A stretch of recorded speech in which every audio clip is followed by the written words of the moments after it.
Hello, everyone. Welcome to Friday night, which means welcome to SmackDown. We're about to get started. Plenty of stuff on the card tonight. We've got a women's title match. We've got a U.S. title match. We have an appearance from Brock Lesnar, although we don't know what it's going to be. And plenty more to go. And not only that, but after SmackDown is Worlds Collide tonight on WWE's YouTube page. So we're going to have a massive undertaking here tonight, and we're going to do SmackDown and Worlds Collide back to back. So hopefully, once we see how long Worlds Collide is, we'll decide if we want to commit to that or not. But we're going to start on. So here we go. Then, now, forever together. TKO, WWE. So we'll see. All right. Tyrell, good to see you. Jim Ross would like to welcome to SmackDown, folks. Yes, exactly. All right. And yes, plenty of interesting developments in the world of wrestling and WrestleMania over the past couple days. I'm sure we'll talk about that in the commercial breaks. Norfolk, Virginia, NWA territory back in the day. Dusty Rhodes, the Four Horsemen, Ric Flair, Magnum TA, Randy Orton. Just having a cup of coffee in the back. Drew looking very khaki. I don't think I've ever seen Drew wear light colors. And there's Tiffy, our women's champion. All right, she definitely has a different strap because that is not a white strap anymore. And here's Jade Cargill as well. What is she holding? A dead animal? Is that a Labubu or something? I don't know much about this stuff. Hey, Dawsey, good to see you. Zach, good to see you. Justin, hello. Friday's been good so far. We're here to get started on wrestling. We got Joe T and Booker T. Joe Tessitore and Booker T are on commentary tonight. Probably have a lot to do with. Oh no, sorry, that's not Joe Tessitore. That's Vic Joseph. It's our NXT crew. You'd think I would have recognized Vic Joseph right away. But Joe Tessitore and the other guys were in Vegas for the WrestleMania announcement, so that makes sense that they're not in Virginia. So we've got the NXT crew minus Corey Graves on commentary tonight. So I'm not sure if it's the most responsible decision having Booker T on commentary for the Tiffany Stratton Jade Cargill match, but you know what? We'll see what happens. We're getting a recap of last week's final SmackDown of John Cena with Cena and Sami Zayn having their amazing one-on-one match for the U.S. title, which was, of course, rudely interrupted by Brock Lesnar. But before we got there, Cena and Sami were cooking something great.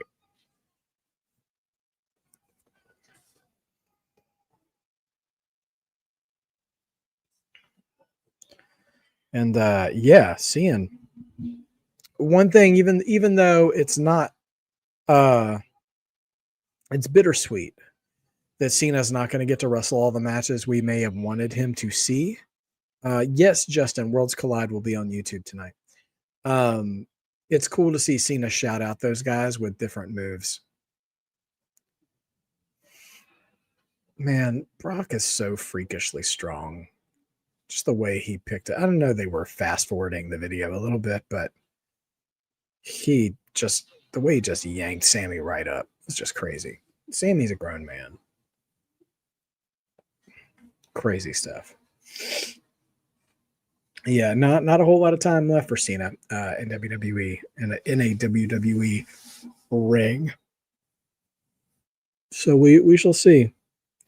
And of course, one of the most minimal builds we've ever had to a match. Brock just saying, "See you at WrestlePalooza." And Brock is starting off the show, and you can see from the wide shot fans jumping to their feet already. All the phones are out. You know, phones have really replaced signs in the crowd. as we see a sign in the crowd. But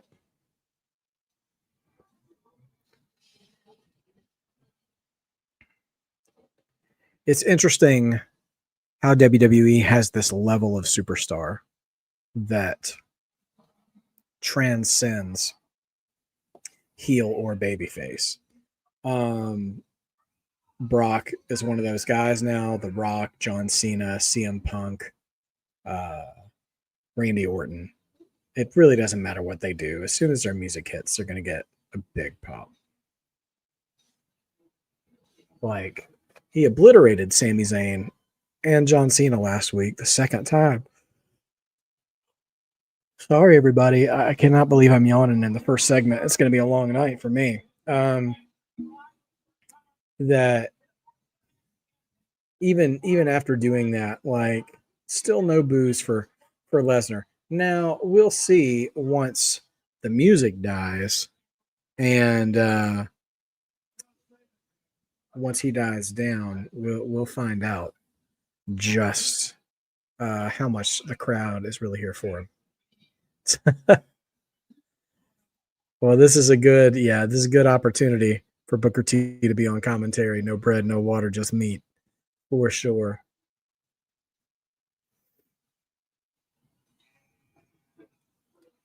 Norfolk loves Brock, man.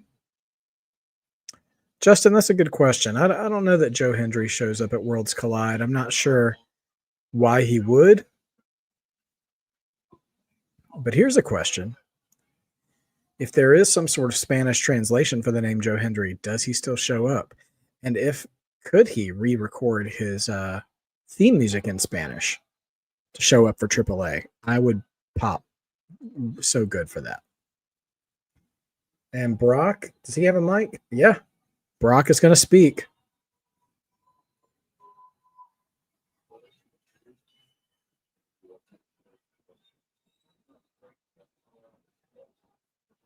Brock. You suck, Chance. Okay.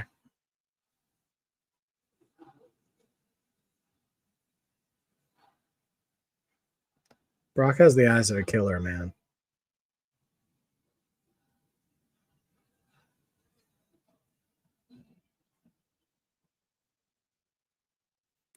Brock just looks like he's staring somebody down in the crowd. Like, oh my gosh. Oh my gosh. Truth is here. Truth is here. Truth has interrupted Brock Lesnar. And this is either going to be really violent or really funny because we know from history that Truth is good at breaking Brock Lesnar, getting Brock to break character. I'm very curious how this is going to go. He's doing the whole "What's up" theme.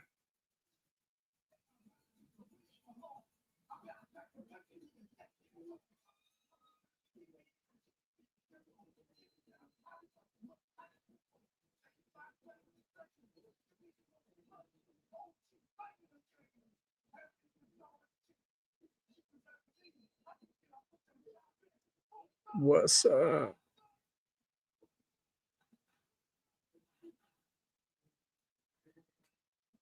By the way, Truth is wearing jorts and he's got a flip phone.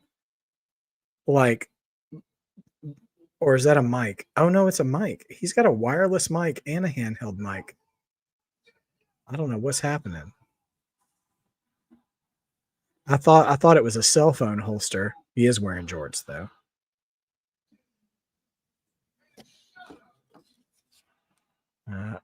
Brock told Truth to shut up.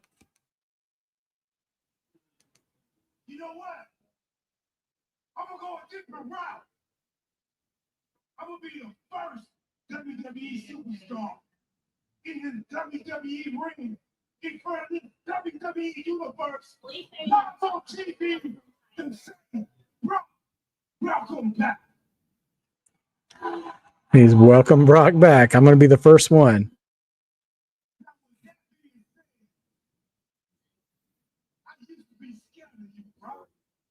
Uh-oh. I used to be scared of you, Brock. I ain't scared of you no more, Brock. don't even know who you are. Brock said, I don't even know who you are. Come on, man. And you better have a damn good reason for coming out here and interrupting. You been disrespecting John Cena, my childhood hero, my older brother. You've been disrespecting my older brother, John Cena, Yeah. for the past 25 years. I mean, that's fair. How old are you? How old are you? And what is your name? R-Truth. Says our truth. I would love it if Brock Sutton's like, oh, yeah, I remember you. Our truth chance. I would not have predicted this is the opening segment. I'm done with the disrespect, bro. Time out. I'm here for one thing. I'm looking for John Cena. Do you know where John Cena? Brock doesn't watch the show, which is not surprising. No, I don't. Then why are you in my ring right now? Because I'm here to defend my older brother, my childhood hero, John Cena.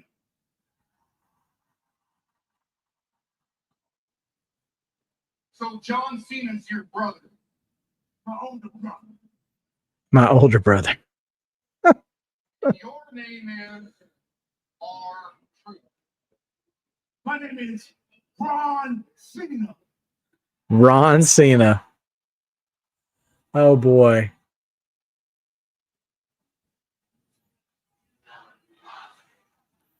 Ron Cena chance. Oh, my gosh. Truth doing you can't see me to Brock.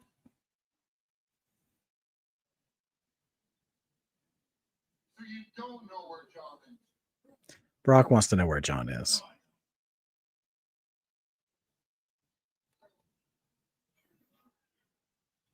And so why are you here? Oh, my gosh. The- Stop the disrespect, bro. You see, John They keep going in circles.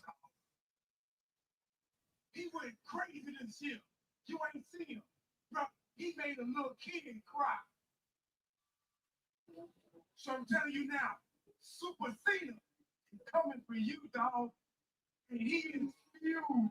He's filled with horse hustle, loyalty, respect, and 2 drops of that kid's tear. 2 drops of what? So 2 drops of that kid's tears. he'll be beating on him. Oh. Truth is doing John Cena smack talk for him. I'm his younger brother. From another mother. No, we got the same dad. We got the same daddy. Or a Ron Cena. Yes. Oh, you know that you're missing a tooth. Oh, no. Oh, no. There we go. Brock said, do you know you're missing a tooth? And Truth was like, what? An F5 right away. I thought he was going to punch him in the mouth. Well, there's booze for Brock. Oh, my gosh. Brock split his pants. Brock split his pants on the F5. And he is showing it to the camera, too. Oh, man. This whole opening segment is catastrophic. Brock's just laughing about it.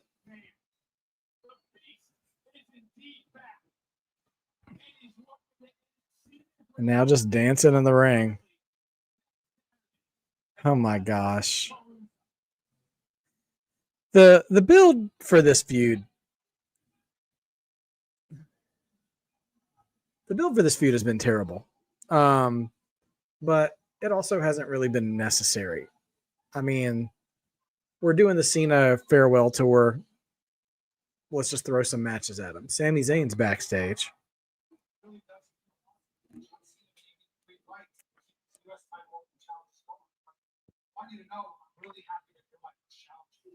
First challenger.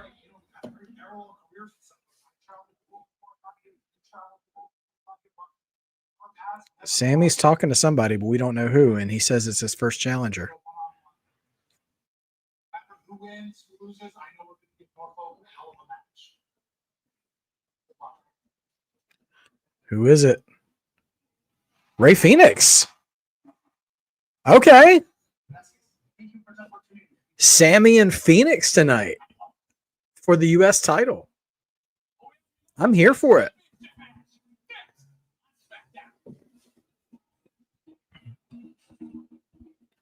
All right. Well, that match is going to cook. Yes, Dossie, he did rip his pants. Well, most of the talent that was at the WrestleMania announcement today are currently inactive or on Raw. Like, Cody wasn't even there. It was it was retired guys like HBK, Undertaker, Triple H, and then injured people like Bianca and Liv Morgan, and then people who aren't on the card like Stephanie Vaquer, Seth Rollins, Logan Paul. So all of them were either Raw superstars, injured superstars, or retired superstars. But anyway, this is something that, if you haven't been online or reading anything today, this is something that was announced today in Las Vegas, is that WrestleMania 43, so we just had WrestleMania 41, WrestleMania 42 is going back to Las Vegas, and WrestleMania 43 will be in Riyadh in Saudi Arabia. So, that's all we have right now. One thing I noticed is they didn't even like publicly say yet that it's going to be a 2-night event. I'm 100% positive. I'm 99% positive it will be, but yeah. So we've got, we've got that. Not that anybody's particularly asking, but what do I think about Saudi Arabia getting a WrestleMania? I don't care. I really don't care that much. It's going to be earlier in the day for me, which is great. So I'll have the rest of my day with me. I don't buy into any of the online outrage about Saudi Arabia. At this point, WWE has been going to Saudi Arabia since like 2017. So we're going on 8 years now. I know it's bittersweet for some of the UK fans that the first non-North American WrestleMania is going to be there instead of, say, like London or somewhere else. But I don't care that it's not in London. London got the first international pay-per-view period with SummerSlam. SummerSlam 92 in Wembley. That was, nearly 33 years ago. So we've done that. Australia has gotten shows. I mean, London's also gotten a Money in the Bank. And so I know WrestleMania is a whole different thing, and I'm sure it will come in time. But something we all have to get used to now is that when it comes to business dealings, which means where events are being held, what time things are being programmed, counter programming, we'll talk about all that stuff. We're talking about TKO now. We're not talking about WWE. And the amount of money since the amount of money that WWE has made since dealing with Saudi Arabia eclipses every WrestleMania by like $200 million. And they've only done that in like 8 years versus like the 40 years. So yeah, I think we're going to see more international crowds for big events coming in the future, but at the end of the day, it's going to boil down to who's willing to pay for it. Teflon Don, I think this is worth pulling up as we're about to come back. Teflon Don, our mod father. First of all, great to see you, man. Glad you're here. This is Vince is rolling in his grave. I know he's not dead, but he never, and I mean never, would have WrestleMania outside the States. So first of all, false. 2 WrestleManias have been outside the States. They were both in Toronto. WrestleMania 6, Hogan and Ultimate Warrior, and WrestleMania 18, Hogan and The Rock. 2 of the biggest WrestleManias of all time happened outside of the States. But I'm sure you probably just mean not North America. I also want to remind you all, when this Saudi Arabia deal was made, again, 2017, who was in charge? It wasn't Triple H, and it wasn't TKO. Vince absolutely was going to head this direction. And I think people are saying that he wouldn't because they're just mad that it happened and Vince isn't in charge anymore to blame. Canada is not part of the States. Canada is part of North America. Let's be. Penta backstage. That must be from Vegas because he's supposed to be there. These are shots from Vegas because that's where Worlds Collide is. Anyway, but no. Vince absolutely would have had WrestleMania in Saudi Arabia at some point, and you can't convince me that he wouldn't because Vince McMahon is the reason that we're in Saudi Arabia in the first place. That was his deal. And I don't have any morality issues about being in Saudi Arabia. Solo Sikoa doing a standalone promo. Teflon Don, you know a Saudi WrestleMania pyro budget is going to be astronomical. They're probably going to have a drone show and all this other stuff. It's going to be a spectacle. It's absolutely going to be a spectacle. And Sophie keeps bringing this up because it's something that people online like to make jokes about, because when the Saudi deal in 2017 first started, some of the Saudi royals or whoever it is that they deal with over there were asking for people like Yokozuna, like legends who had been dead for a while, obviously not realizing it. They were wanting big names. And yes, we did have Shawn Michaels come out of retirement early on. We had that ill-advised Goldberg versus Undertaker match. Those were all within the first couple of years of being in Saudi Arabia, though. Go back the past previous years and tell me how many old legends they've dusted off and brought back to the ring. We're not.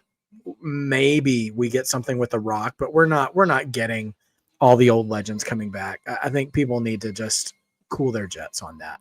Like, they're going to get WWE as it is now. All right, here comes Sammy.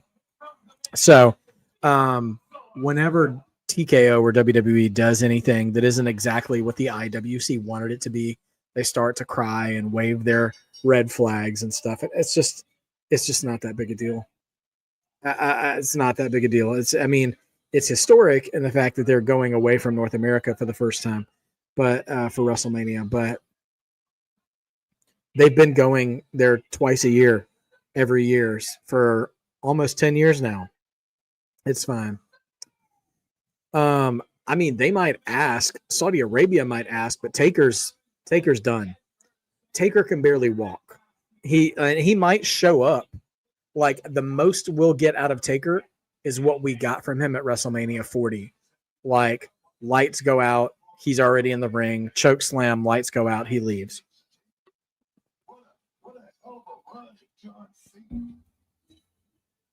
I don't believe we'll see John either in the ring. I think that'll be too soon after his alleged retirement that he'll still hold true to it. Because it was 2010 when Shawn Michaels retired. It was a good 7 years before he broke his promise. Shawn Michaels broke his promise on wrestling. See, by the way, listen, everybody. Everyone's back to cheering Sami Zayn again. Okay? Nobody was booing Sami Zayn because they didn't like him last week. I tried to tell you guys this last week. Anyway. Now that is a good question, Sophie. How will they do the Hall of Fame in Saudi? That's actually a very good point. And that's the thing. That's the thing I'm wondering is all the peripheral stuff around WrestleMania. The Hall of Fame, NXT Stand and Deliver. I imagine they might do Stand and Deliver stateside. Someone had actually a really good idea of, instead of doing your typical NXT Stand and Deliver, that you do a mega show stateside with NXT, TNA, and AAA, like a Worlds Collide on steroids, and have that be stateside. And if you could do that, you could still create some interest for the indie shows and stuff in an area in the States. Because that's going to be a hard thing that TKO does not give a crap about, is how it's going to impact the wrestling economy for all the other indie organizations and conventions and all that other stuff. So we'll see. We'll see what happens. We've got 2 years before it happens. So there's a lot of time for plans to change. Teflon Don. Oh, well, listen, I think that is the biggest red flag for me right now, and I've complained about this quite a bit with AMB, is the ticket prices. And the head guy from TKO actually criticized Vince McMahon's recently in print, saying that he only that he priced tickets for families too much and not for profit. And the head TKO guy, Ari Emanuel, I think maybe it was him.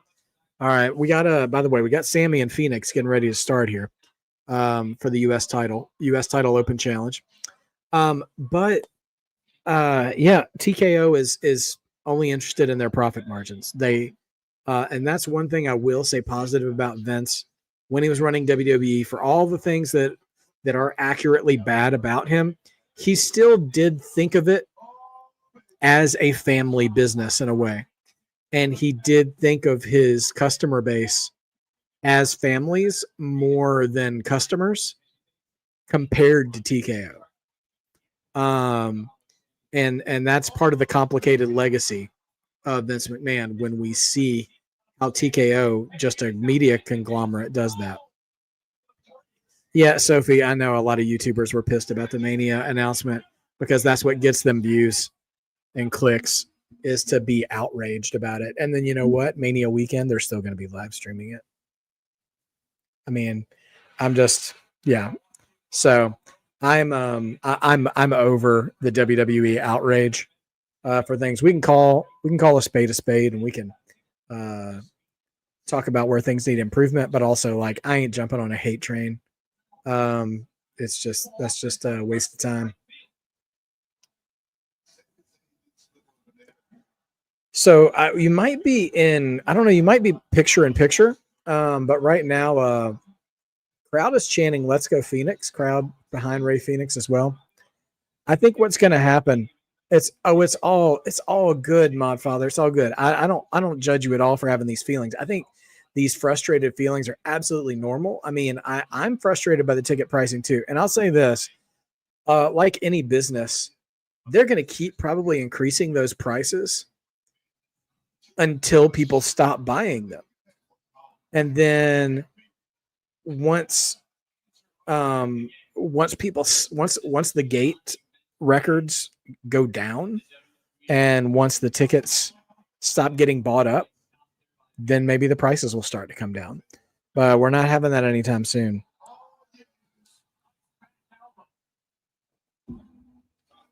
Because I think the same thing has happened in the UFC.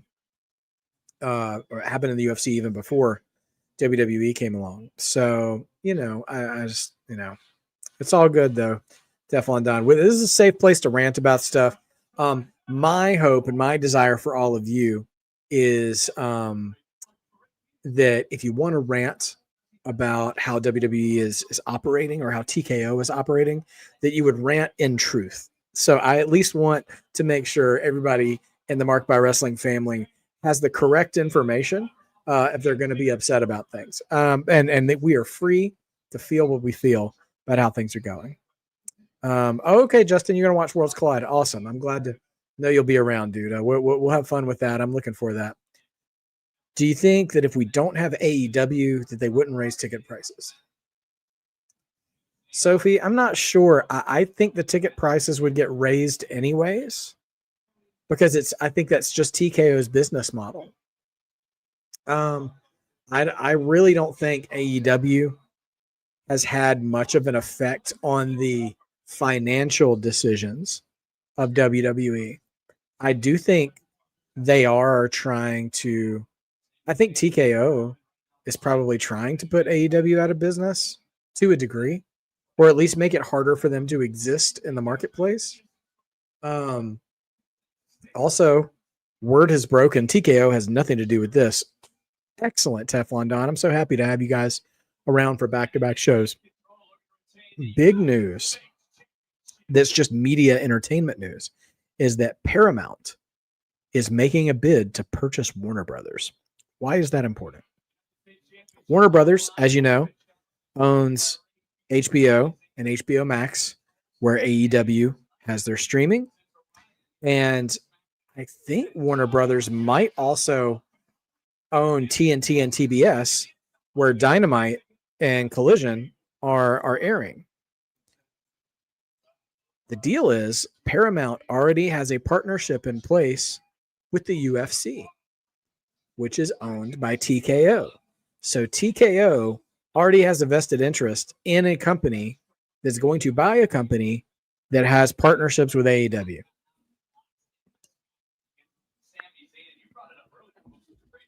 If they are successful, there's a myriad of things that could happen. One is nothing could happen. Nothing could change.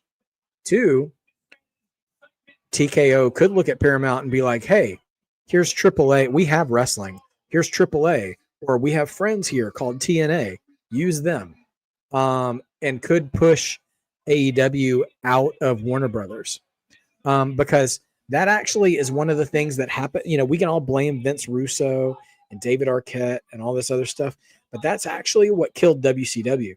AOL Time Warner had their merge, and when they did that, the people in charge didn't want wrestling on their network anymore. So Nitro just didn't have a Nitro and Thunder didn't have a place to go. And what the really big problem is for AEW, if that were to happen, which we don't know that will happen, we don't know that Paramount's going to be successful in buying Warner Brothers yet. But if that were to happen, there are far less places for AEW to go now than there used to be. We were sitting here bemoaning this a few months ago, but now think about this. AEW, if they couldn't go to Warner Brothers, they can't go to Netflix. They can't go to NBC Universal. They can't go to Fox because they have Tubi or whatever. They can't go to CW. They can't go to NBC like Peacock or whatever. They can't go to any of those places because WWE has stake in all those places. So would we see AEW move to like an Amazon or a Apple TV or something? I think Amazon, if that, we're really going down the rabbit hole here, but I think Amazon would make sense because I know their pay-per-views are already available through Amazon Prime as standalone pricing. They can't go to ESPN, which means they can't go to Disney or Hulu either. Well, Hulu is going to not be a thing pretty soon, but anyway. So yeah, it becomes a very murky situation. Then go to Lifetime. If Spike TV was still a channel. Somersault DDT from Phoenix. This has been a very solid match. The crowd is absolutely into it. And Sammy was a little slow with the kick out on that last pin. Man.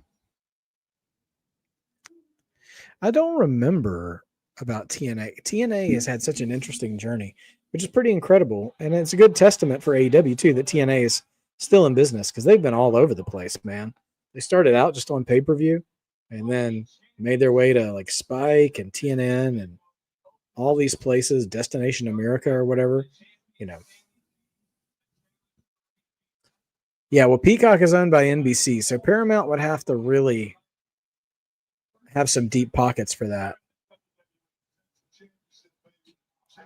Man, open-handed slap chop from Phoenix. Do I miss Spike TV? Not anymore. I really liked Spike TV when I was in my 20s. I think I was more in the market demographic during that time. But now, if Spike TV was still around now, I think I would just feel too old for it. If I'm being honest. Although that stretch of time in the Ruthless Aggression era, when Raw was on Spike TV, that was a great channel back then. You had, Pros versus Joes and The Ultimate Fighter, and I want to say they had Miami Vice reruns on there and stuff too. Anyway, it was a good channel there for a bit. Yes, the channel for men. Oh man, sunset flip power bomb off the top from Sammy. Only gets 2. Spike TV, the channel for men. The that Spike TV was the Man Show. Do you remember the Man Show, Teflon Don? That was a Comedy Central show, though, right? That was, or was that on Spike TV? I can't remember. Joe Schmo. Oh yeah, I remember that too. Again, not sure what you guys are seeing, but this is awesome chance for Sammy and Phoenix. Also advertising the weekend after Australia. They're doing a Japan Super Show that weekend, and one in Tokyo and one in the Ryogoku Kokugan. I did see that Julia and, of course, Nakamura are going to be there. You believe it was Spike? Okay. All right. It makes more sense to me that the Man Show would have been on Spike. But yeah, that was a long time ago. Oh, man. Sammy came off the top, and Ray Phoenix just ate with a super kick.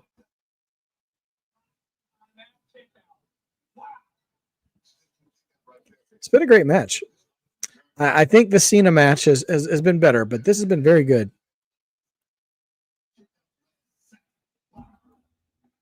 Hong Kong pay-per-view. Oh my gosh. The Norfolk crowd is booing the ref. They're chanting, "Ref, you suck." I think they're really behind Phoenix. Hong Kong, though. Hong Kong, China, some of those countries, I would be careful about that because they're a little tighten the belt around internet usage and stuff there. So I wonder what socials would be like. Wow. My screen went black right as there was a 2 count happening. Since we're going down memory lane, does anyone remember Tom from Toonami? Oh, Toonami. That was a ways back as well. I also remember a cartoon show. I want to say it was called Drawn Together, which I think might have also been on Spike for a little while too. It was weird.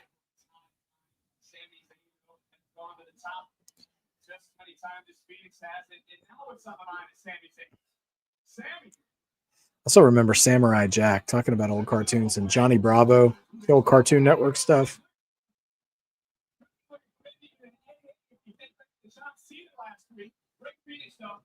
Phoenix, what's he doing? He's on Sammy's back. Oh my gosh. A standing coup de grace on the top to the back of Sammy's neck. Only gets 2. We are Teflon. Listen, we are experienced, man. We're vets. We're veterans. We've got experience. Man, that is a beautiful moonsault. Yeah, I got the U.S. Open Challenge can't only be 1 week. 2 weeks, technically. 2 stupid dogs. Oh, man, it's a nostalgia trip tonight.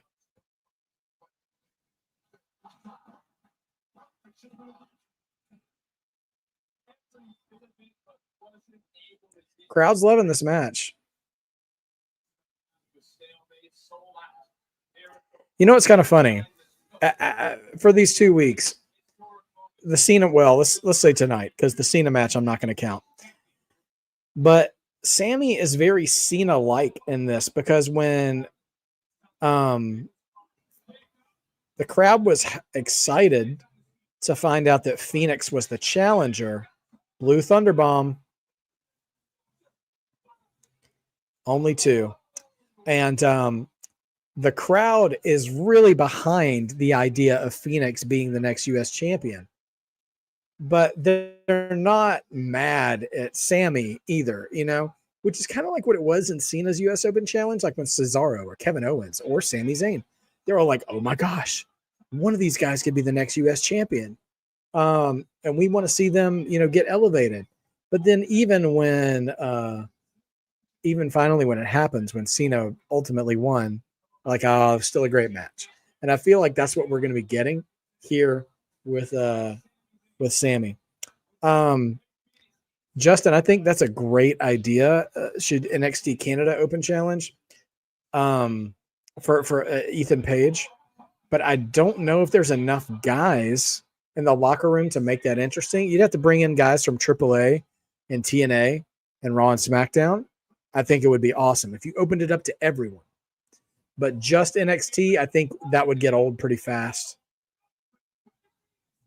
Rey Fenix counters the Haluva kick with a Hurricane Rana, but only gets 2. These two guys are doing a phenomenal job.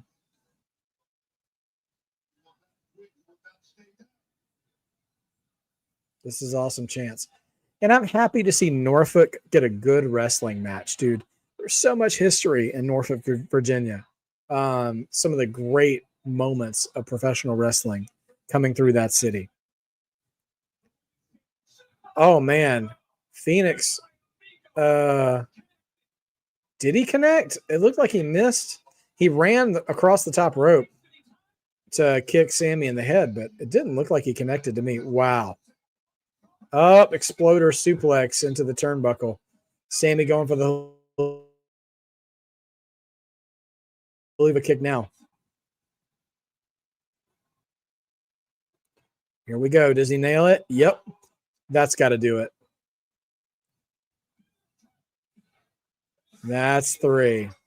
What a great match. What a great match. We're close to 45 minutes into the show. And we've got that match in the opening segment with Brock and R-Truth.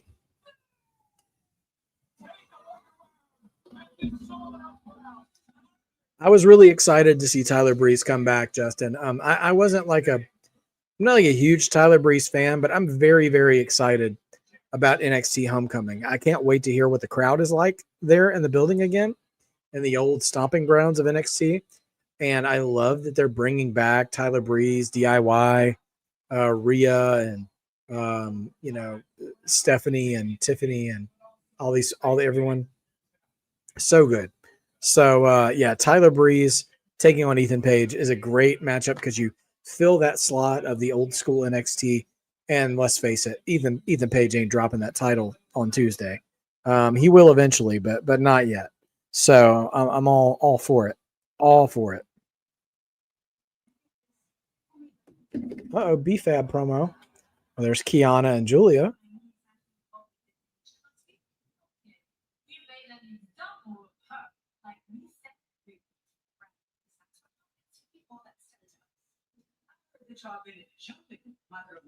But that's because both of y'all know that I've been busy with the Prophet's shopping. But you know what? I'm not busy right now. Does BFAB have her ear painted silver? Gives you the audacity to speak to my wife. It's okay. She gets to look like that. She back it up tonight.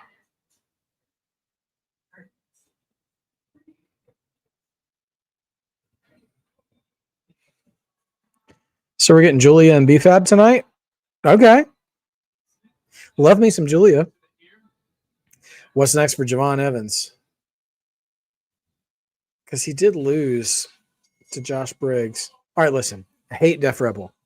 Don't we all? But I really like Julia's theme. They got this one right. No lyrics, but it's a vibe. It's a whole vibe.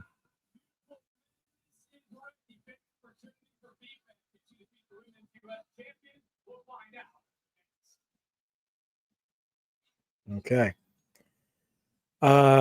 Yeah, I mean, Javon has got to go after Obafemi.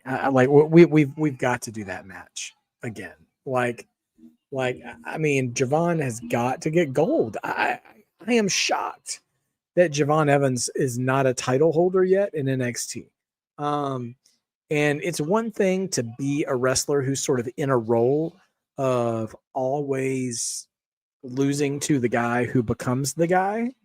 I think about the Jake the Snakes and Rick Rudes of the world, who were both really good in their own right at what they did, but they were always setting up whoever the next guy was going to be, right? Both of them, the Ultimate Warrior, actually, in times. Now, But Javon's not that guy. Javon is clearly being groomed to be the guy at some point. Well, maybe not the guy, like the face of the company, but he's clearly being groomed for some kind of a babyface underdog run. I don't know, but he can just do way too much to just be in feuds with guys for no reason. And Sami Zayn is not a bad Justin. That's not a bad comparison, especially NXT Sami Zayn. But he's just not. Yeah. He's going to be a title holder. I thought it was for sure he was going to be North American champion, and then after like Undertaker gave him the rub and Randy Orton gave him the rub, I'm sitting here thinking, okay, well maybe he could be NXT champion at some point. And I still think he will. I think he's going to have a run at the title after Oba is not champion anymore. And I wonder if they'll do something with Ricky Saints to make him champion, because Oba can't stay champion forever. He's going to have to come up at some point.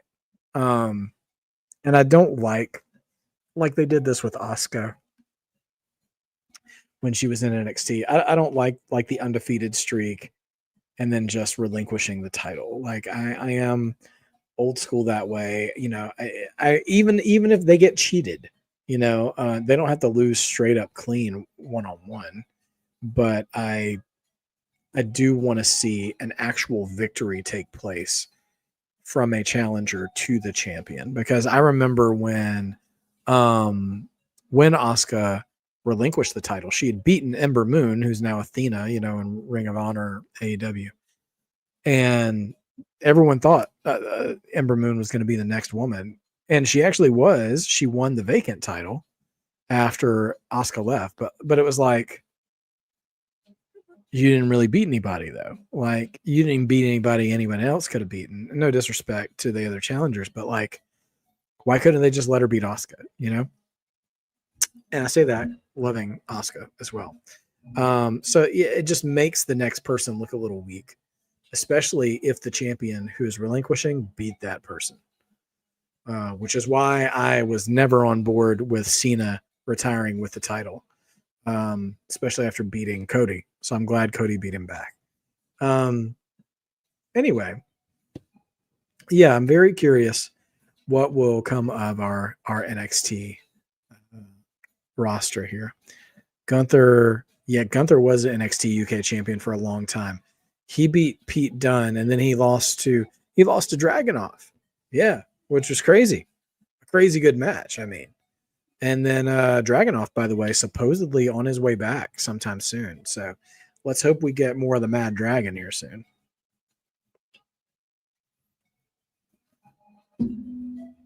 Because if we get Dragunov and Rusev, or Dragunov and Sheamus, like, I mean, send Dragunov after Dirty Dom, man. Get that belt off Dirty Dom.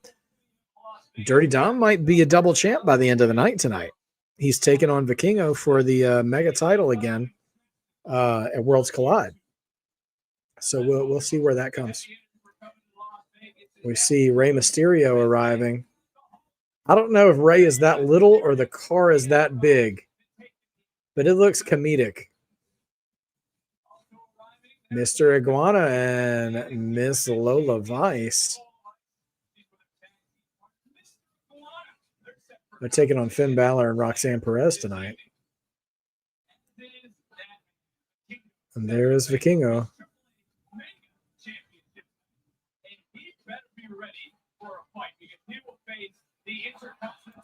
Even Norfolk loves Dirty Dom, man. Wow. Oh, we get a Wyatt promo.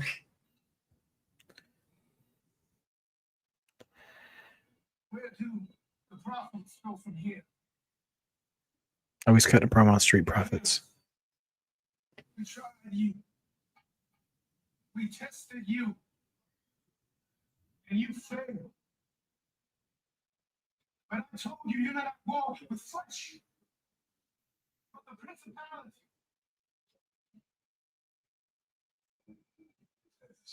Rowan's going to speak.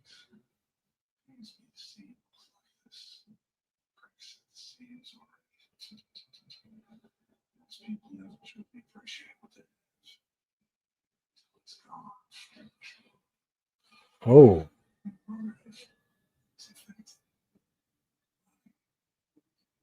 She looks like a tough choice.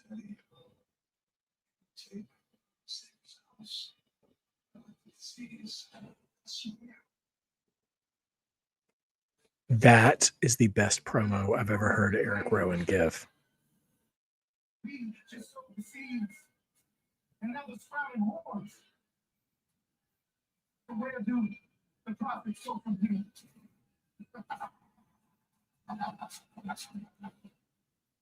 Follow the profits. Follow the buzzards. Oh my gosh. We need more bow cutting promos instead of the Uncle Howdy mask. That was so good. Letting Eric Rowan step up to the mic and being the one to say, you don't appreciate brotherhood until it's gone. Man, that was so good and creates a lot of intrigue for the Street Profits. He says, your brotherhood is infected, and now you have a tough choice whether to amputate or let it consume you. Oh, man. Julia kicks BFAB right off the apron after she cheap shots Kiana James. Man, Julia doesn't play about her personal assistant. And now Julia just throwing, we call this a breakout in universe mode. I did see that, Sophie. I saw Dawkins teasing it. And now Kiana James getting her licks back. Oh, Arrivederci right to the face of BFAB. I don't know if we're getting a match. This might be a no contest.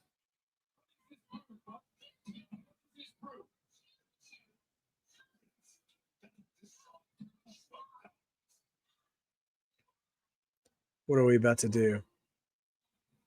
Wait a minute. Who's that? Oh, it's Meechin? Meechin's here with a kendo stick. Oh! Kiana James right in the stomach and then right in the back. Julia says, come on.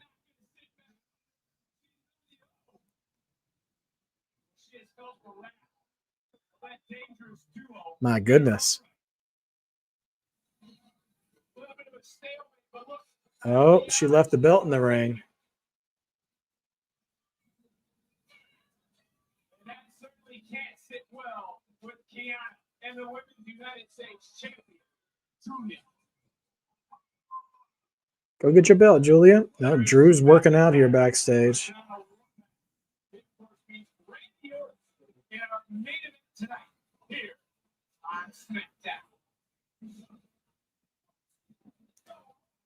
And Tiffy and Jade, they're both dressed up and ready to roll.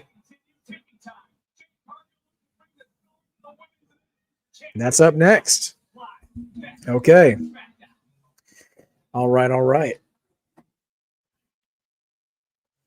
Okay, let's see. Someone from Evolve dethroning Obafemi. I mean, it would have to be someone really impressive if that's the case. And it's not out of. Yeah, I mean, I guess it's not out of the realm of possibility. You know what? We were watching NXT months ago, and there was a guy from Evolve named what was his name? Sean Legacy. And like he seemed to disappeared off the map. I don't hear anything about him at all anymore. I don't know if he got hurt. And I think I might have asked that question on Tuesday or a couple of weeks ago. Can't remember what happened there. But yeah, so we'll see what happens there. And yeah, 1 week BFAB and Mia and Meechin are friends, and the next week they're not hanging out with each other. So I don't know that's going on. They don't really have a clean through line for BFAB as to whether she's with the Street Profits or hanging out with Mia Yim. Like the thing they did tonight was the closest thing, because the first time we saw her, she was clearly on the phone calling one of them, asking for them to return her calls, which I think is probably Dawkins, considering Dawkins was posting those weird social media posts. But we'll see. Yeah, the AJ promo. I'm curious what the future holds for AJ Styles. I really hope whatever they're doing with that, whatever it is, I really hope they could find a way to finesse AJ Styles doing one more short run in TNA. I think it would be awesome if he is like, if you don't want me here, I'm going to leave, and then maybe he shows up, at Bound for Glory or whatever. Let him have a feud or two, and then he can come back. Come back to the Royal Rumble or something. I don't know. And he could get one last little run. I know his contract expires, I think, before WrestleMania next year, but still, I think they could work something out to keep him around long enough to give him a good bow to put on his career. We'll see. I don't know. I think B-Fab's doing all right. I mean, granted, I know her stories aren't necessarily clicking, but she's improved a lot from where she started. And for some reason, she was the last one standing out of everybody in Hit Row. I can't believe they dropped Swerve first. And it's crazy that like Ashanti lasted as long as he did, given what they did with him. And but yeah, B-Fab has survived, and she's the only one who never left the main roster once they got up there. So I don't know, man. All right, we're almost back, and we're going to have ourselves a women's world title match. Tiffany Stratton defending against Jade Cargill. And Tiffany, who is a very good in-ring wrestler, I got to say has been an underwhelming title reign. I think you're right, Sophie. I think Hit Row would have lasted longer if they'd stayed in NXT. I would have loved to have seen Swerve as NXT champion and let them all kind of run the show for a while. There we go. WrestleMania 43, Saudi Arabia. Yeah, oh, absolutely. B-Fab's got great mic skills. She's a good natural conversationalist too.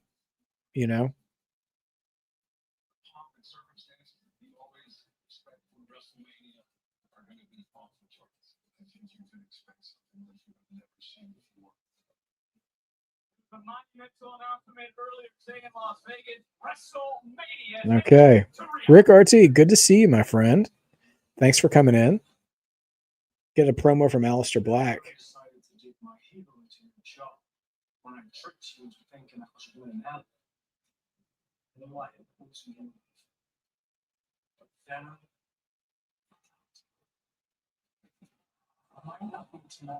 Might not be next year. I don't know what it's course. Understand this, priest. I am both sickness and cure. You can keep fighting this and live by your soul, and I will remain to be the sickness. For now, you control the entire world. I know you are. Is the consequences yours? Keep fighting and you can die by that code. As I said before, violence begets violence. And I shall be its prophet. So Karrion Kross said in an interview on somewhere that he had some ideas about his gimmick or whatever, that he says that he didn't want to share them because he didn't want to or there were some plans for his gimmick that he wasn't going to disclose because he said they were very close to what they're ending up doing with another talent, and he doesn't want to ruin that talent's push by outing all of that. And it feels pretty apparent that it's either the Wyatt Six or Aleister Black that is kind of picking up where Karrion Kross left off. I think it's more Aleister Black, but yeah. Okay, here comes Jade. Do y'all think Jade finally does it tonight? Let's hear it. Or does Tiffy retain?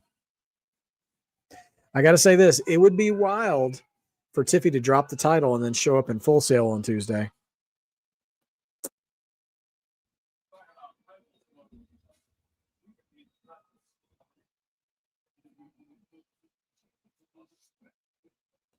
Or do y'all think Nia Jax gets involved? I just forgot about Nia. I feel like we're going to get an unsatisfactory conclusion to this match.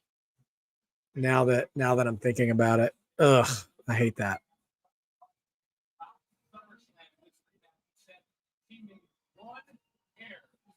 She would be the champion. Take a look back at his counter, and it was right here in this moment. Jade Cargill believed she was not the crown the champion, but lucky with the tippy tip of her toe, hit that bottom rope. And of course, as we know, with history set, pretty boots all ever right there, and Tiffany Stratton retained the WWE Women's Championship.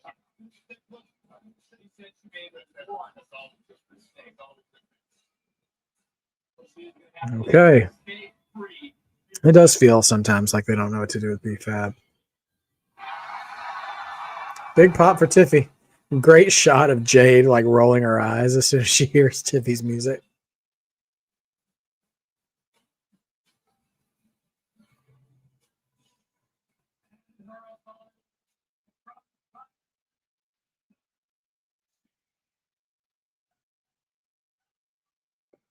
Tiffy getting the 8K treatment tonight.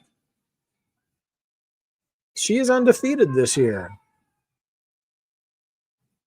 And the sold-out universe inside the Scope Arena has their phones out, taking a look at a woman who has not tasted defeat this year. And look, I gotta give you credit too. You knew that she was going to be successful. There was no surprise. Okay. Let's see what they bring us.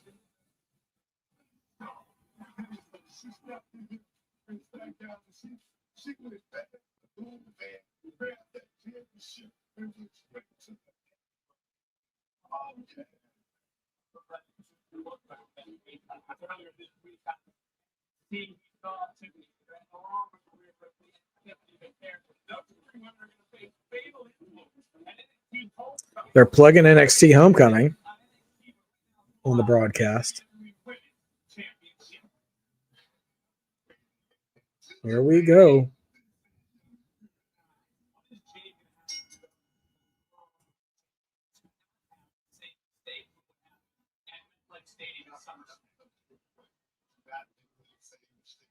Man, Tiffy going for a pump kick right out of the gate. Jade was, sorry. Oh, big choke by Jade. Tiffy going for an arm drag, but gets nothing. Oh, wow.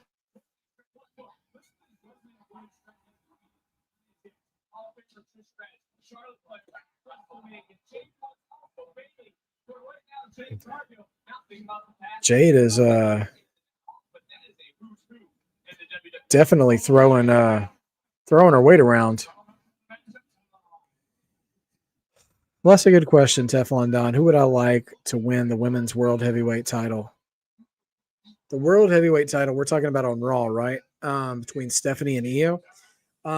Between Stephanie and Io, I would say Io, actually. I like Stephanie a lot, but they have kept her off TV for so long since she debuted. I don't feel ready to see her be the world champion. You know what I mean? Like, I want to see her wrestle more matches on Raw and stuff to get there, because she just won that Battle Royal at Evolution, and that was in July, and we've barely seen her since then. Now, I know the Naomi thing, complicated some things a little bit, but still.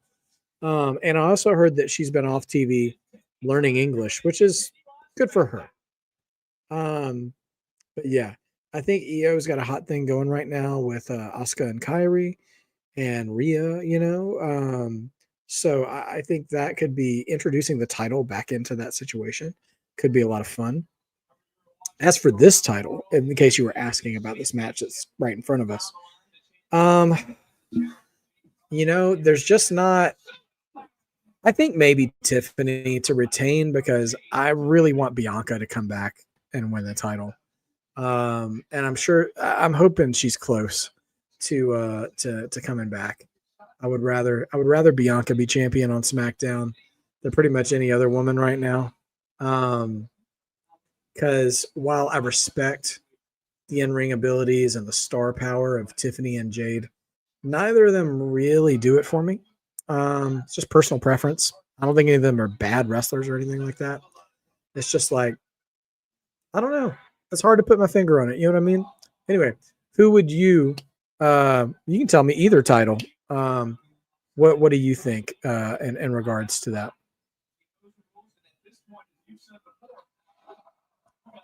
Man, big chop. You ain't cheap. You ain't trying. I respect Jade Cargill.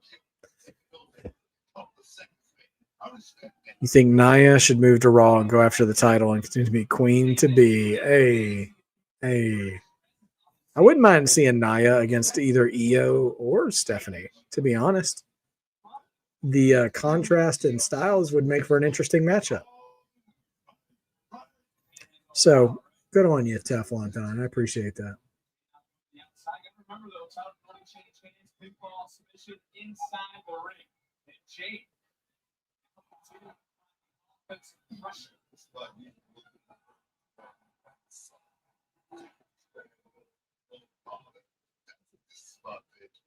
Talk about Tiffany Stratton and start live. How impressive you've been with Jade Cargill since she arrived on the scene here in WWE.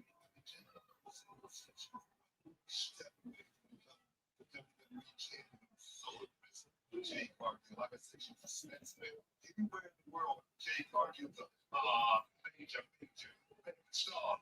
And she's got to get sick and tired of injury. We'll talk about Tiffany Stratton. Tiffany Stratton, of course, has yet to lose a match this year. The closest has been argued. We just relived SummerSlam. You can talk about it, but this business is about doing that and doing something about it. Oh, yes. Trying to follow up with that John Hall. Boss SummerSlam. Isn't it over? And yeah, so here we are on SmackDown. If you're just joining us or you haven't been watching along, Sami Zayn defended the U.S. title in open challenge against Rey Fenix, of all people. Brock Lesnar F5'd R-Truth because, of course, he did. Truth came out to end the show, and Julia and Kiana James got into it with B-Fab and a returning Michin as well. So you got all that going on, and currently Tiffany Stratton defending the women's world title against Jade Cargill. Also, a killer promo from Bo Dallas and Eric Rowan on behalf of the Wyatts toward the Street Profits.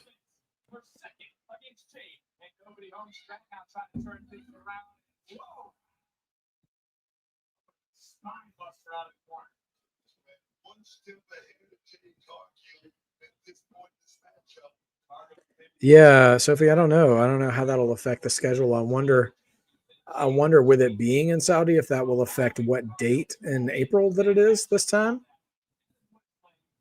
If it'll be earlier in the month again, or if it'll be later in the month.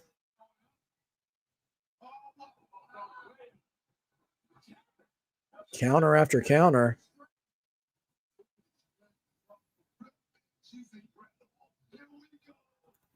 Handspring elbow from Tiffany Stratton. Man, shotgun dropkick from Tiffy. Okay. Now that you mention it, I think I'm bleeding inside my chest.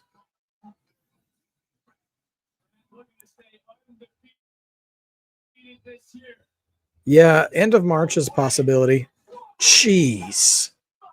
Swanton by Tiffany. She almost spiked her head on that. Jeez, girl. You got to rotate.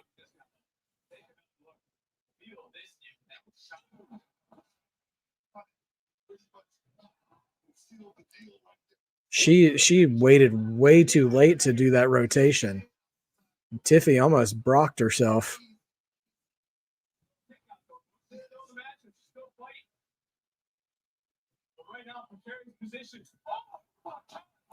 They're waking up now with some of these stiffer shots. Nope. Going up and ooh, we reversal. Jade dropped on the apron.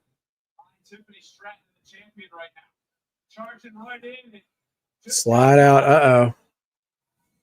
Jade's got Tiffy. Oh.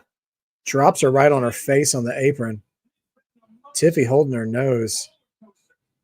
I don't know if she's just selling or got a little bloody blood.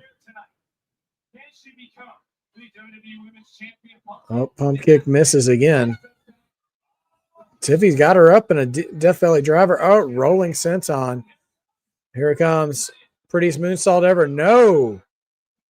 And Jade reverses it. Reverse suplex. Oh, sort of a blue thunder bomb on her own. Only two.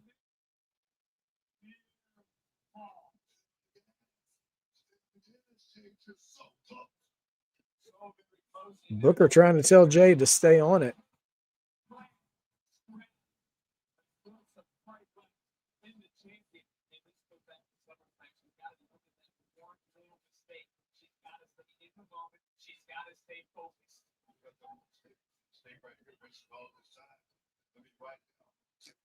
Go for a choke slam. Oh, Jade just licked her face. Nope, reversal. Only two. Oh. Alabama slam. Tiffy got the Alabama slam. Best moonsault ever. Prettiest moonsault ever. Nope. Reversed. Now she got the pump kick. But can Jade get up? She can't get up.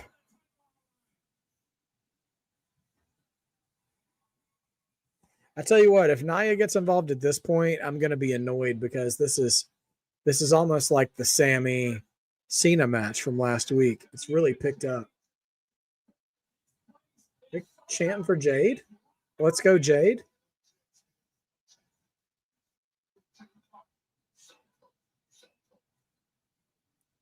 Right hand from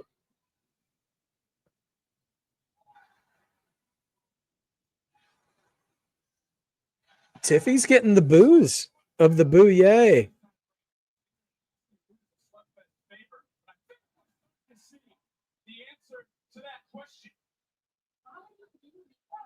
Oh, Jade goes over the top, but gets back on the apron.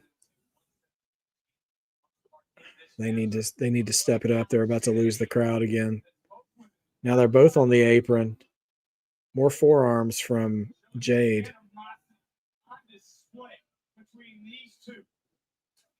Oh, super kick from Jade.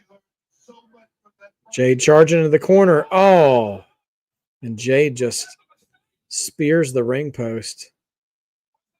And the crowd is quiet. Another shotgun drop kick on the apron this time from Tiffany. What's she about to do? Tiffany climbing up to the top. She about to do a moonsault to the outside. Paging Charlotte Flair. Oh my gosh. Tiffany completely whiffed on the moonsault. And oh, Jade just picked up, that was supposed to be a spear, but she hit her too soon. And she, oh gosh. Jade picked up Tiffany and rammed her through the barricade, and we have a double count out.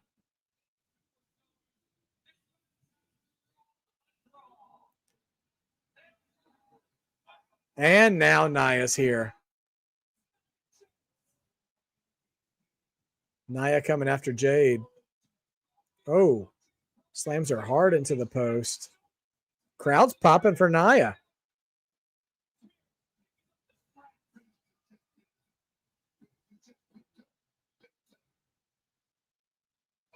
Oh, Samoan drop on the floor.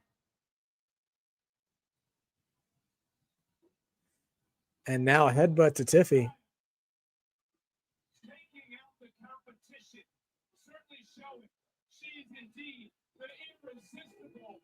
Bam. Spine buster by Nia. Uh-oh. We're about to get an annihilator.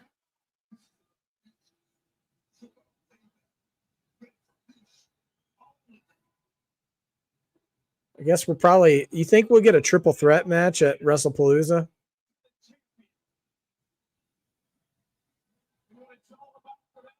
Or maybe next week before WrestlePalooza. We'll see.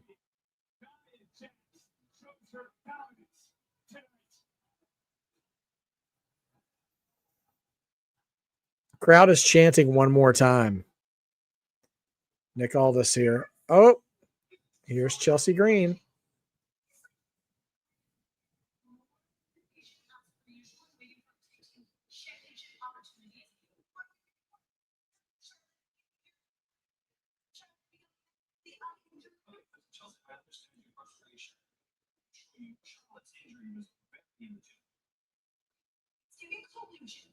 So, Charlotte's protected, noted, misperceived, unexpected. Don't you like all I want and you all those nasty little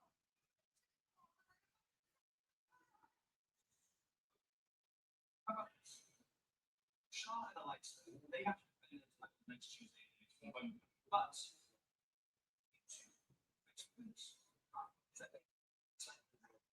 Okay. Secret Hervis are going to get the winners of NXT Homecoming. Charlotte and Alexa defending an NXT Homecoming against the Culling.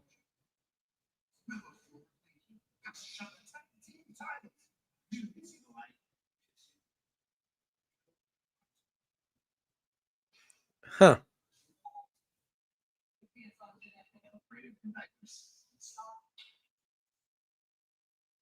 My gosh.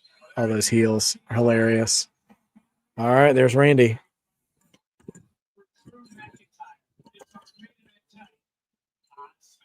And that's the main event.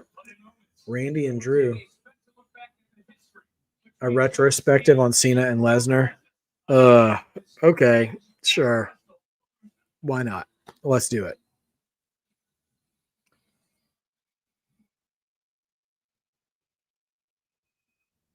My goodness.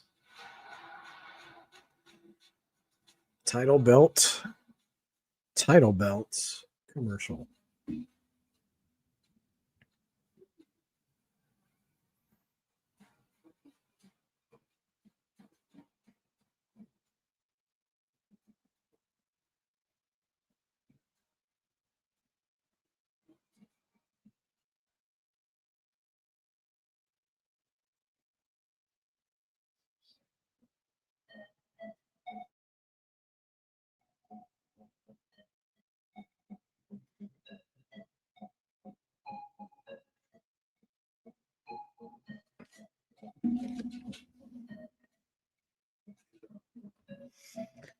Okay.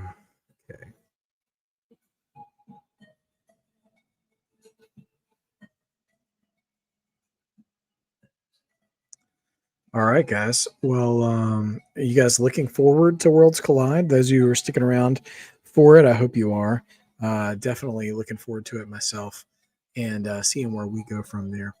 A solid SmackDown tonight, I gotta say. Two exciting matches, two exciting title matches, and some angle advancement, which is always fun, and some great promos. So we're moving right along, and I'll be curious to see what we get from I almost said Cody, from Drew and Randy. I am curious if we see Cody here tonight in that match. So we'll see what happens. Also, yeah, I don't know who's going to open Worlds Collide. I wonder, Justin, if it'll be the sort of the Luchador Showcase match. That may be, that kind of like how they did the Cup match back at Triple Mania.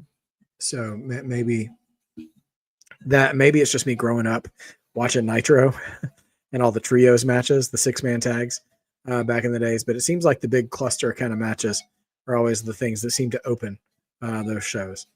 So maybe that's what we'll get. I don't know. Sorry, everybody. I probably will take a short break. I'm going to keep this stream open, though. when we go to Worlds Collide after the show. But I probably will after SmackDown is over. Take a brief, very brief, like 5 minutes most intermission to refill my drink and refuel going into Worlds Collide, which should be quite the interesting show for sure. Because we're going to have multiple title matches there, multiple appearances from WWE talent. We're going to see the Natty Neidhart iteration of Natalya. Dominic Mysterio, of course, going for a title. Ethan Page will be challenging for one of the AAA cruiserweight titles as well. I don't know exactly the exact nomenclature of that title, but that'll be in a multi-man match as well. Fatal 4-way, I believe. So should be a good show all around. And again, SmackDown's been a great show tonight so far as well.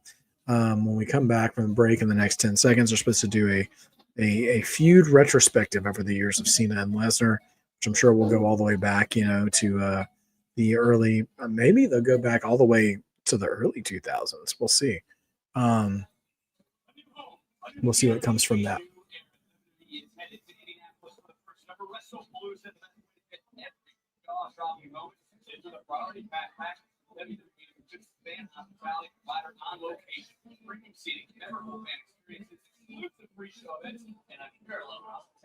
Get your priority pass package today and on location EXP.com/WWE. And speaking of WrestlePalooza, we need to give a special thank you to one of the biggest artists in the world, Drake, for the official Wow. theme song of WrestlePalooza. Nokia. Showing off Drake. 60 songs for you available now on Apple Music and Spotify.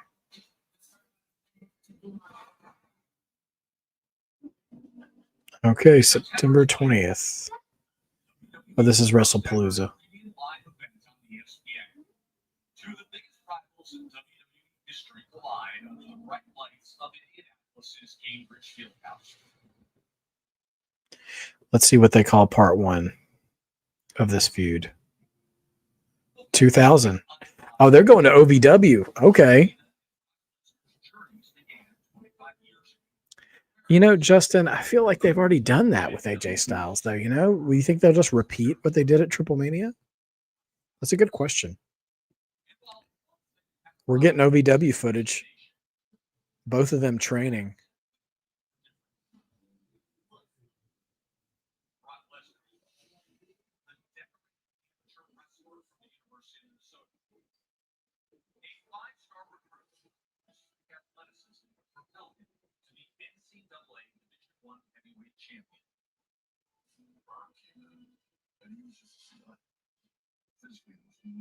That was Batista. Are we going to get the OVW 4? Batista and Randy talking about this?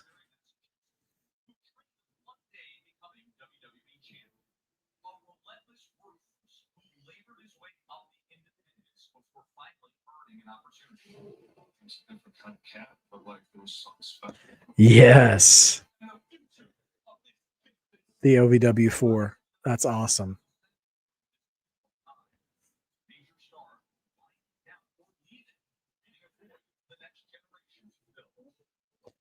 It is perfect that they have Joe Tessitore narrating this.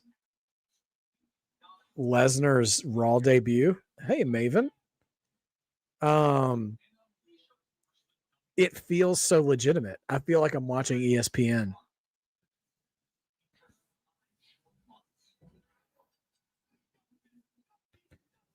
Yeah, I've been watching this season of South Park, Sophie.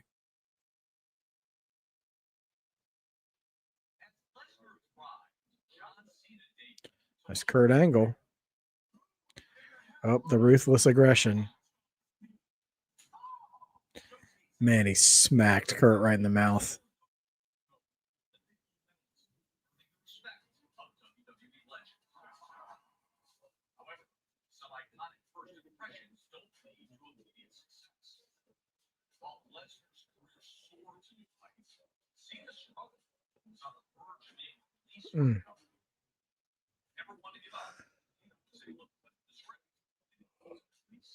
Now here comes Dr. Thugonomics.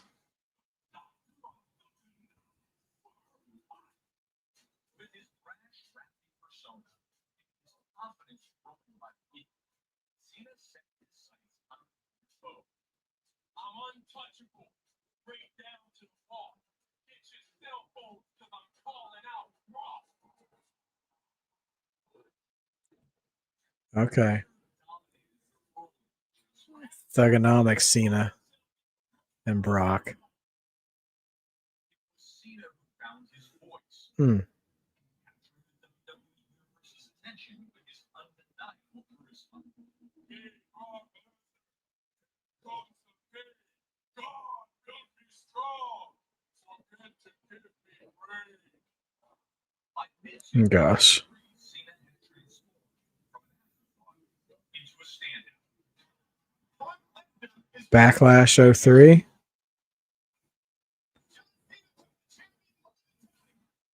John just went into his zone and knocked out of the park every week. Oh, Brian Gewirtz, The Rock's personal writer. Champion began to erode Lesnar's passion for the industry. He quickly grew to be Heyman. in March 2004, only 2 years after his main roster debut, Lesnar would give his notice to WWE. Oh, shot of JR. WrestleMania 20 in front of WrestleMania 20. Oh, gosh. I remember this. Brock and Goldberg. Make sure I'm getting the stunner. another ignite. John Cena won his first singles And Cena beating Big Show. WrestleMania 20, man. That was a great card.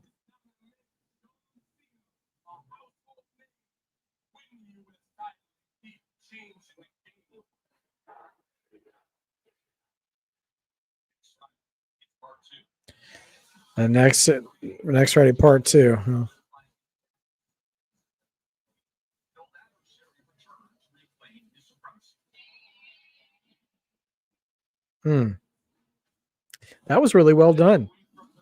Great trip down memory lane. And now here comes Drew McIntyre. That crowd was raucous. I will say this. The crowd wasn't quiet. They booed Goldberg and Brock out of the building. How amazing that the crowds would be so hot for them in 2016 when they did it a second time around. But tonight, it's our main event. SmackDown.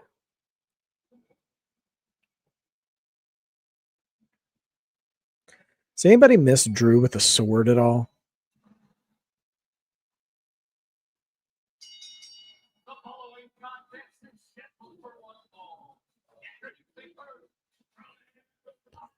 Oh, yeah. The word got out, that both Brock and Goldberg were leaving. And initially, I think they just knew Goldberg was leaving. And then Brock dropped that bomb. And then, they just turned on both of them.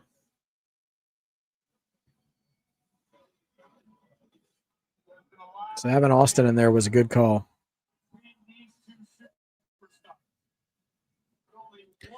Well, it was Vince's sword. So I imagine Vince took it with him. Vince let Drew borrow it like it was Vince's idea.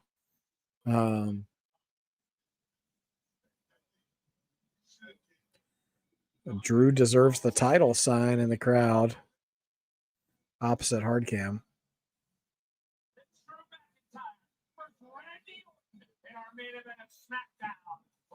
I think this match is gonna low key cook. I think because Drew and Randy are both pros, and they're both big dudes too.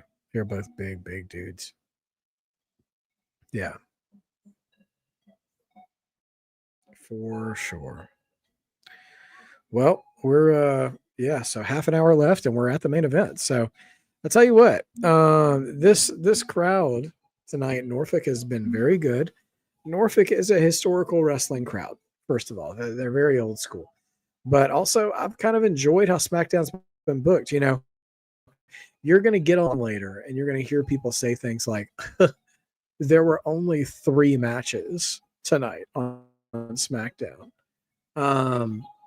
but the quality of those 3 matches were fantastic. So you've got, Sammy and Phoenix, Tiffany and Jade, and now Drew and Randy. Now, technically, we also were going to have Julia and BFAB, but that match didn't really happen. It was more of an angle advancement. But honestly, when you fill in all the gaps with, good interview segments, good story progression, honestly, Joe Tessitore's video package there on Brock and Cena, honestly, that was better. That was more sporty, more sportsy than anything I've seen WWE do in quite a while. So, like, when I said I didn't care before when Brock came out, we're like, we don't know why he attacked Cena. I don't think he needs for this feud. In general, this is bad advice for wrestling, but for Cena and Brock, it doesn't matter. All that matters is you're getting Cena versus Brock one last time, and that's all that really matters. But yeah, so if you're going to hear people say it was boring, it was boring and stuff, they're all full of it. This has been a great show.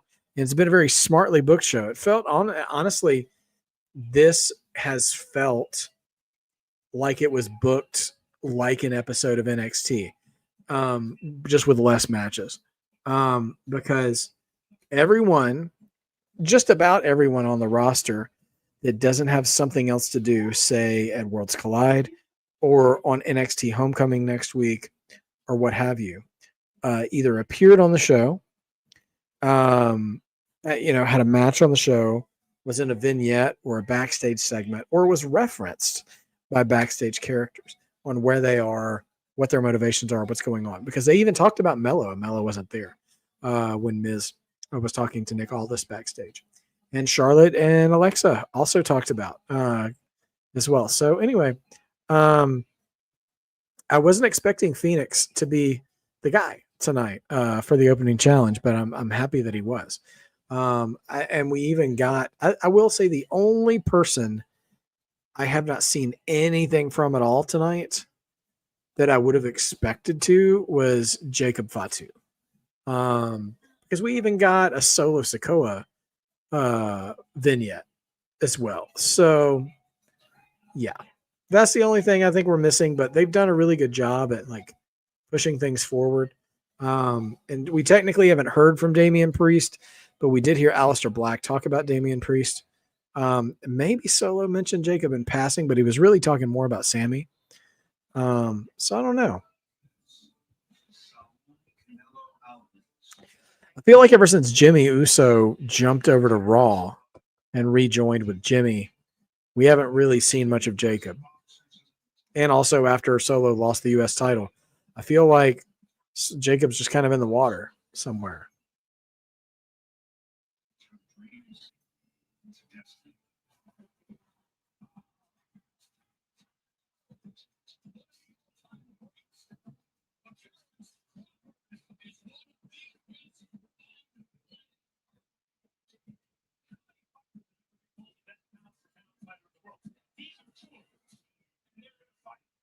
Two of the greats, both claim to be the greatest. There's only one way to find out. Thank goodness this Canelo Crawford fight will be tomorrow when we won't have to see these ads anymore. Versus Crawford, the true super fight that only comes along once in a lifetime.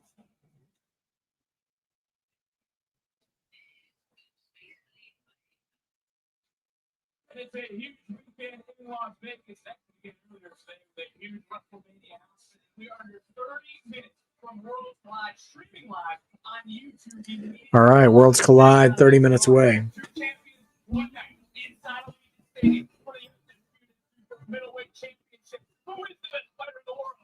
Canelo versus Crawford. Rey Mysterio.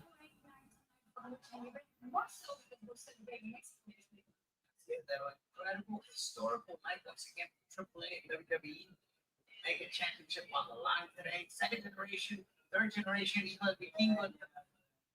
Oh, Ray and Dominic having a little face off.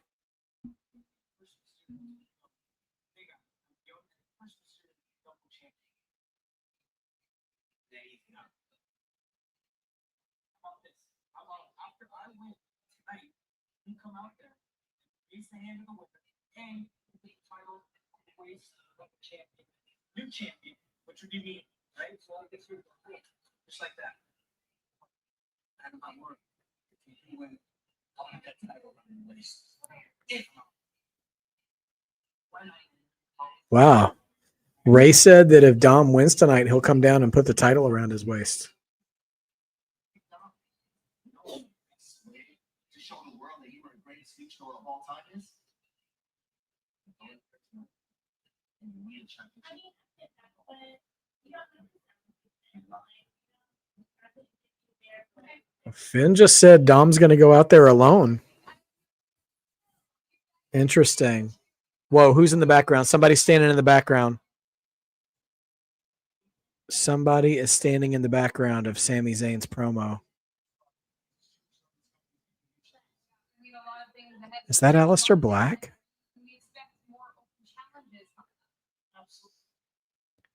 Who's here? Mello.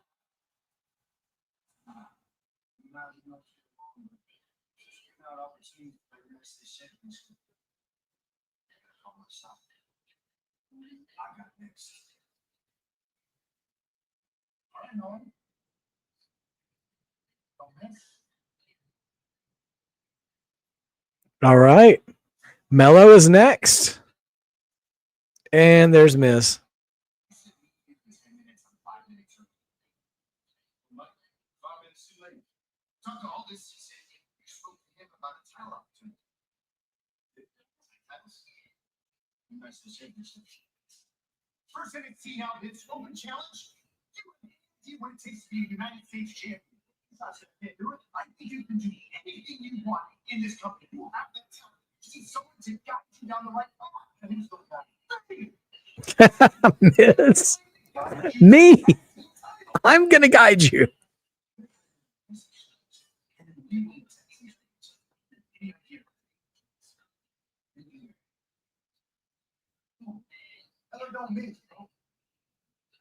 Okay. Mello's trying to point out, hey, Miz, you were U.S. champion and tag champion at the same time. Why can't I?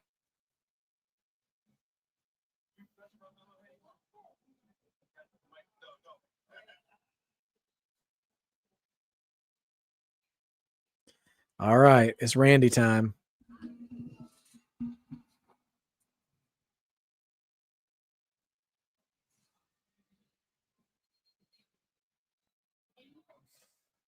Drew was standing there for a long time, knowing how many backstage segments and stuff they just had to do. RKO everybody.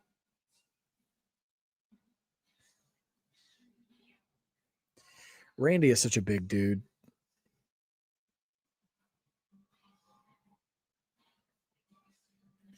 That is a long list. 10-time WWE, 4-time world champion, 1-time Intercontinental, 1-time US, 4-time tag, Money in the Bank, Royal Rumble, 2 Royal Rumbles. Crazy. It was Shin. Okay.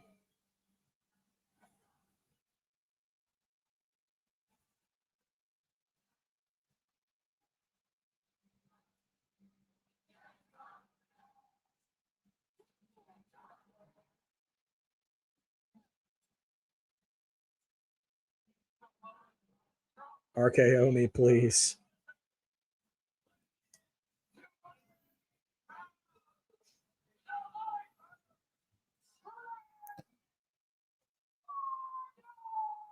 Two K26, yeah. Let's go back a few weeks ago. It was right here on SmackDown that these two really came to blows. They were going back and forth, had to be pulled apart, had to be separated.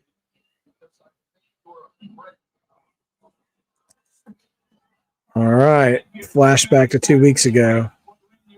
The truth is hard to hear. As I mentioned, had to be separated with Randy was looking to see some vengeance. Everyone in the vicinity and then set his sights on Drew McIntyre was looking to put the Spanish Warriors. All right. So who do we think here, you know? Do we see interference? Do we see a non-finish? Or do we have Randy or Drew come out clean? We'll see what happens.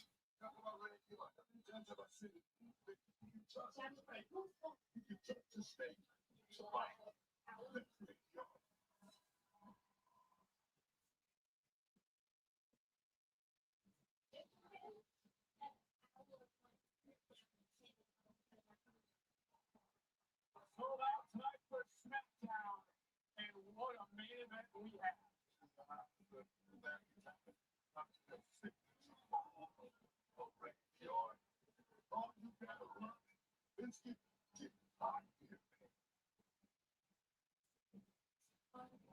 So much history in this building. What a main event we are set for. Rumor is you actually were one that closed the gates years ago to stop the DX invasion.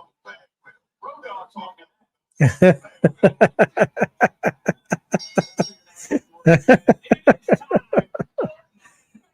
That would be Justin. That would be a crazy tag team right there. Norfolk was the site of the DX invading Monday Nitro, and Vic Joseph was just giving Booker T a hard time. He's like, "I heard you were the one who closed the gate, so they couldn't get in."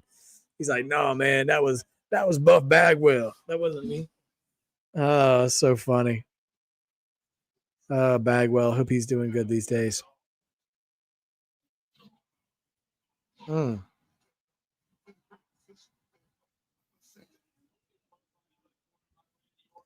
think it's not. It can't be understated how large these two men are for this match. Like, they're no Andre the Giants, but the Big Shows or Omos's, but these are large competitors. Like if you just ran into them in a barbershop or the grocery store, it'd be like, oh my gosh, you're huge. Clotheslines Drew over the top, and Randy is limping a little bit, but fired up by the crowd, and we're probably going to commercial here.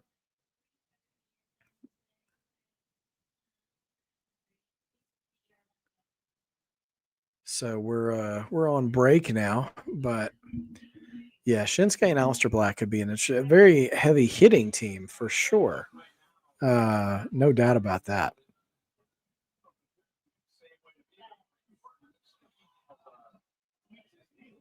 Randy's still kind of ginger on that knee, by the way. I'm not sure what happened. I don't like that. He's still trying to. He's really paying attention to it. I don't know if he just jumped off the second rope when he was doing the 10 punch count or what happened there.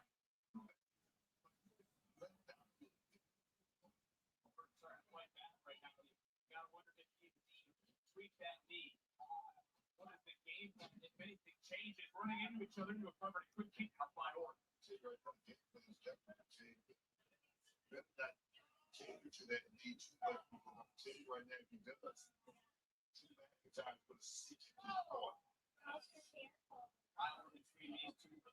Escalating over the summer. Paris had some classic matches, even dating back to 2020 over the WWE title. But Booker, you've said it to me time and time again. Some people in the locker room just don't get along. I mean, it's like everybody. Drew just working over Randy. Just old school stuff.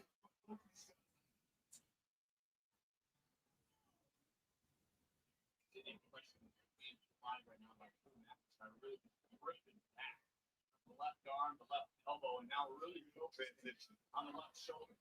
Transition right there.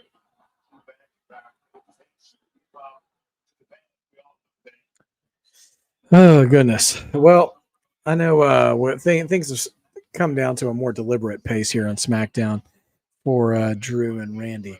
But overall, it's been a really solid show tonight. I really enjoyed it. I enjoyed the Wyatt promo. I thought it was really good. Sammy and Phoenix was a good match. Tiffany and Jade was over delivered, I think. Seeing Nia come back and get into that, which what we kind of predicted, but was still good. And even that video package about Cena and Lesnar was pretty good to go back and see. All the OVW footage was really cool. Yeah, so solid match tonight. And also seeing Mello is going to be challenging for the U.S. title next. So we'll probably see that next week at SmackDown right before WrestlePalooza.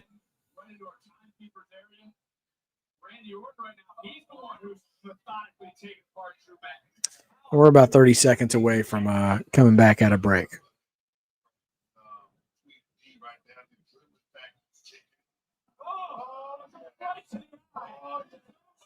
Oh, man, Drew going for Randy's eyes. You don't see that much. Drew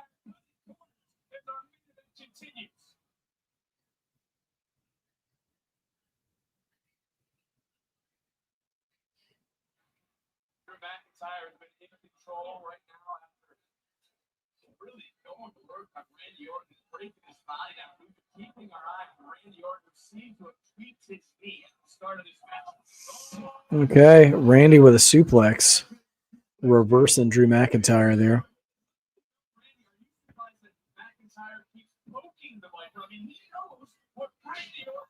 Are we going to get the Orton stomp? He hasn't done that in forever. No, just one stomp.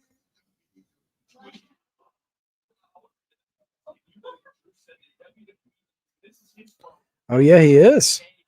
We haven't seen the Orton stomp in forever.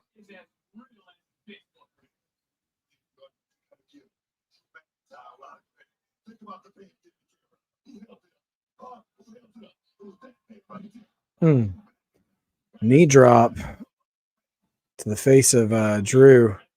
Randy's still kind of paying attention to that knee. Oh, and Drew goes right after it. So they're selling the knee in this match. Okay. Oh, man, chop block.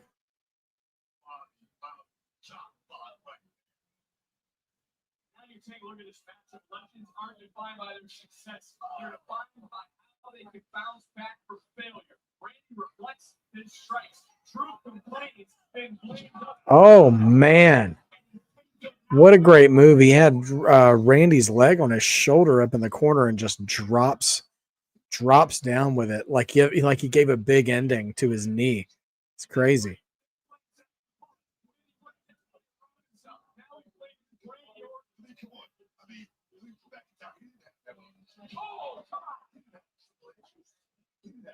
So that's Randy's fault. I'm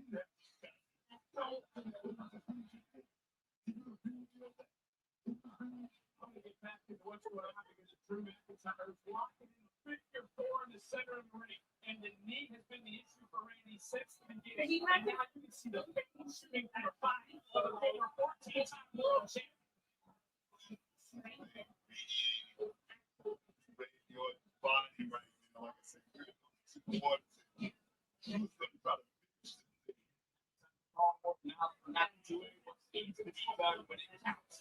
McIntyre saw an opening. He took it. He saw the knee was tweaked. He's continuing to apply the pressure. Look at the eyes of the Scottish warrior. Randy Orton right now has been in this figure four for quite some time. We don't know how much damage is done. Figure four from Drew onto Randy, but Randy's trying to turn it over and reverse it. Really telling a story about Randy's knee in this match. Justin, I really feel like Drew needs the win more. I mean, the last time we saw Cody on SmackDown, Drew attacked him, which would make you think that Drew is being groomed to be the next challenger for the title. So he needs to be a threat to Cody. And if Randy beats him, then how much of a threat is he to the title? But Drew, who is great and can talk his way into any feud he needs to, is going to need some wins at some point to really build himself back up, or at least capitalize on the wins that he gets. So to speak, try to figure out what's going on with his body. Yeah, I mean, I think the partnership with ESPN Sophie is going to work wonders for WWE's exposure. I think they'll be far more exposed to the general public. I mean, they already are than any other wrestling company. Excuse me. But I think they'll get it even more though if they're partnered with ESPN. Oh wow, Drew this time backdrops or back suplexes Randy onto the table, which is one of Randy's trademark moves, and another chop block. Orton having a hard time tonight.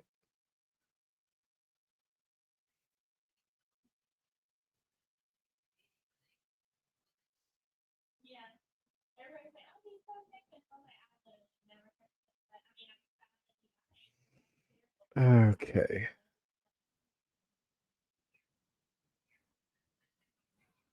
Drew McIntyre has turned this matchup around. He doesn't care how he wins. He'll take the count. Oh, Drew cares about So right now we're on ads, but Drew is having the ref do a count out on Randy. referees up to 6. I didn't peek over because our table's been turned upside down just a little bit. Orton just starting to move. Referee is at 8. Randy's still not back to his feet. Referee's at 9. Ref's at 9, and Randy rolls right back in. Randy's still selling that knee. Something crazy. Holding on to his left knee. And like a shark smelling blood. There goes Drew McIntyre. I feel like Randy might steal a win in this match because of how hard they're working his knee in this match.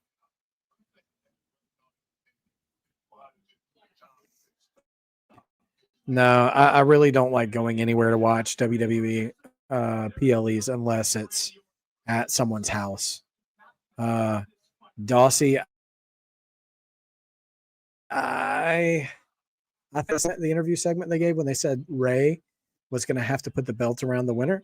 But then Finn Balor came in and said, by the way, you should win it. You should prove everybody that you're the best luchador by winning it alone. So he's saying that he's going to come help. So I don't know. Although an interesting twist would be if El Grande Americano came down to help Dom, cost Dom the match, and we found out it was Finn Balor in an El Grande mask, like pretending to be El Grande.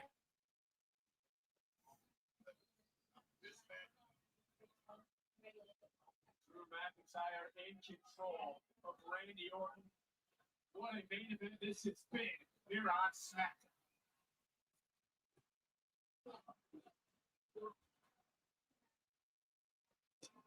Booyah punches, and we're back on the main broadcast now.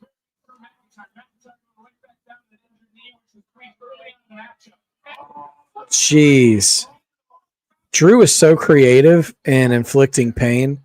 He just body slammed Randy, but he body slammed him up against the ropes so his knee would hit the ropes on the way down. Randy leaves the ring and is trying to walk it off. Somebody's got a sign in the crowd that says Arachnaman and Firebreaker Chip were here December 29th, 1991. That is amazing. Oh, Randy just pokes Drew in the eye. Vicky or Chavo? That's a deep cut, my friend. That would be interesting. Vicky and Dom together would be insufferable.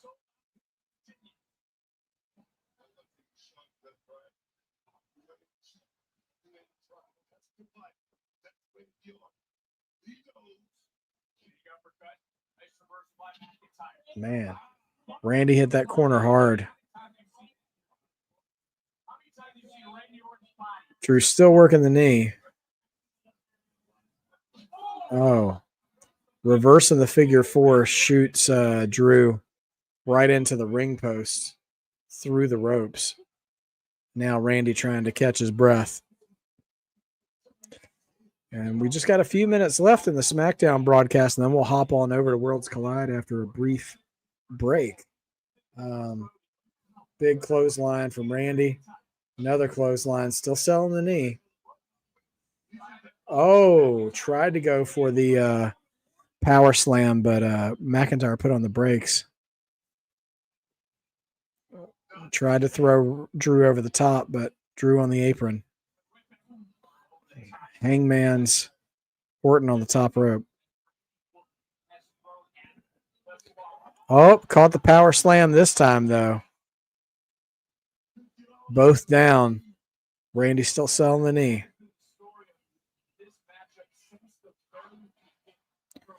Big RKO chance in Norfolk.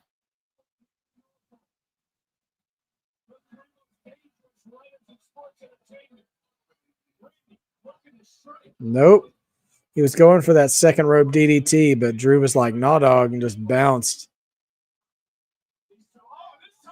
Now Randy, back suplex onto the announce table.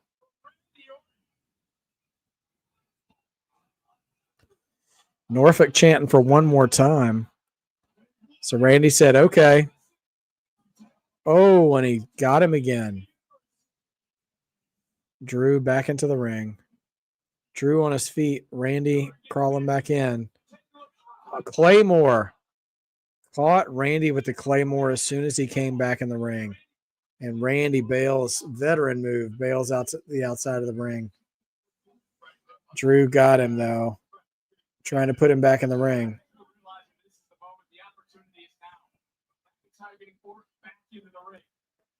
Drew climbing up. Drew gets back in. RKO. And now Drew rolling to the outside of the ring. And Drew falls to the floor. And Randy, who's bleeding right between the eyes, that Claymore must have caught him. Randy to the outside, still favoring the knee, going after Drew. Now Drew throwing Randy back in the ring. And whoop, kick to the stomach. Now we're going to get that draped DDT. Drops Drew with the DDT.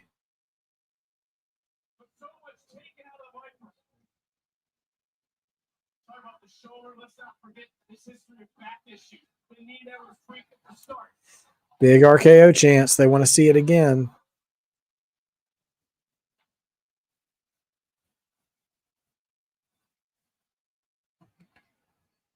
Is Randy going to go down, slither down to the mat, or is he going to stay upright? Drew struggling to get up. Oh, Randy's thinking about the punt, but think about your knee, dog.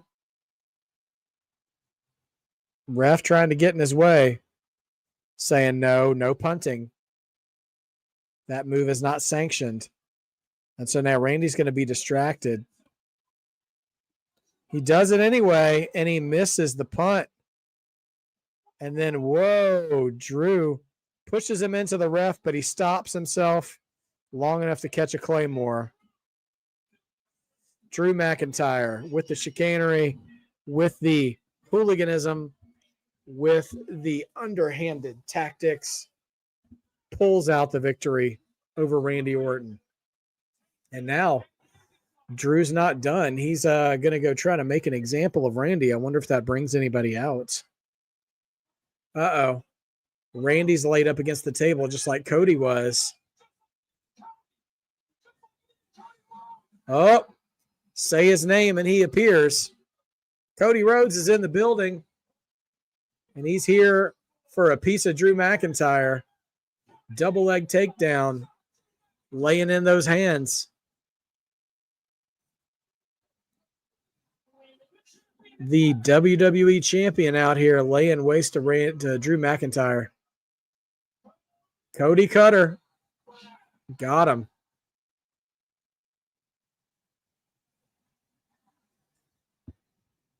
Cody wants a mic.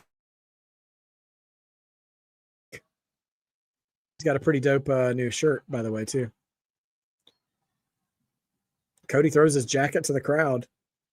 executive producers. Cody's gonna say something.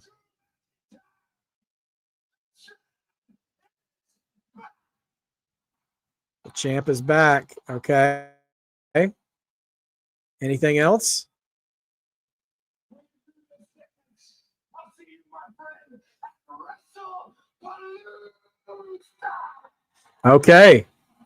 There it is. Cody versus Drew for world title at WrestlePalooza. The card is stacked. So there we are. And that, ladies and gentlemen, is a wrap on SmackDown.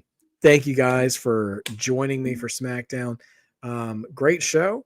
And we're going to have a great time as well for Worlds Collide. And so let me just make a quick adjustment here as we do that, because we'll be going to Worlds Collide then. And so I need to make a quick adjustment here. Let's see. And then we'll have ourselves a grand old time doing the Worlds Collide thing. So I'm going to set this guy up here and we'll continue that as well. So I'm going to take a quick break and then we will reconvene in a few minutes for Worlds Collide. So bear with me and I will be right back, friends and family.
All right, everybody. We are back. And it is time for the Mexican national anthem.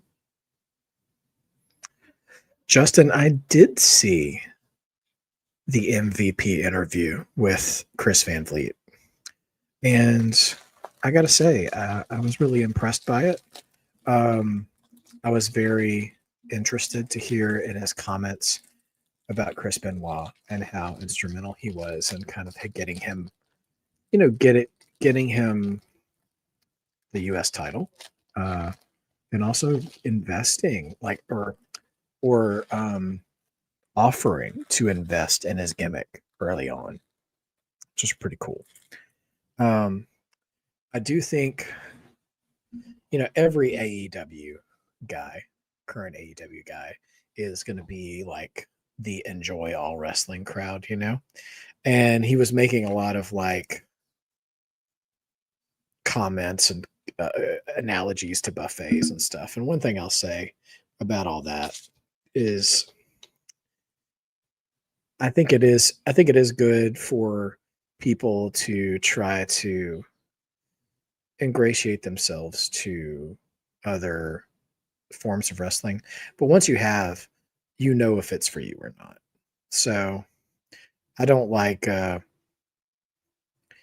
everybody comparing WWE to McDonald's and stuff all the time. Like, there's nothing wrong with liking McDonald's. And that doesn't mean there's nothing not real about you and stuff. So anyway, that's a whole other talk for another time. But Lillian Garcia giving us the national anthem now.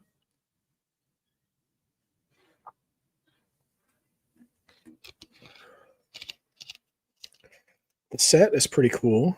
The screen is very kind of Aztec temple a little.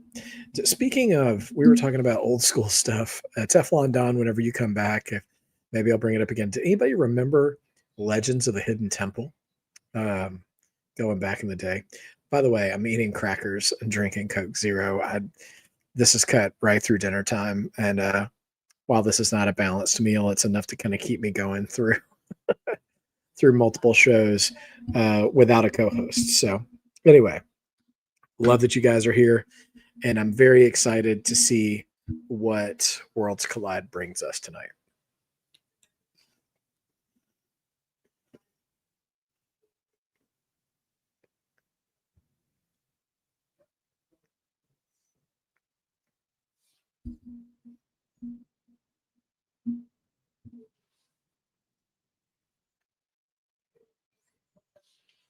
I got to tell you, if the last time I had seen Shawn Michaels was when he was one of the Rockers, I'd never recognize him today.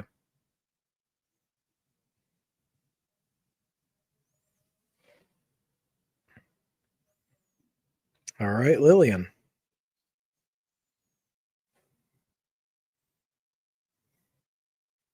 I wasn't paying attention. I didn't see Chavo.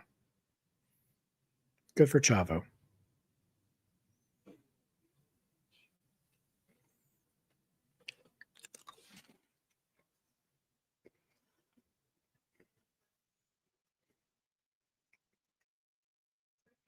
That's a pretty dope jacket with from Roberto Figueroa, the lucha mask on the lapels. It's pretty cool.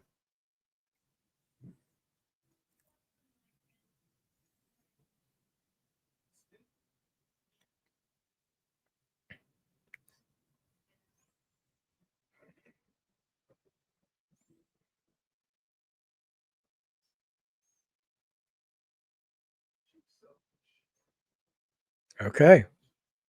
We're getting started. Oh, is Penta here? I knew Penta was making an appearance.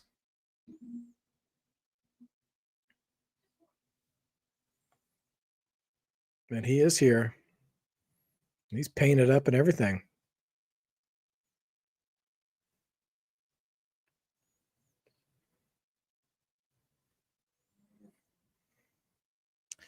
Now, I thought Corey Graves was going to be on commentary for this, but I haven't heard him yet, and maybe I'm not watching the right feed because everything I'm hearing is in Spanish, and I am on the English WWE channel, so we'll see what happens.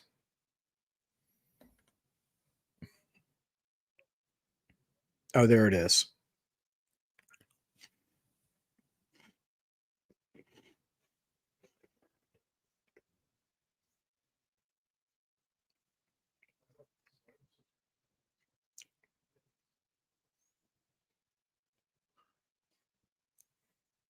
Pence got a Mexican flag with him that I think one of the fans gave him.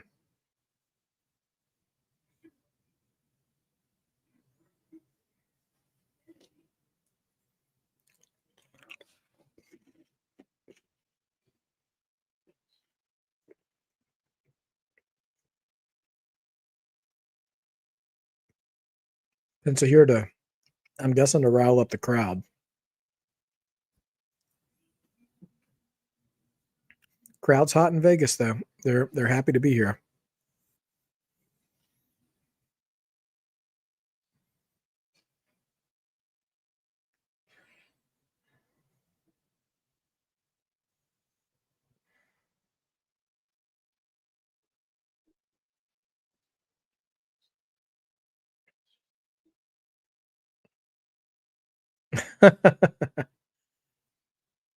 Penta clapping onto the mic for Cero Miedo.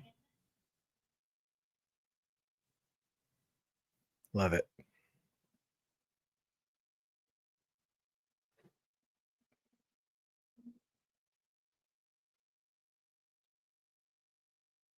Okay.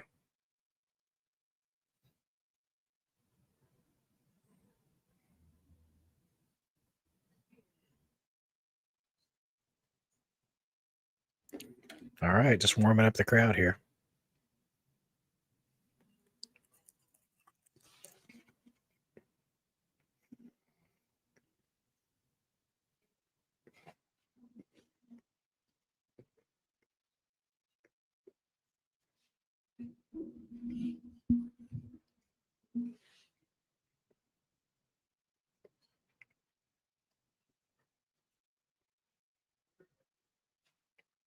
Octagon would be interesting.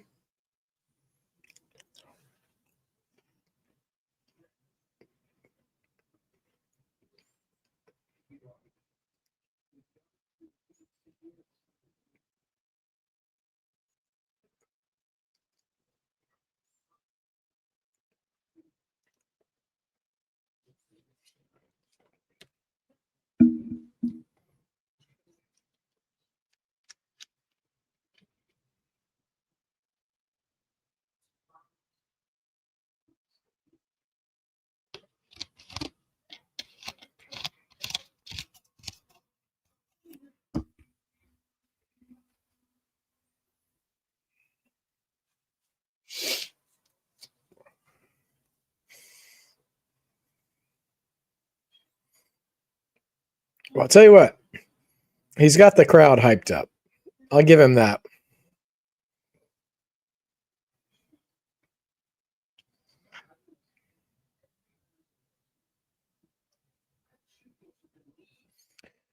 Justin Drew won the match. He was able to use the ref to kind of get in the way, and then hit Randy with a Claymore and won. And then he tried to injure Randy after the match, and Cody showed up to save him and beat up Drew and said, "You and me at WrestlePalooza." So Cody and Drew were there as well.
So I'm getting the idea. I know zero Spanish, cero miedo. I guess I know 2 words. It seems like they've sent Penta out there to hype up the crowd for the card tonight, but the crowd still loves Dom. So he tried to talk down Dom, and they weren't having it. But they were behind him for everything else. Yeah, for sure. It's clear wrestling is in the heart of Penta. Dro, I'm not gonna watch the Canelo Crawford fight. I won't be at home when the fight is happening, so probably Canelo. I'm gonna think Canelo. I know I shouldn't have taken French. Oh, we got JBL and Conan with Corey Graves again. This ought to be fun.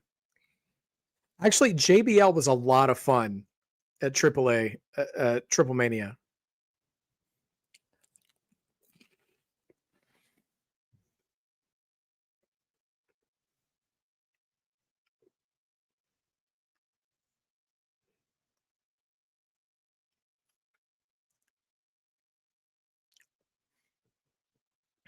Penta and Mecha Wolf would be a lot of fun, Justin, for sure. Be a great time.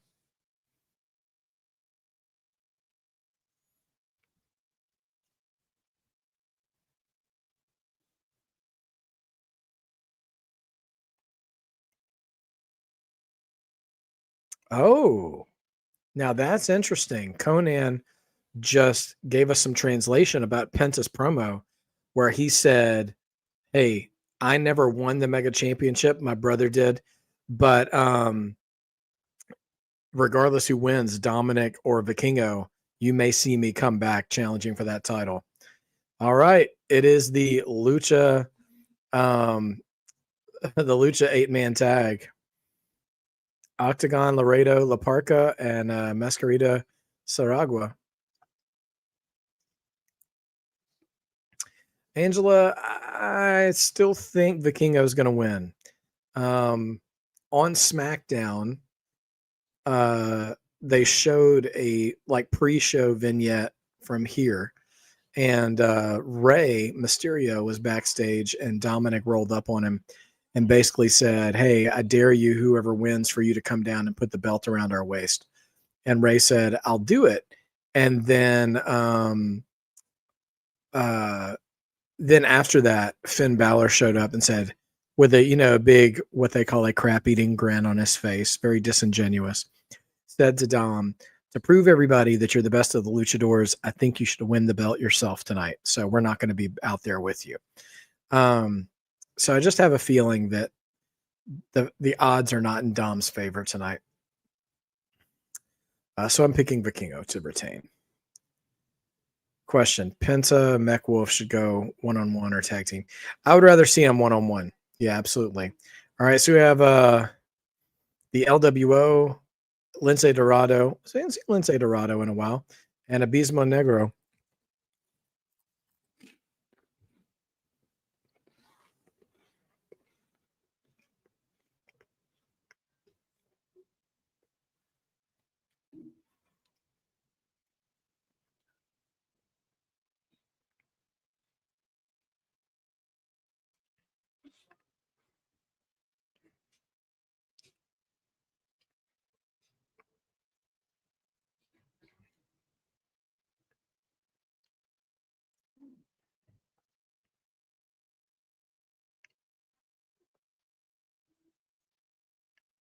Now, I thought we were going to see the hamburger dude tonight, but I guess not.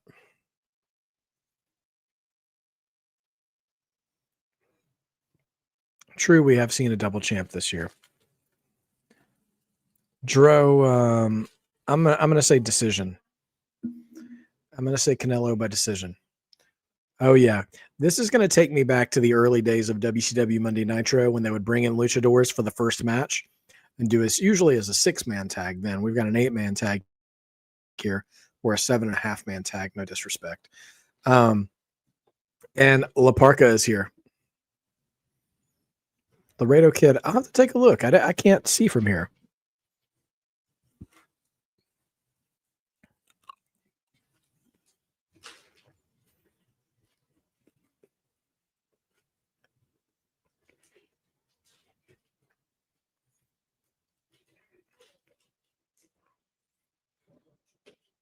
La Parca is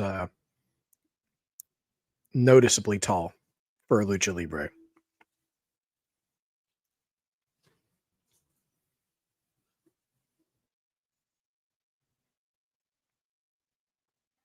Handshake of respect.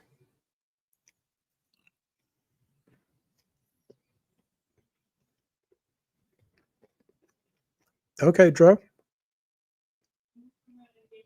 Best of luck to you, my friend.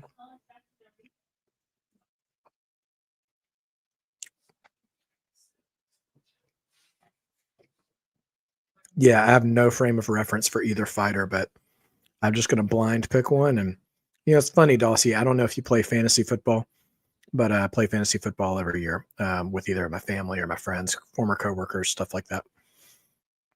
And it never fails. Usually people who know the least sometimes just have the best fortune with picking who wins,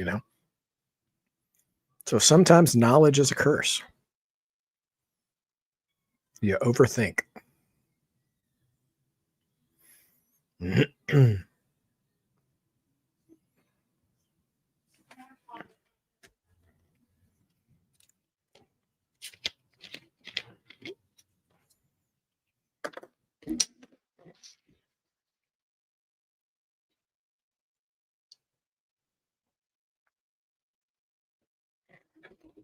That is correct, Dro. He is actually at Worlds Collide.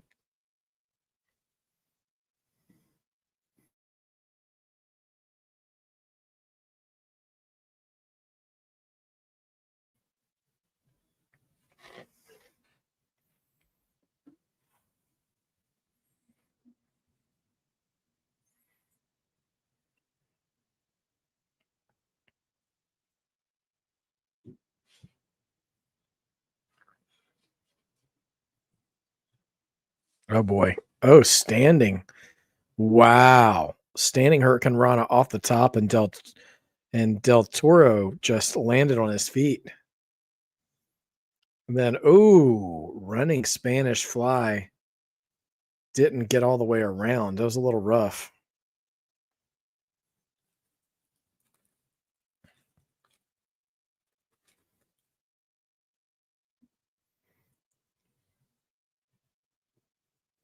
Hey, Shamanica. Good to see you this evening. Hope you're doing well.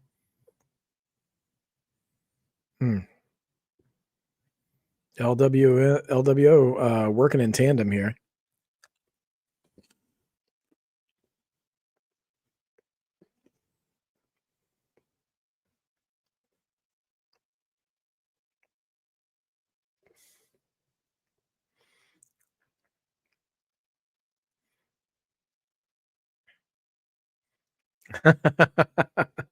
Good call, Dossie. So good.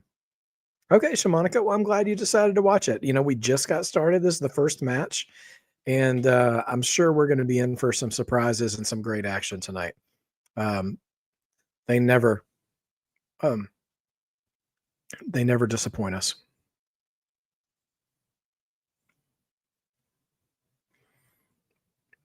Oh my gosh. The commentary team is telling some wild stories right now. It's hilarious. And here comes La Parca.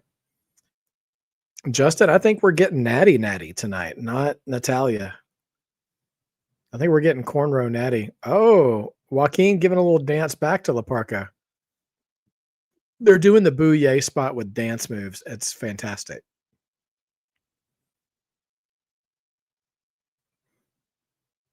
Canelo shook his hand. Oh, I don't know. Wow. La Parca, man. Love La Parca.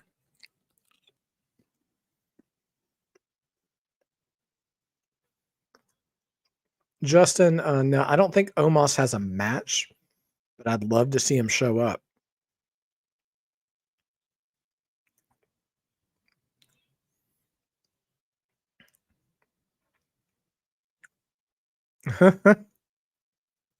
La Parca is bordering on obnoxious here, and it's hilarious. He's basically square dancing with Joaquin Wild. Man, what a great screwdriver suplex there.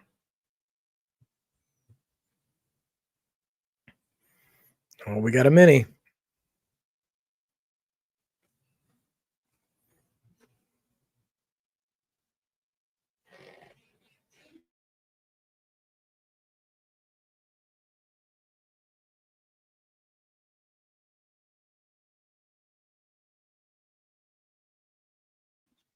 Javon and La Parca would go so hard, Justin.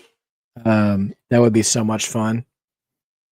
I would love La Parca to do just a cameo on NXT or Raw or SmackDown just one night, you know? I'll tell you what, Justin, if La Parca had been on SmackDown tonight in Norfolk, because Norfolk was a WCW territory, and WCW fans, while, you know, maybe they had a reputation of being, you know, rural wrestling fans or Southern or, you know, pro-American, the Nitro era WCW fans loved La Parca. We all loved La Parca. I think he would absolutely still get a pop in America. 100%.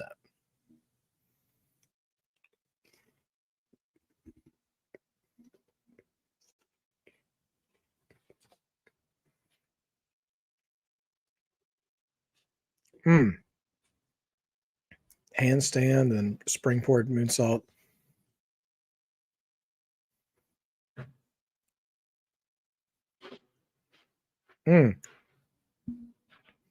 Conan dropping some knowledge. Did not know that Laredo and who did he just say? But an Octagon or a tag team in TNA, the Aztec Warriors. That's pretty cool. Still learning. Blind tag from Dorado. Man, stiff kick there from Del Toro. Springboard splash, sort of, from Del Toro.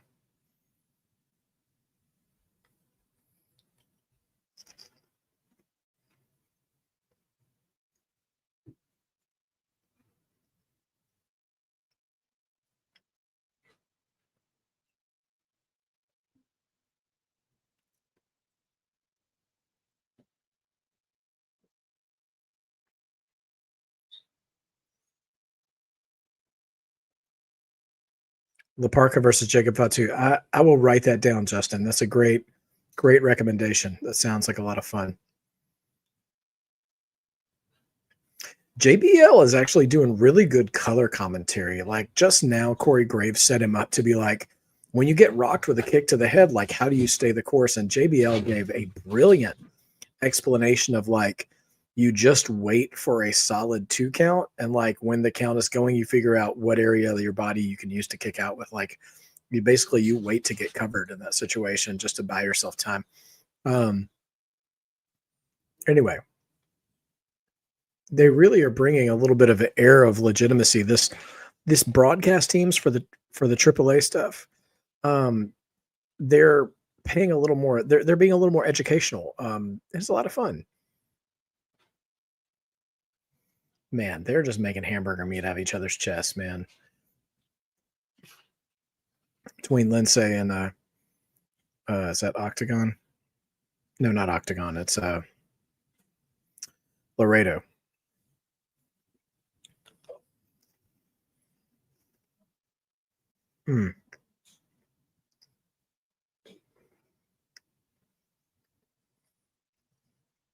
Awesome, Drew. Yeah, I used to like basketball as well. I try to keep up with it around the playoffs and stuff, but not during the season anymore. Whoa, Abismo Negro just dropped La Parca off the doing a little dance himself. JBL and Cole were a great team. Absolutely.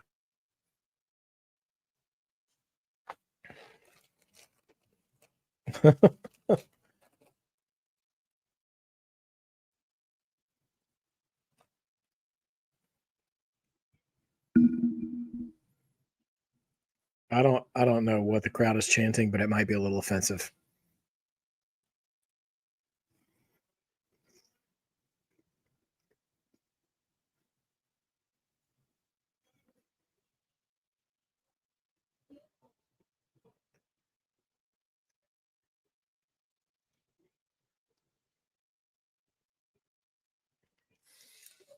Yeah, I love football too. I'm definitely all in on football. I love college football. I follow the NFL. My son plays football as well, so obviously I'm neck deep in all the youth football stuff he does. So we're big fans of the pigskin around here. Man alive, these two minis.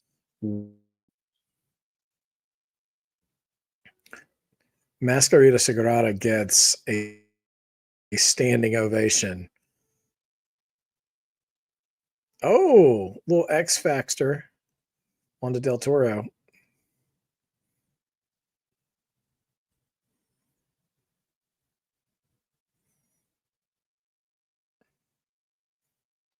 My goodness gracious.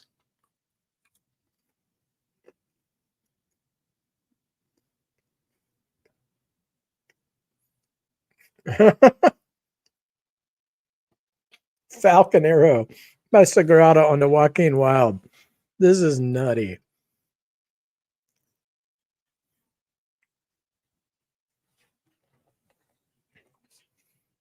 Oh, Sagrada's going up top. Wow. Flying head scissors to Abismo Negro.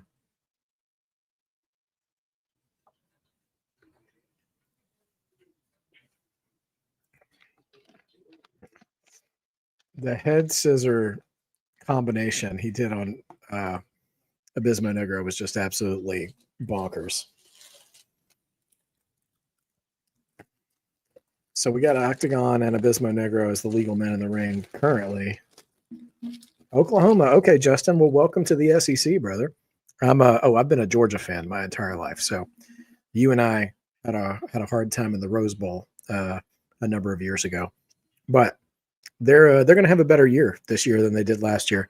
Although it was exciting to see them drop.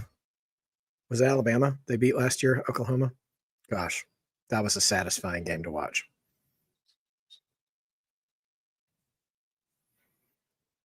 Mm.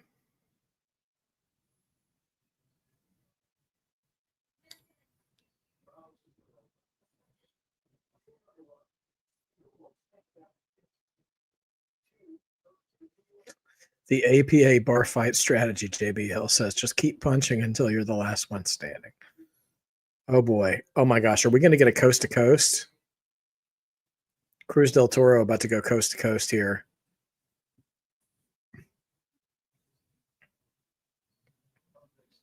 Wow. Coast to coast basement drop kick onto Octagon. Here comes Wild. But nope. Laredo's got him in the electric chair now. Nope. Oh, wow. Reversal. Here comes Lindsay. Shooting star press. Nope.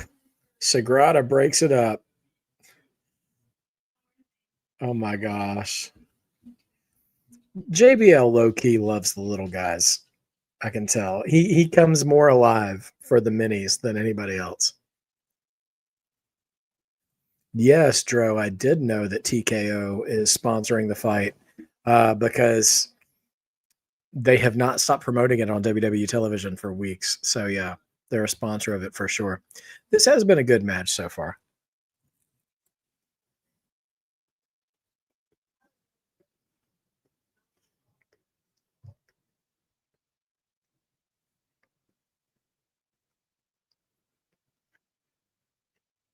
Here we go again. Oh, has he got an octopus stretch? Wow. Octagon back in now with Lince Dorado. Springboard disaster kick. And here comes Del Toro with a stand-in Enziguri. Here comes La Parka. Rolling cutter.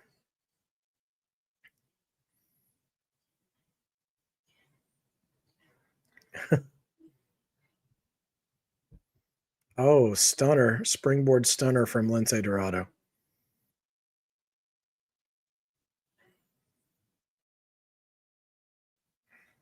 Yeah, Dossie. They're the indie scene is going to have a hard time with Mania not being in North America. Asai Moonsault by Lince Dorado. Great sequence there. Although I had an idea. I don't know that it would garner the same amount of revenue, but I think what TKO should do is have NXT, AAA, and TNA put on a hybrid show to, I wouldn't say replace WrestleMania, but create a big event stateside, maybe the weekend before. And that could serve as the hub for all the indie shows in the area. Now, granted, I don't think TKO gives a crap about all the indie federations, which sucks, and it shouldn't be that way. But I think that would be a good idea. Hey, George, congratulations, man. But yeah, I would want them to do, or AEW has a great opportunity to take that place. So who knows? We'll see what happens. Oh my gosh, they're going to slingshot Joaquin Wilde. This dude can fly. Wow. He almost cleared the whole crowd.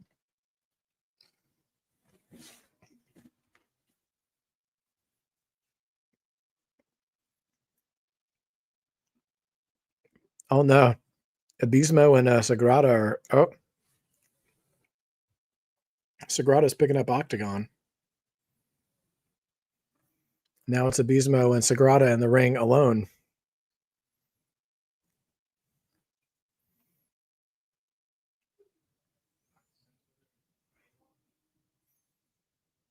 Roll up. 3. Oh my gosh, Sagrada wins. I don't know why Sagrada went and tried to get Octagon before he went back to the ring.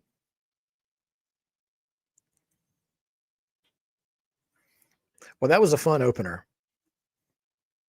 An absolutely enjoyable opener. Man.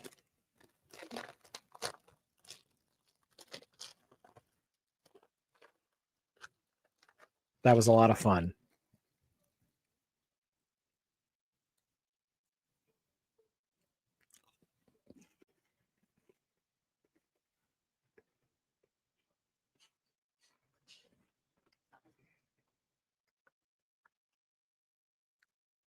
Dossie, are we talking about Mania? Oh yeah, I'm indifferent about Mania going to Saudi, but I am curious what will come of some of the other, like you said, piggyback shows, because I don't think NXT is going to Saudi. And I'm curious if they'll do the whole week out there, because if they'll do Raw and SmackDown leading up to it, or SmackDown, Mania, and then the Raw after. If they'll do that, or if they'll try to come back to the States, that's going to be insane. That would be insane to try to do the Raw after Mania side after doing Mania in Saudi. That would be, I don't know how you do that.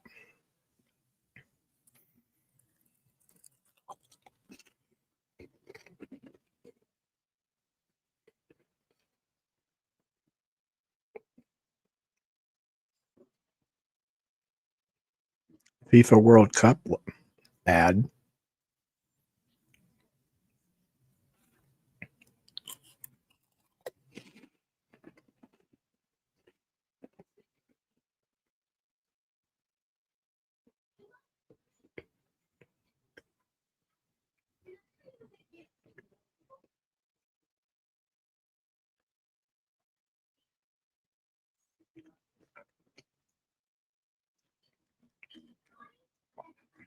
Rey Mysterio backstage.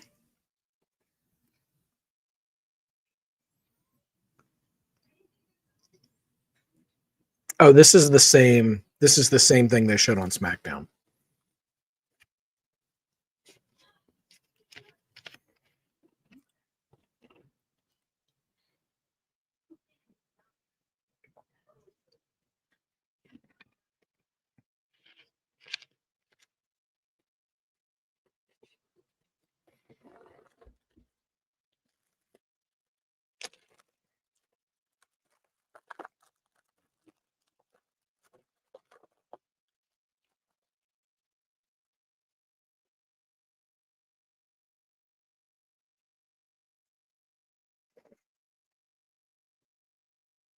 Finn Balor, my stepdad.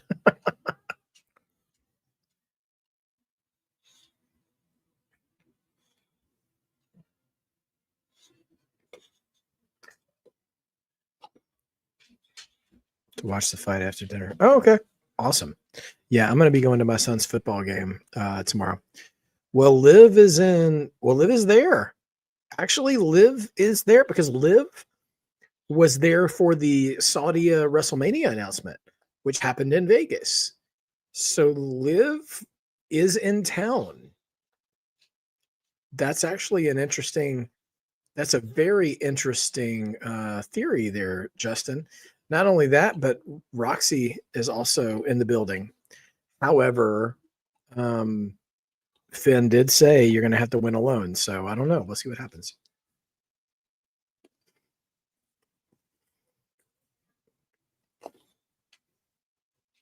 There's Natty.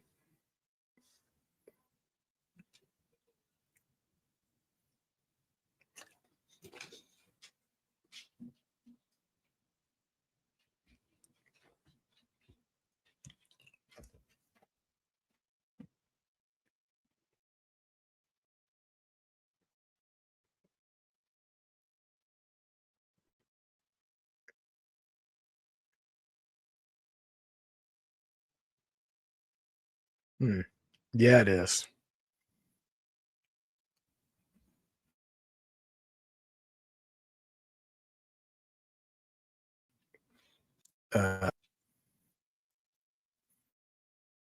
Well, that's a Natty that decimates.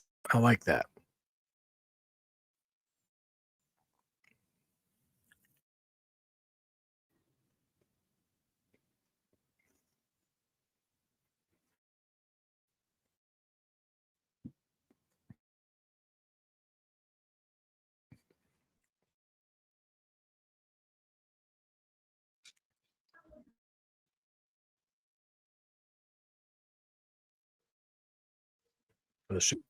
Ricky, who we saw on NXT last week.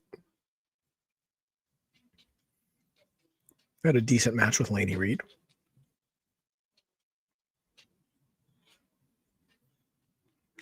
Wahir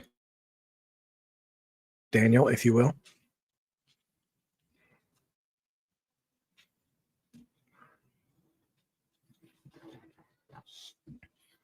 Oh, Dro, I have heard of Morton's Steakhouse. That sounds delicious. What's your do you already know what you're gonna get when you go there, or is this your first time going to Morton's? I love a good steakhouse.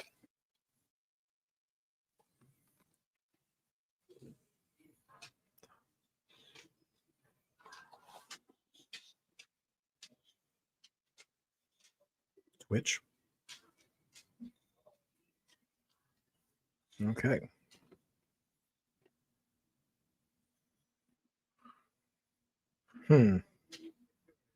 We are okay. Yep, we got Natty. We've got Natty here. She's being billed as Natalia, but that ain't who coming out. Love it.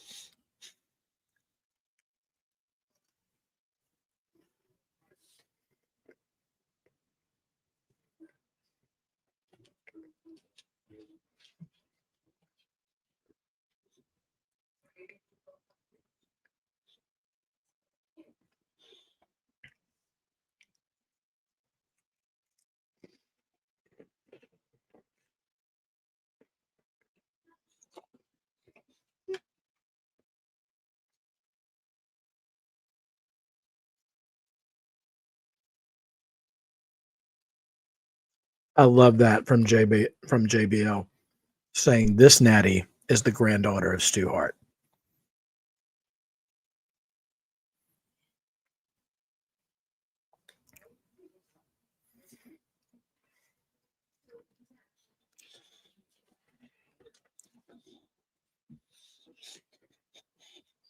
Okay. All right. We're already on the ground rolling around here.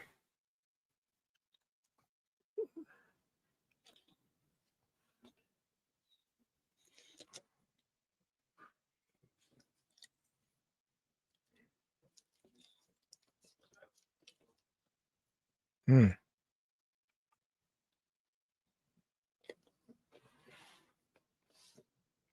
A chance for Fabi in the crowd. Oh, they have exchanging smacks to the face.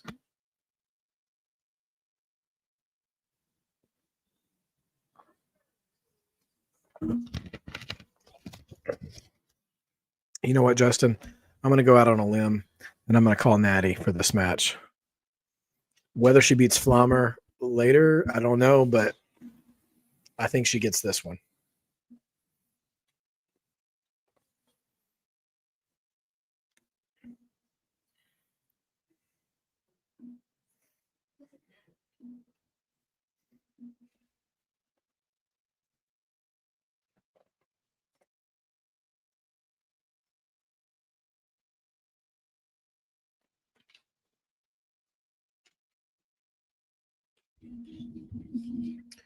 Drew, what's your favorite thing to get at Morton's?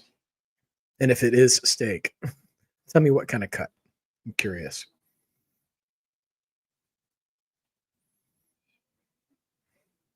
Got Fabi. Yeah, I mean, I really think this match could go either way, for sure.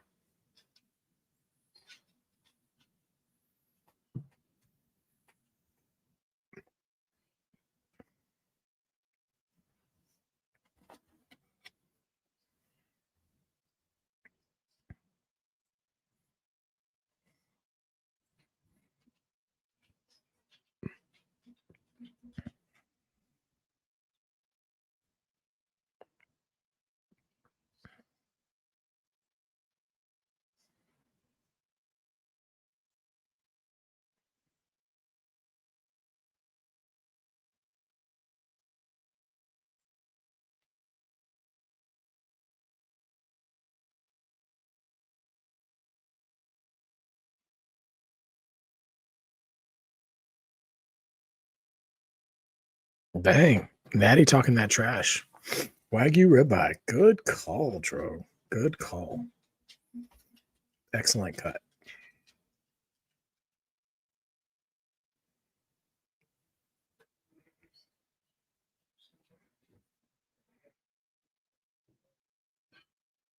All right, here we go. Surfboard. Fabi Apache and got problems right now.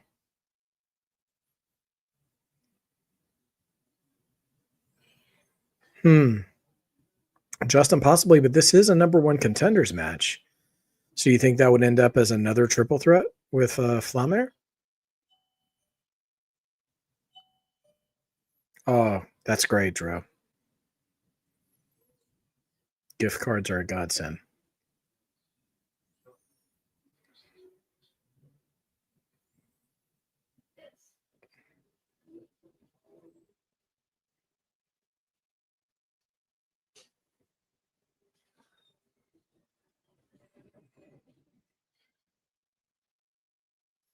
Oh.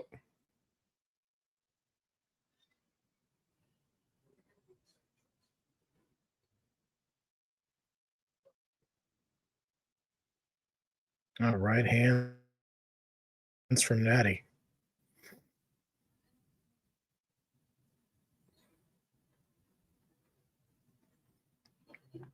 Yeah, the crowd definitely chanting for Fabi.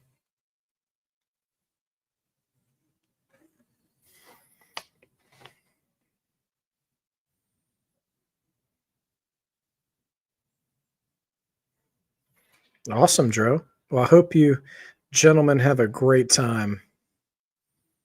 A trip to the steakhouse is always a fun occasion.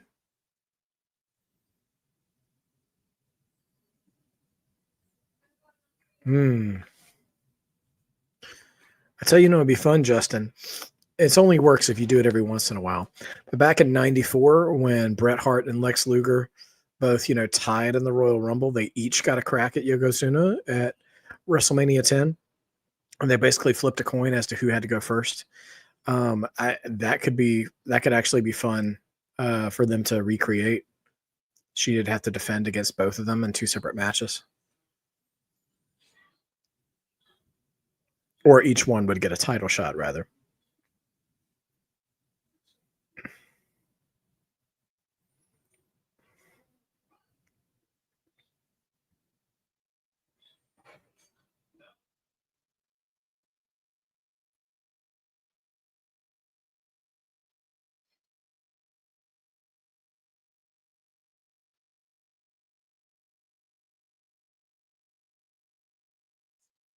Iron Woman match. Not a bad idea either.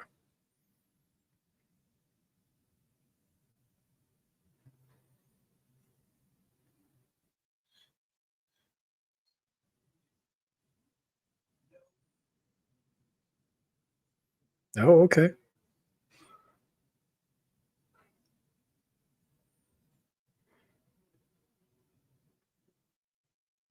Natty throwing hands, trying to break this body lock.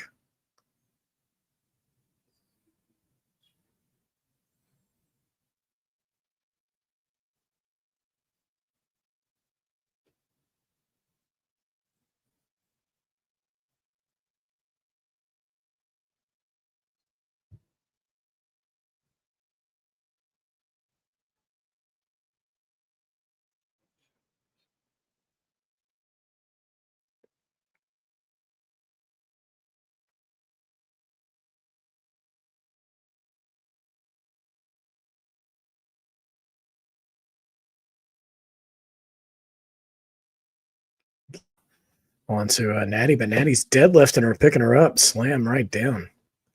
So it's been a really good back and forth. Absolutely. It's a different paced match, than the 8-man tag from earlier. Oh, we got an ankle lock.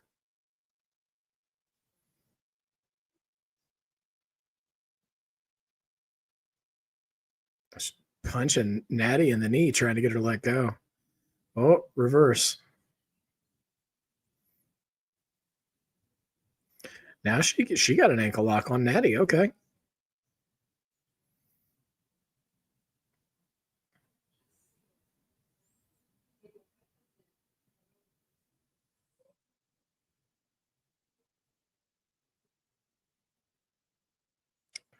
Man. Natty really really going for it.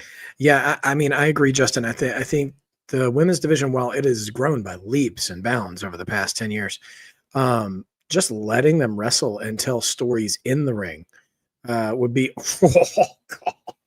Fabi Apache just caught her right in the mouth with that kick. Yeah, I think I would say they need more time to tell stories in the ring, but I think they are doing that. But I gotta say, Natty and Fabi Apache, like they're two. How do I say this? They're two wrestlers. Like they're not PC recruits who have been taught how to wrestle the WWE style. Like these are two seasoned veteran women.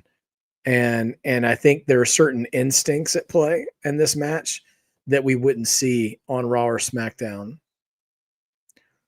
Reversing O'Connor rolls, but nobody gets 3. Victory roll. Nope. Reverses again. Oh, Natty stole it. Reverse the victory. And that was just hitting the next gear. That was a great match. Those ladies, I mean, I want to say the best compliment I can give, but a high compliment I can give is that was just a good wrestling match. It wasn't even good for a women's match. A and B convos. Good to see you guys, Natty. I hope you guys were watching since the beginning because JBL gave a great piece of broadcasting descriptor for Natty. He said the difference between Natalia and Natty is that Natty, is Stu Hart's granddaughter. And she wrestled like Stu Hart's granddaughter, man. Like, I love this. And honestly, if they're not going to respect her near the top level of the card in WWE, and I know that's not exactly her role in WWE right now, then they need to keep Natty away from the main roster. They only need to use Natty if they're going to respect Natty. And I don't think the main roster respects Natty right now. But yeah. Glendale. Okay, I know where that is, Drew. Yeah, I know exactly where Glendale is. Oh man.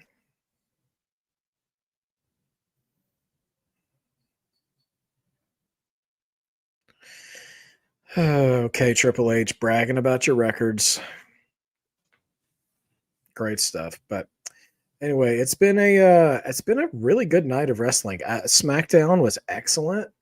Had great. She kicked Natty like she owed her money. Where's my money? Where's my money, man? Thinking about Stewie and Brian on Family Guy. Where's my money?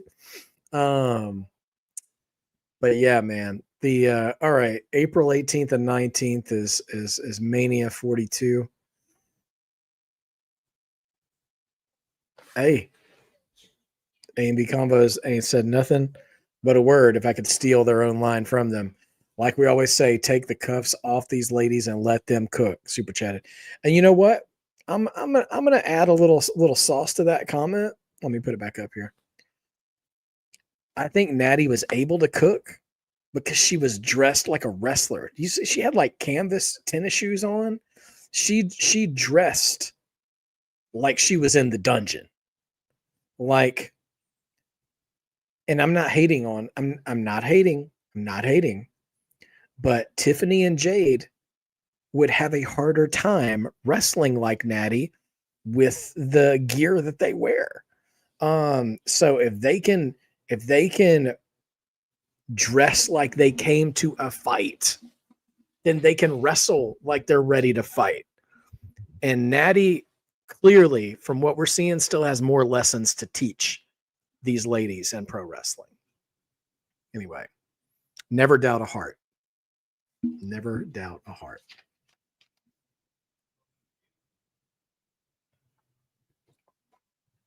Yes, WrestleMania 43 coming to Riyadh. I'm sure there'll be plenty of conversations to be had about that. By the way, with the coalition all in one chat, by the way, let me give you guys a plug. First of all, Monday Night Raw. A&B Combo is always going live for Monday Night Raw. I may or may not be on for Monday Night Raw because Monday is your boy's birthday. So we'll see. I don't even know what I'm doing. I might not even be doing anything at all. But Monday's my birthday. But Tuesday, NXT Homecoming right here at Marked by Wrestling. And right after NXT Homecoming, Just Alex is hosting Coalition and Just Alex predictions for WrestlePalooza, which just got a WWE title match added to it tonight. Cody and Drew McIntyre. Grayson Waller is here with the New Day as well. Big G.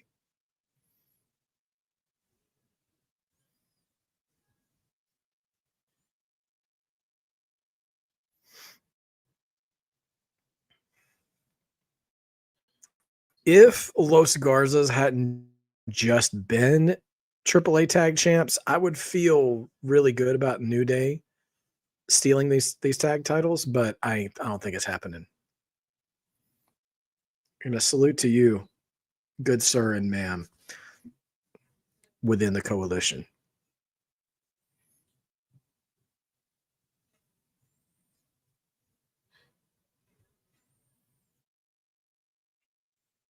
Oh, Woods is out because he had surgery, he said.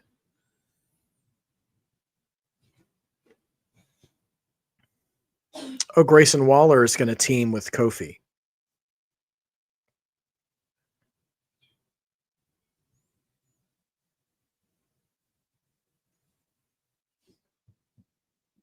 Okay.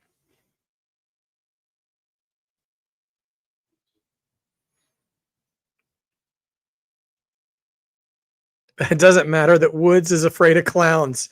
That's what it's about. Woods is afraid of clowns. That's why he's not wrestling. I can sympathize. Clowns are terrifying.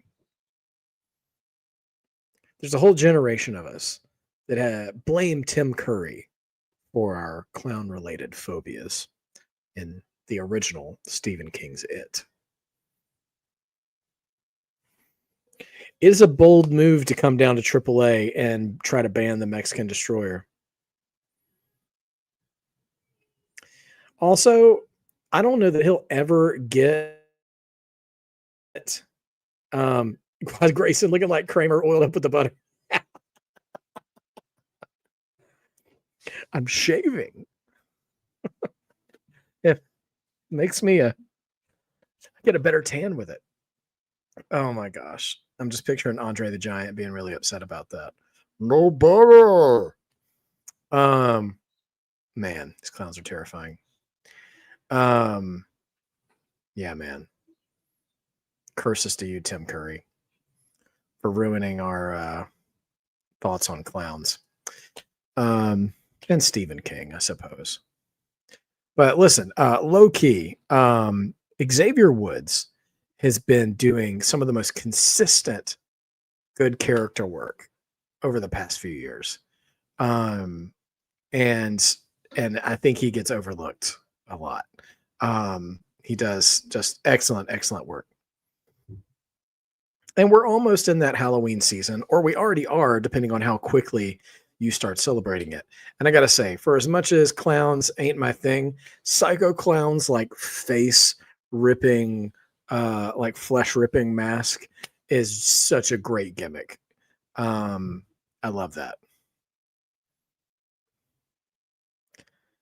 Pagano looks like Insane Clown Posse's like pimp uncle or something.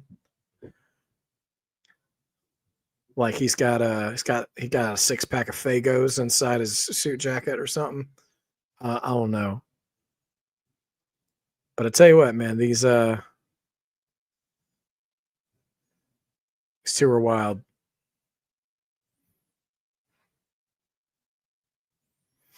Oh man. But yeah, man, a good steakhouse, like we've said earlier, Joe, a good steakhouse is a great place to be. A good steakhouse can sometimes the older you get, be harder to find. The more adept you get at grilling your own steaks.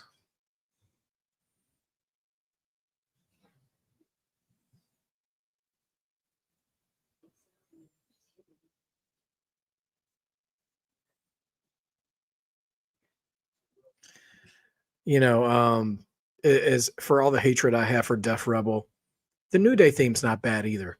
I said that about Julia's theme music on SmackDown, and Waller just out here vibing all to himself. Waller's a good heel. Waller's very good at being obnoxious to the crowd.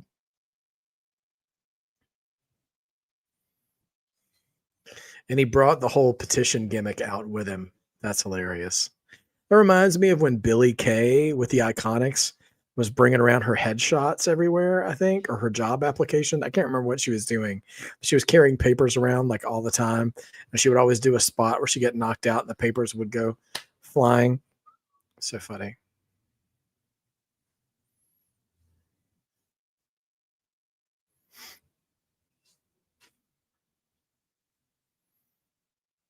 Come on, Woods, rub some dirt on it or something.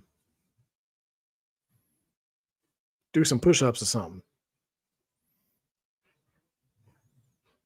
My gosh. The gyrations of Grayson Waller. It's somewhere in between Rick Rude and Big E.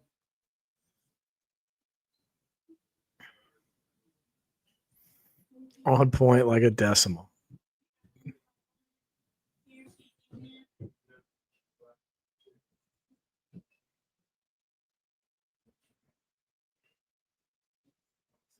Hmm.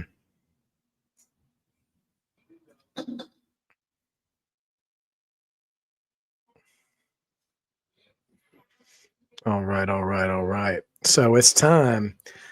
Psycho Clan of Pagano versus Kingston and Waller.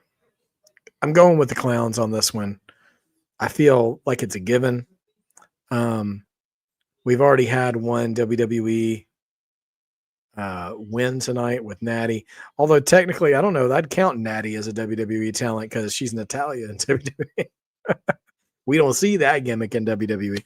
But yeah, Natty won her match, and the LWO lost the opener in the 8-man tag, and then the Natty wins. So I'm calling New Day to lose here. There's another steakhouse not too far from my neighborhood, Dro, called Fleming's, which is really good too. It's kind of ridiculously expensive, but the food is good. I took my wife on a date there once when we were, well, more financially stable, but it wasn't bad. Yeah, it's pretty good.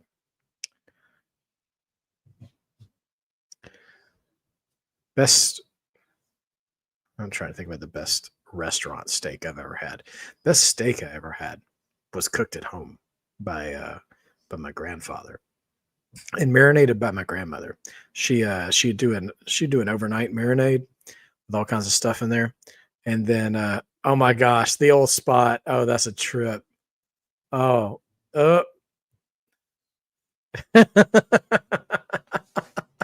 Woods and the Molina roll, and Psycho Clown in the HBK roll there, for those who remember that old spot from back in the day. Seth did that to Rhea Ripley once as well.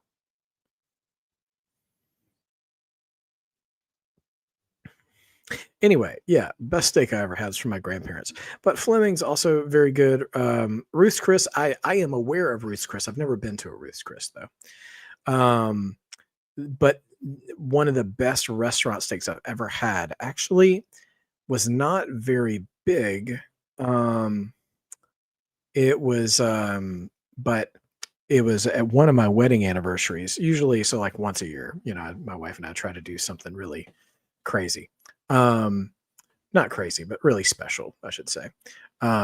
We went downtown to this restaurant that does like all you can eat crab legs and like sushi and lobster and all this stuff. Anyway, we like found it on Instagram basically, but they also do all you can eat Wagyu, but you can either order it off the menu or sit at a table like Korean barbecue style and cook it yourself.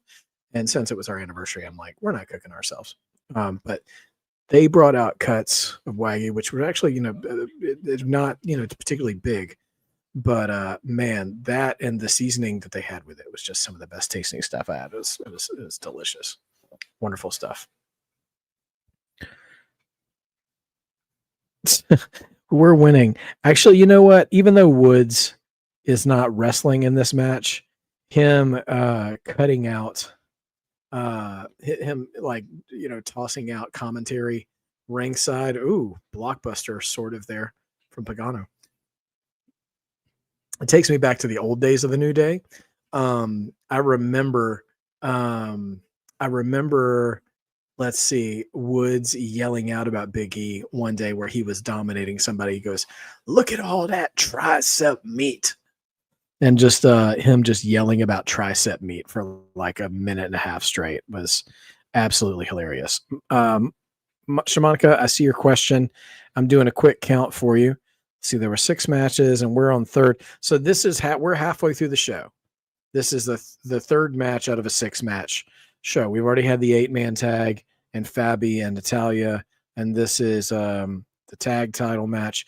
So we still have the Judgment Day match with Lola Vice and Mr. Iguana. We still have the Fatal 4-Way for the Latin American title, and then Dom and Vikingo. So we have a tag match, a Fatal 4-Way, and a 1-on-1 left after this match. So we're about halfway through.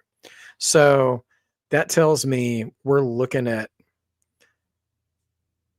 he just said, "That's enough." Oh my gosh. we're probably looking at about a 2-hour show, maybe 2.5 hours. If I'm judging the pacing of the show. You got hacked, Dro?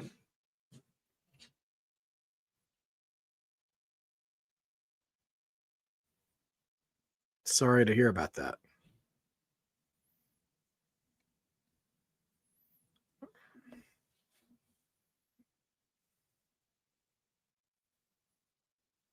Yeah, Dossie, I'm with you, man. Like, I've never been to Ruth's Chris, but Fleming's was like that too. What I found out was that places like Fleming's, and I bet Ruth's Chris is probably like this too, is they like nickel and dime you on the food.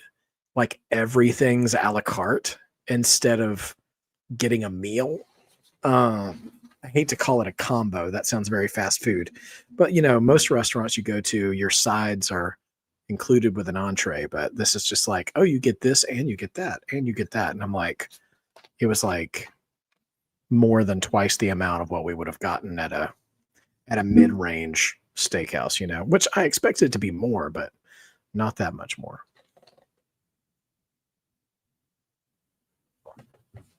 Yeah, that's how they get you, dog. That is how they get you. And I've learned lessons over preparing for dates and stuff, or doing things like, one, either save up, but always check out the menus beforehand and see if you can game plan how they're going to price you. Which is also apparently a good strategy for going to wrestling shows now as well. Game plan how they're going to price you, because you may discover it's not worth your money. Oh man, let's see.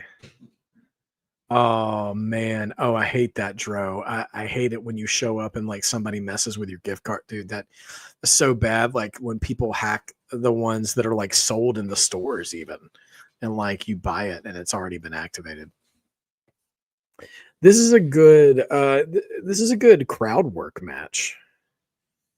I think the opening 8-man tag had some decent crowd work too, but it was a lot more fast paced. And this one is really giving the crowd time to just like pour into the match and be engaged with it and stuff. And so it's interesting how each match so far has kind of had its own identity. Which is good. I like that.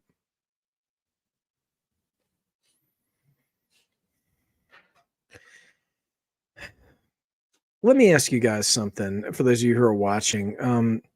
What do you feel? How do you feel long term about Grayson Waller? I can't quite. Oh, I didn't see he's got Big G on the back of his trunks too. I don't quite get it. I feel like there's something not connecting with Grayson Waller, because I think he's actually a very good heel. He's a good old school heel. Thank you, Dro. I appreciate that. And his moves, he's got an impressive athletic ability, but and maybe this is just going to be his role in wrestling, but I can't think of him anything more than a Miz-like heel. Like, you're an obnoxious heel. I don't necessarily hate you. It's just like, I don't buy you as a main event guy. Which actually, calling it Miz is not fair, because Miz was a main event guy for a little while. I mean, it was just for a cup of coffee, but he did get there, and Miz did have. But yeah, Dulcie, you liked him on NXT, board on the main roster. He's the kind of guy. Honestly, you know what? Not Miz. And this might offend some of you. I hope not. But Dolph Ziggler. He can absolutely go. He can absolutely go in the ring. And if he went down to NXT, I think he could have a run with the title. Like, I think he would be an instant threat in NXT, but I just don't think he will really be taken serious. Like, I wouldn't buy him in the ring with Cody. I wouldn't buy him in the ring with Punk, or Seth, or, Braun Breaker or Bronson Reed. Definitely not Roman Reigns. Like, So anyway, and then I'm not criticizing him. I'm puzzled by it, right? Because I feel like if you're looking at him on a piece of paper and you're just like, yeah, I mean, he's got the tools, but I don't know. Main event just doesn't come through to me. He's missing something. I think he needs more of a mean streak, you know? Wow. Justin, I don't think he was called up too soon. I think he was called up without a plan. Does that make sense?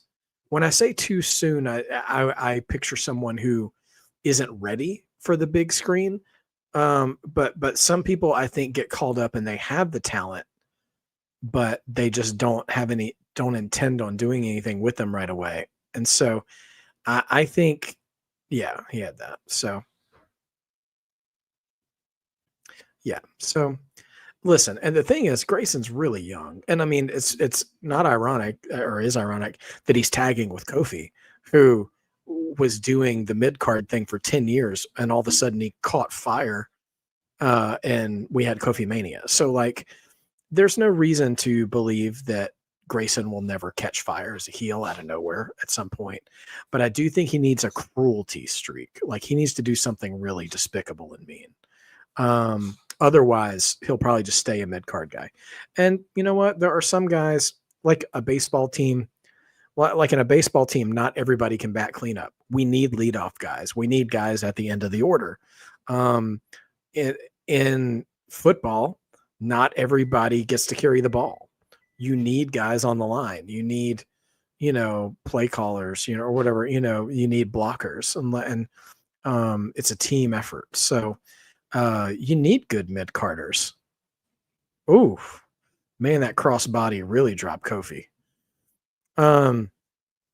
So if he stays a mid carder, I think he could be even better as a mid carder than what he already is. Like if he really got that mean streak going, something like what Rusev does or a Pete Dunne. I'm trying to think like that kind of cruelty they have in the ring sometimes. If he could do that and not just be the obnoxious 80s boyfriend in the mall, if he could do something there, I think he could hit the next gear of his character. Not that he has to stay that way. He just has to show people that he can do it. Because like you don't have to be a psycho killer your whole career. You just need to be able to show the crowd and have them buy in that you're capable of it. And then they'll ride with you for a while. So we'll see. Yeah, Dro, bring back a report Monday or come see us on NXT Tuesday. Tell us how your meal was. It's been pretty solid, Sophie. We've had 3. We're in our 3rd match, and every match has delivered in its own way. So we had a good time.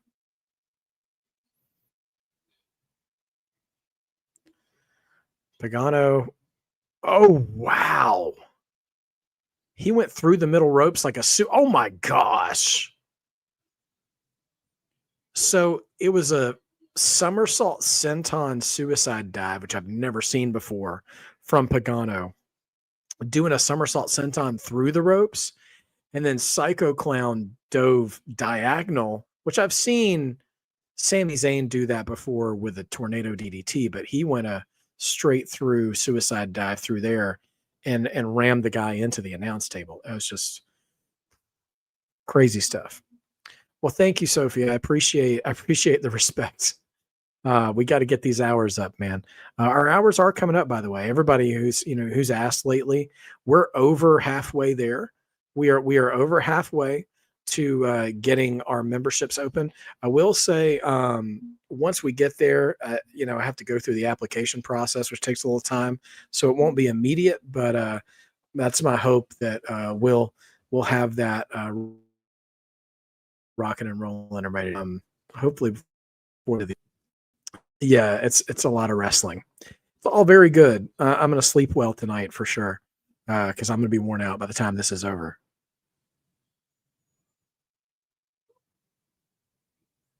Pagano climbing up to the top here. Oh, Woods is now up on the apron distracting, and Kofi now taking advantage.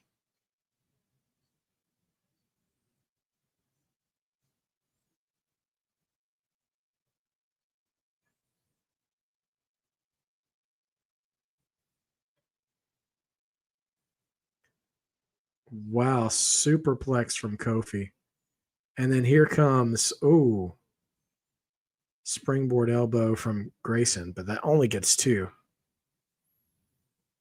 True, Sophie. True.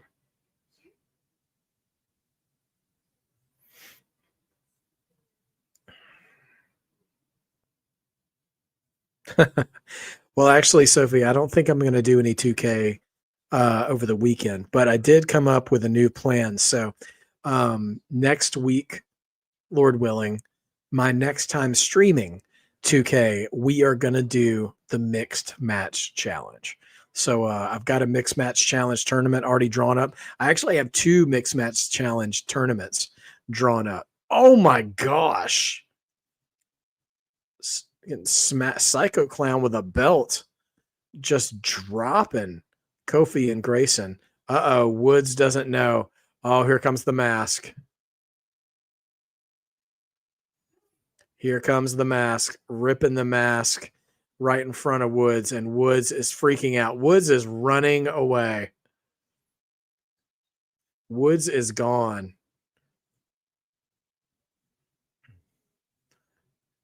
Double destroyers. Well, that's a way to destroy the New Day.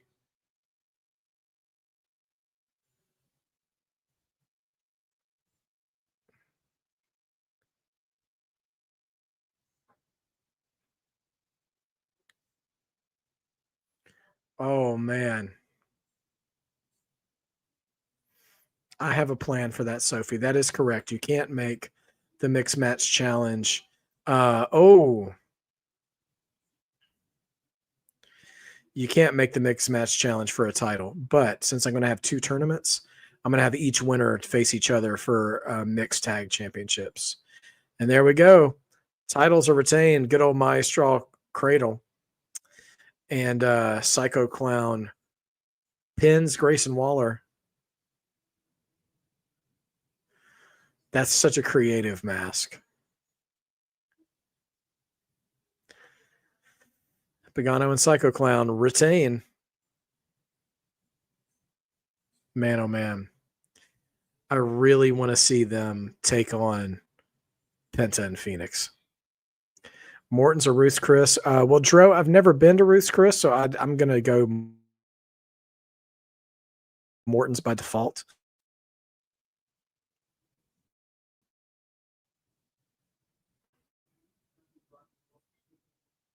Man, oh man. I can't even begin to imagine Brock Lesnar on a Worlds Collide show, Sophie. That I feel like that would be chaos. Absolute chaos. Although I'd love to see Brock Lesnar stare down one of the minis. Or one of these clowns or Laparca. Oh, post-match interview. Let's see if anybody shows up to challenge them. Whoa. Wyatts! This is not a drill. Wyatts are here. Wyatts and clowns.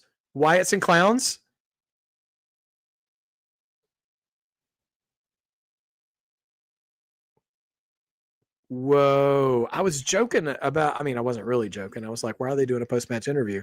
Is somebody going to come out and challenge them? But are they all here? They're all here. I saw 6 silhouettes. This is about to get real creepy. Is there another show between now and Halloween? Could we have this match? Neither one of them are NXT teams, so we can't do Halloween Havoc, can we?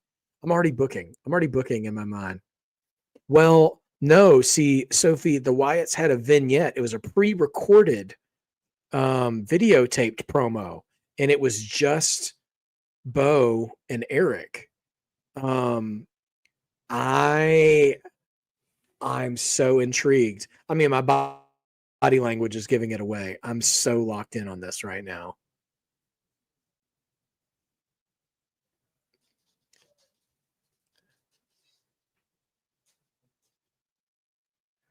And the clowns are surrounded.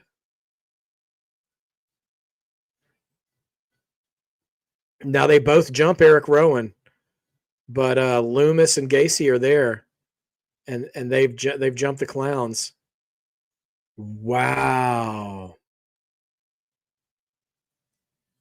Hear me out, guys.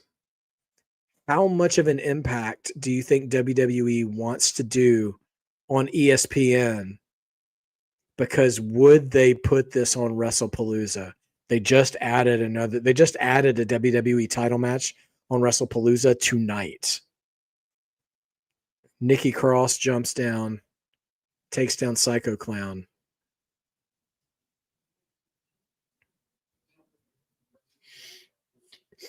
Sophie, the Penta appearance was fine. It was just kind of a cheerleading speech to open the show.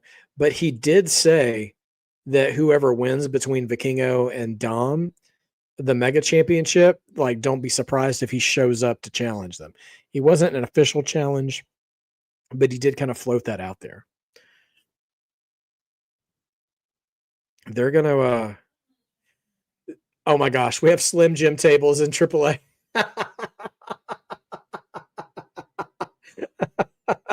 We got the Slim Jim tables at AAA. I mean, I'm less averse to all the ads in AAA because they do that. They had Corona logos in the ring and stuff. Or although I think that might have been CMLL, but whatever. Oh, Loomis is coming off the top, right through the table. Guys, so here's the question. Is it a AAA tag title match? Is it a WWE tag title match? Or is it a winner take all match if they do this? So they got another table. I love this. Crowd booing the Wyatts too.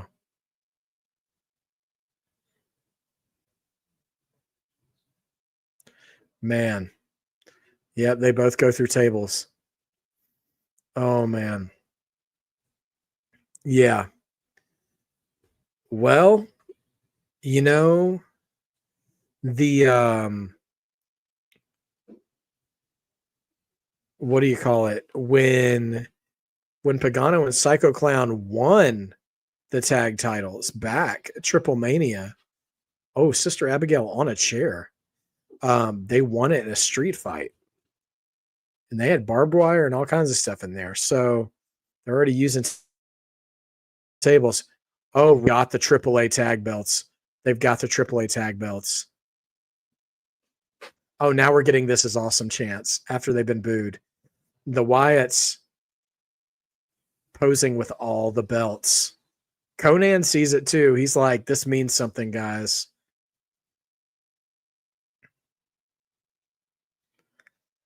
I was not expecting this at all. I love it. I love it. Y'all, think about how busy tag team wrestling is in the WWE umbrella right now. Like the entire SmackDown division. And now they're coming down to AAA. Ooh, man, I love this. They did look great holding that gold. They want that gold, sucker.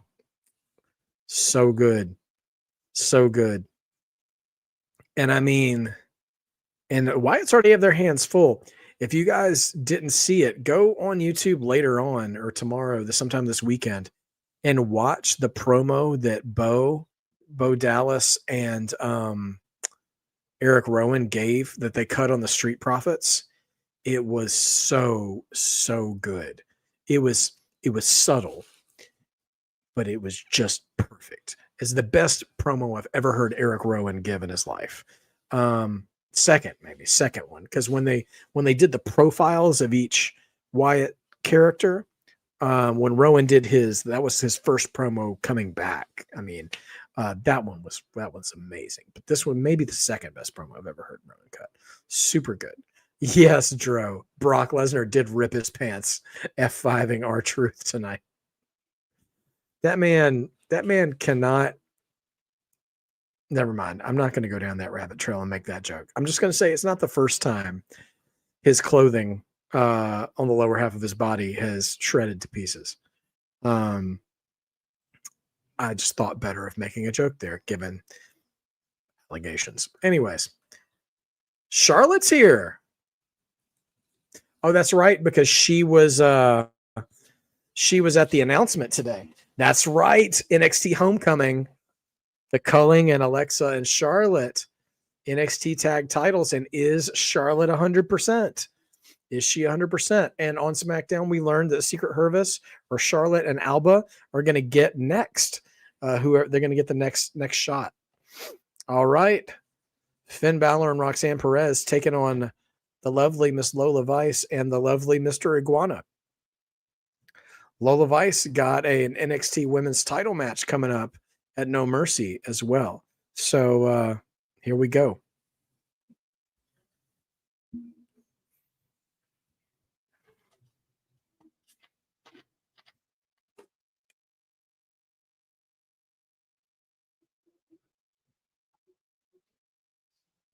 Oh, that's right. Demonito. I forgot we might see Demonito tonight. Yeah, it's always great to see women's tag titles on NXT one way or another. I did not see Nintendo Direct. Dro's calling for Dom. Okay. Respect.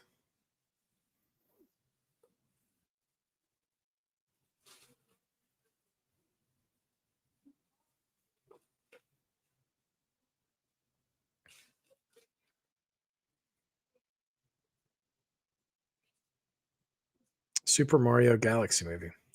Trey, hey man, how you doing? I know Demonito cost. You know what's crazy? Demonito cost 100, but Layeska cost 60.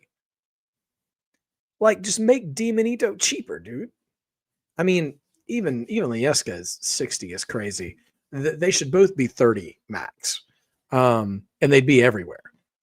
I still can't believe AEW never made the Mercedes Moné puppets. Like, that was one of the biggest fumbles I've ever seen, because Harley Cameron was on freaking fire with that.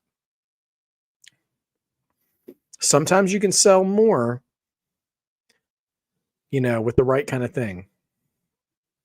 Yeah, I know I'm living in a dream world, but still, I'm just saying, like, it would have worked better. Oh, man. All right, here comes. Let's go to Vice City, everybody. Watch out for the Lance Vance dance. Here comes Lola Vice. And of course, she's in all green, because she would be. Dro, I imagine they probably will, if you sit in the right spot. They might have it by the bar or something.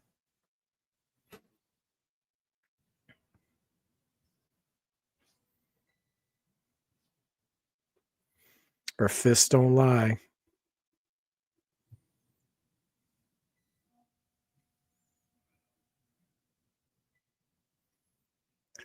It is hilarious hearing Conan. Oh, JC Jane is here. Conan is fumbling all over his words looking at Lola Vice. He needs to take some lessons from Booker T on how to still be a good broadcaster when you're drooling.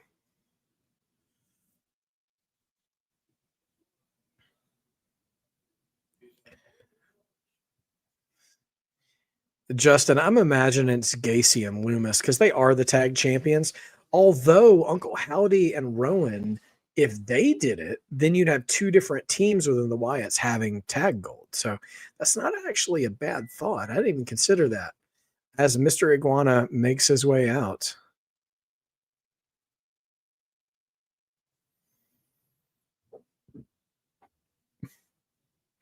Yeah, it's cool that they jumped to Super Mario Galaxy as a Super Mario sequel. I remember playing that on the the Wii. I think that's what it was.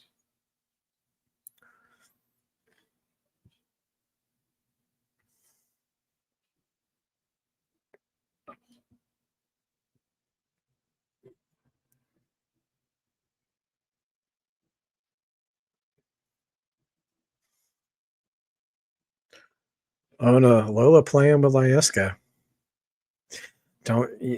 Guys, listen to me. This is good life advice. You don't just let any pretty woman play with your lizard, okay? That gets you in trouble. It's risky behavior. Especially when you already have a partner. That's definitely bad news. You never want to do that. What is JBL? Oh my gosh. Finn's got a bag. That's just wisdom, Sophie. It's just wisdom. Sometimes you know the right thing without having had to have made the mistake. Such is the case here. Now,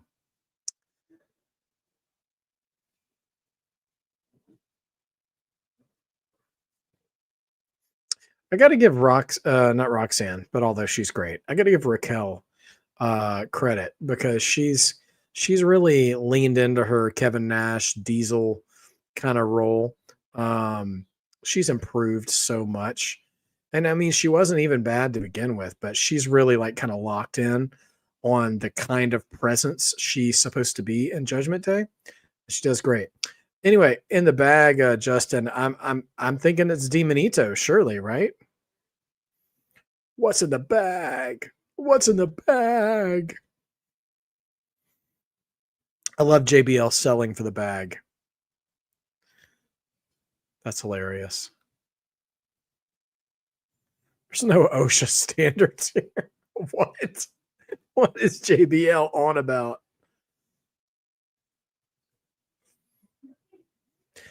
JBL is trying to put over Demonito over like Damien and Matilda. This is hilarious. What about Frankie? Or the Cobra? Or Mr. Sacco?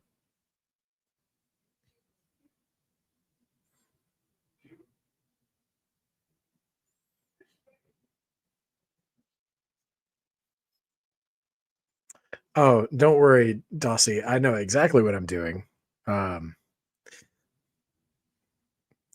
It's part of the fun. Part of the fun of Worlds Collide. I love he's putting the bag in the corner like Jake the Snake. This is hilarious.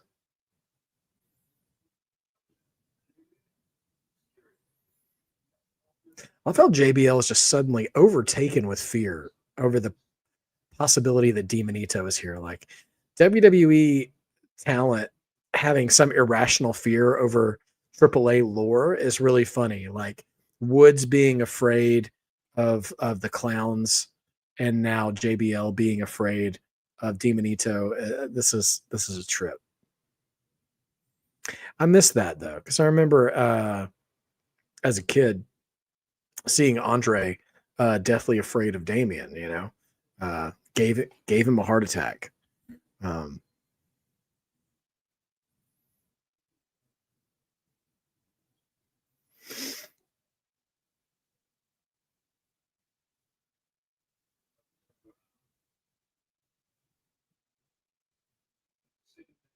Oh, Balor goes for the bag. Iguana's got the bag. Iguana's got the bag. What's he about to do? He throws it under the ring.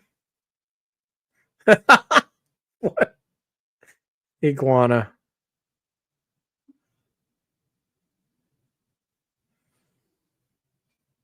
Snap Hurricane Rana there by Iguana. Now here comes Lola Vice. They are, Dossie. These are fun. Absolutely fun shows for sure. Finn's staying in the ring with Lola. Lola's like, I ain't afraid. Uh-oh. She's getting ready to throw some kicks. And Finn's like, never mind. Oh. And Roxy takes advantage.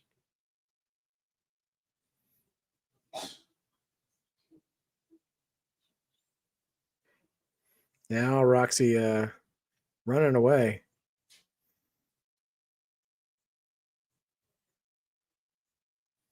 Shoulder tackle from Lola.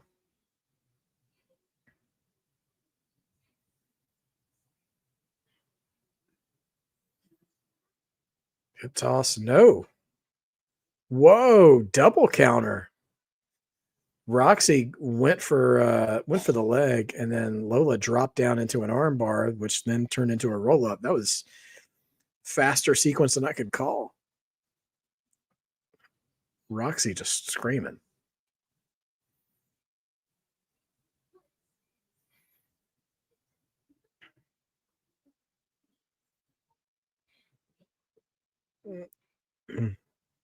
Lola ready for the hip attack.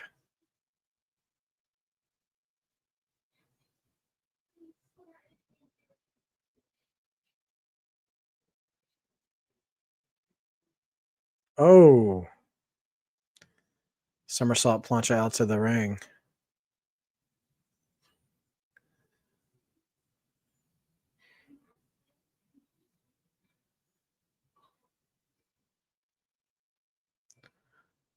Finn trying to pull Roxy out of the ring, but it ain't happening. Instead, just dragging Finn into the ring. Tag to Mr. Iguana. Uh-oh. Crossbody. Dro, I did not know that Morton's was from Chicago and Ruth Chris is from NOLA. I did not know that. Justin, they showed JC Jane. She's in the front row. She's here. Oh, Raquel. Whoa. Raquel getting involved. Dropping Iguana head first onto the apron. But yeah, JC's there. She's in the crowd.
Iguana gets body slammed and just goes petrified.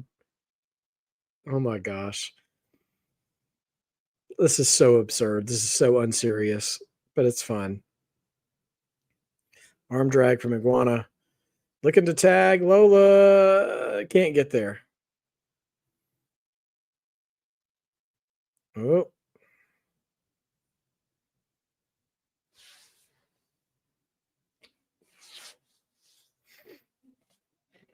Okay.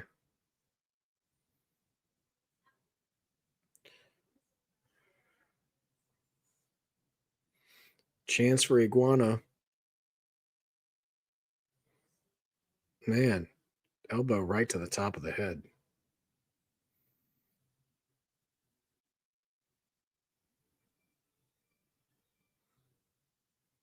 Finn continuing to do damage to Iguana.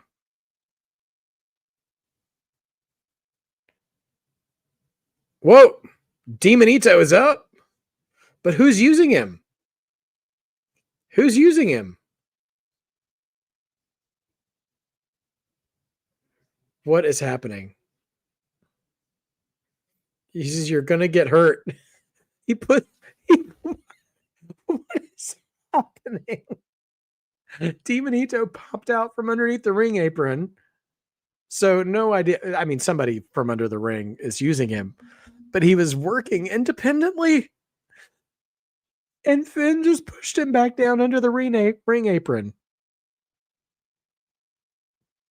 I mean, JD is in the next match. So he's got to be getting ready for the Fatal 4-Way. Now the lady's back in. This is so unserious, but it's great. She's a Latina, everybody. Huge hip attack there from Lola. Side suplex. Only 2. Roxy kicks out.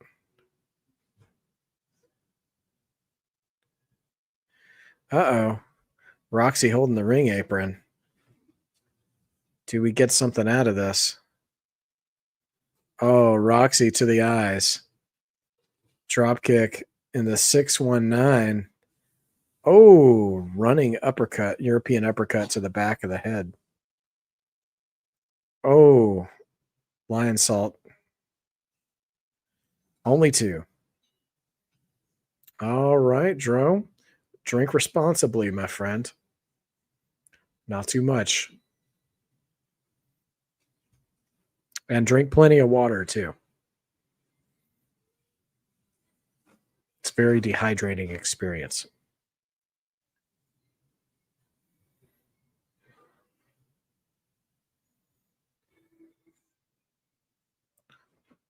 All right, Lola's got a choke on. Roxy trying to break it off, though. By ramming her into the corner, she's successful in breaking the hold. Roxy crashing out. Just screaming and throwing hands. Trying to get Lola up to the top.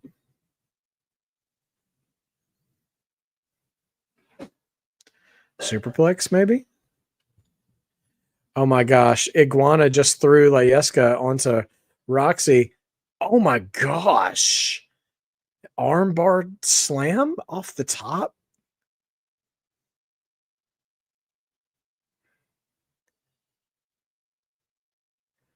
Iguana with Layeska. Oh, here comes Balor with the bag. But nope. Layeska taking shots at Balor.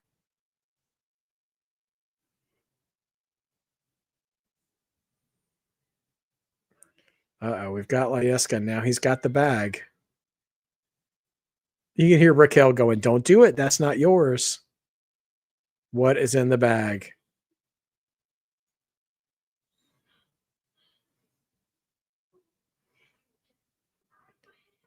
Oh, no.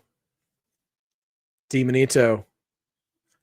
Iguana is looking at Demonito, and Iguana, Layeska is looking at him, but oh my gosh. Oh, a sling blade by Demonito. Slingshot drop kick. Shotgun drop kick, sorry.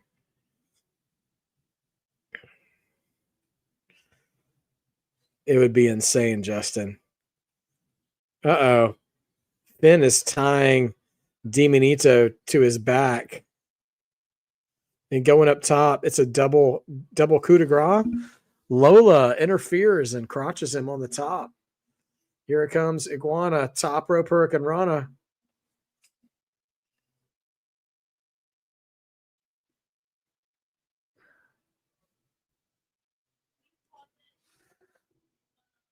Babyface is in the ring. Iguana and Layeska. Layeska going. Yes, Yeska with the suicide dive on Demonito. And now Iguana with one on Finn Balor. Now Perez and Lola left in the ring. Pop Rocks? No, reversed.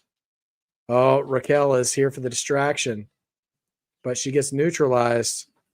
Roxy with a roll-up, feet on the ropes. Only gets 2. Spinning back fist drops Roxy. And that's 3. Lola Vice and Mr. Iguana come out with the dub on that one. Whew. Crazy finish.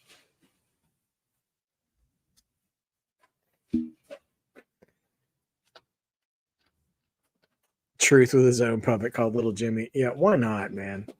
Let's have a puppet league. And JC does not look impressed.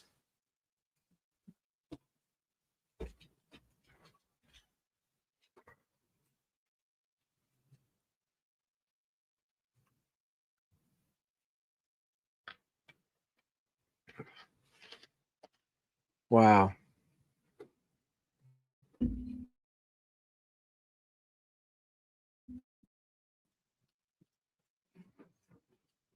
Tell you what, that spinning back fist is nasty work from Lola Vice. I'm telling you, be looking at NXT Women's Champion. Corey's saying at the same time I am. So No Mercy is going to be very interesting. Would be quite an interesting matchup there for sure.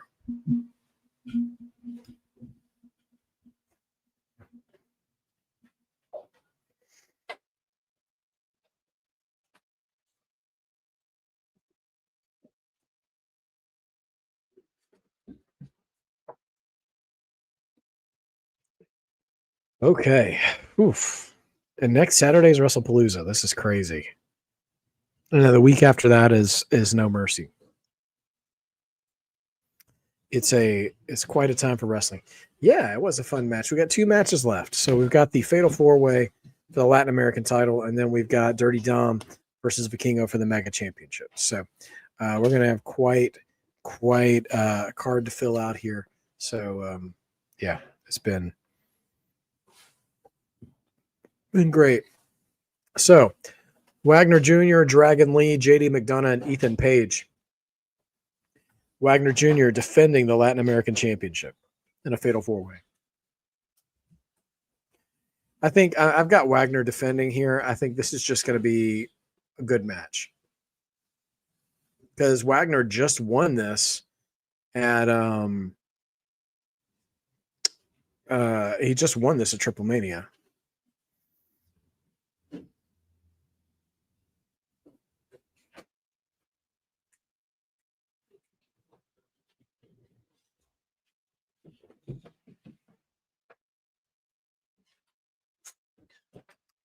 But also, these are good, even if they're a little predictable, some of the titles being retained, using some of this WWE talent or NXT talent just to help put them over really amplifies, it signal boosts some of this AAA talent and showing who they are, So I like this. I think it's a good usage of talent across multiple brands, multiple shows and properties, Yeah, if Ethan Page won, he would be insufferable because then he would be North American champion and Latin American champion.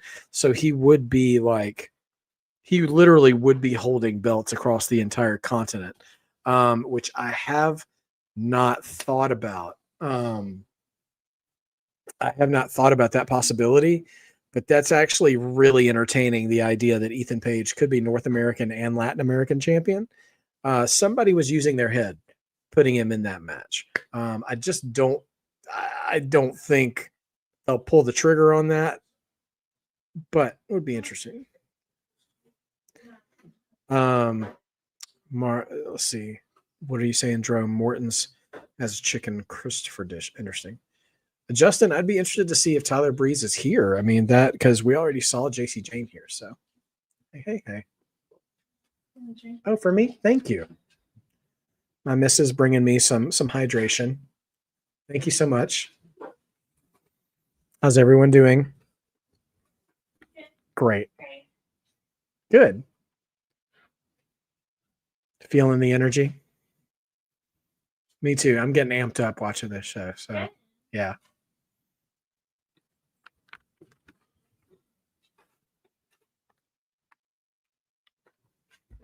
All right. Here comes Dragon Lee. His entrance isn't bad either.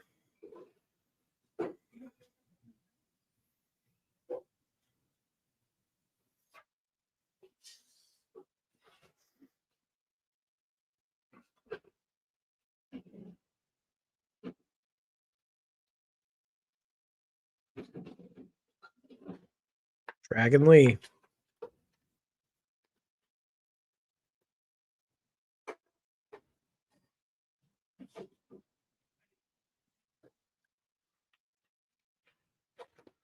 who needs this match the most? I mean, honestly, Wagner probably needs this match the most. Is this his first title defense? Or, I mean, has he defended it already since winning it from at Triple Mania? Because he's still a new champion. Otherwise, I think Wagner needs it the most, but out of everybody, other than Wagner, I think Ethan Page could do the most with it, because having another American title would just send, no pun intended, send his ego over the edge. Dragon Lee isn't doing anything, so I think it could be good for him. And JD McDonough is already a tag champion in WWE, so like he's just here to make the match awesome. So this is also something I really love about this AAA acquisition, and sending guys like Dragon Lee and JD McDonough down here, because here they get time to put on a full match. And they and Raw and SmackDown don't always allow for that, because there's multiple things going forward, you know. But man, then you get to see like, oh yeah, I forgot JD McDonough can freaking go, or Dragon Lee has got it, you know. So I absolutely love them sending them down for stuff like this. It's great. So oh, JBL did say that. Oh, so Tavion's here, huh? Interesting. They'd show Tavion here when Tyler Breeze is the one who's got the next shot.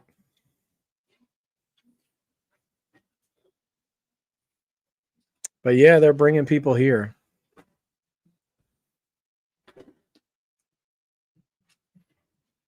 JBL said Bullet Club, huh?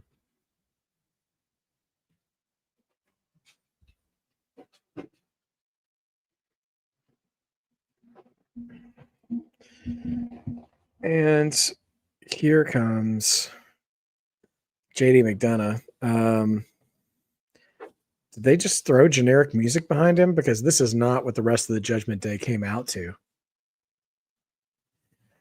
So does Judgment Day each have their own individual Def Rebel music that none of us recognize on top of the group music that we don't recognize, or what?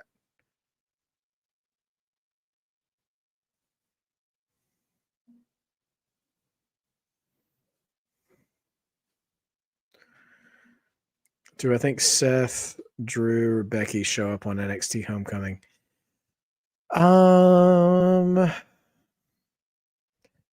Maybe. I don't think Seth or Becky, just because if they showed up, then you'd want to say Punk and AJ show up, and Punk doesn't have any ties to NXT really. AJ, I guess, maybe does a little bit. And there's Dr. Wagner.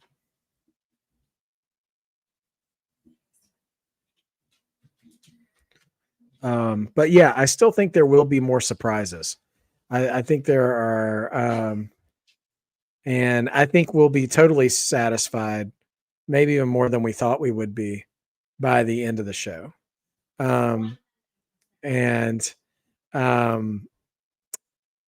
So I think there are still some moves that they haven't pulled yet that, have yet to be seen, that'll, that they'll reveal.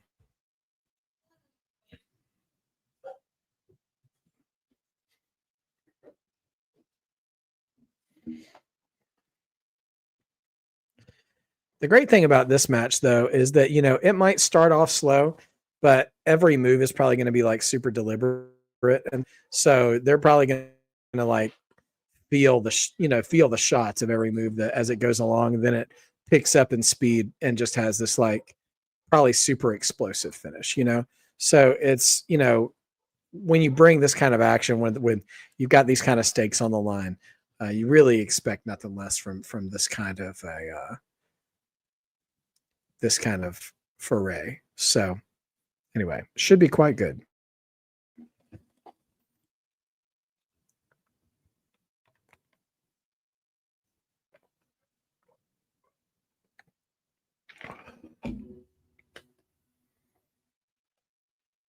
So match is starting off.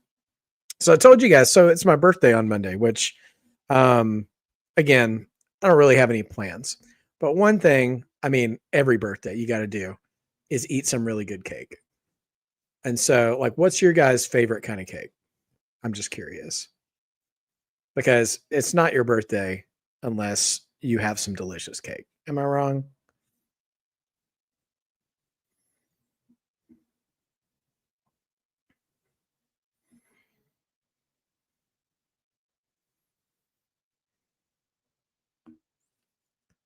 Wagner alone with JD now.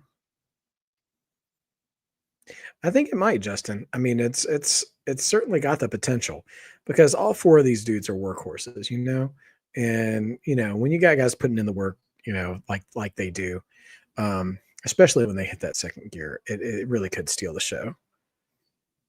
I am curious in our main event what the sort of closing moments of our main event will be, though. And I'm curious if the AAA crowd has warmed up to Vikingo yet. Because every time I watch, they still are kind of like, you are not our guy. It's very 2015 Roman Reigns. So I'm curious about that. Gunther and Wagner. Oh man, that, you know what, Justin, one-on-one, that match would be excellent. I think you're onto something there for sure.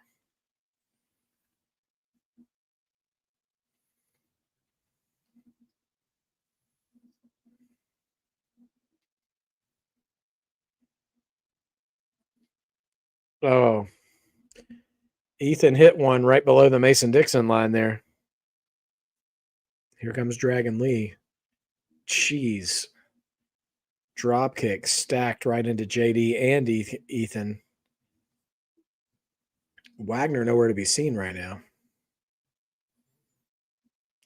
Oh, so Canelo is the favorite. Okay, well, that's good to know.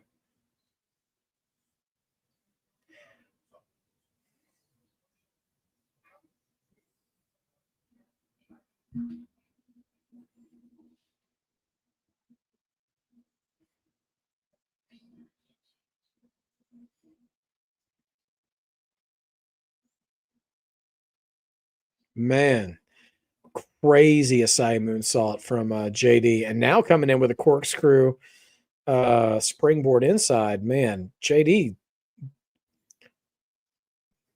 going hard.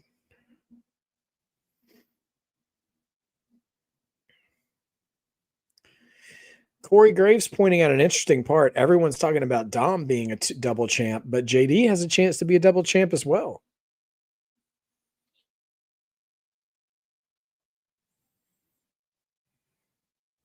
JD is moving too, man. He is wrestling motivated.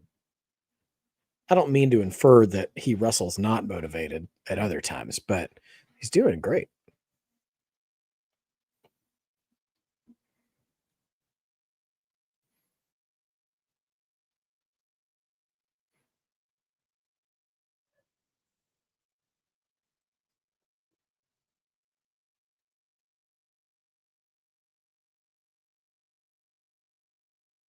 Wow. Ethan Page with a release back suplex onto Wagner's back. Crazy. Nope.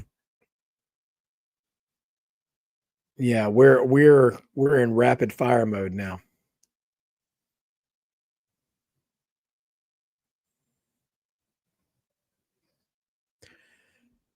JD. Oh, yeah, I'm trying to remember what his name was in NXT, Becky, which good to see you, by the way.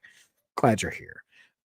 Jordan Devlin, is that right? Because he was in UK for right. And then for a hot minute, they merged the UK cruiserweight title and they merged they had like the NXT Cruiserweight title and like the 205 Live title. I don't remember, but I remember they merged titles together. And Jordan Devlin or JD McDonough, he was there. Yeah, he was great there. It felt like he wasn't there for very long. Is all.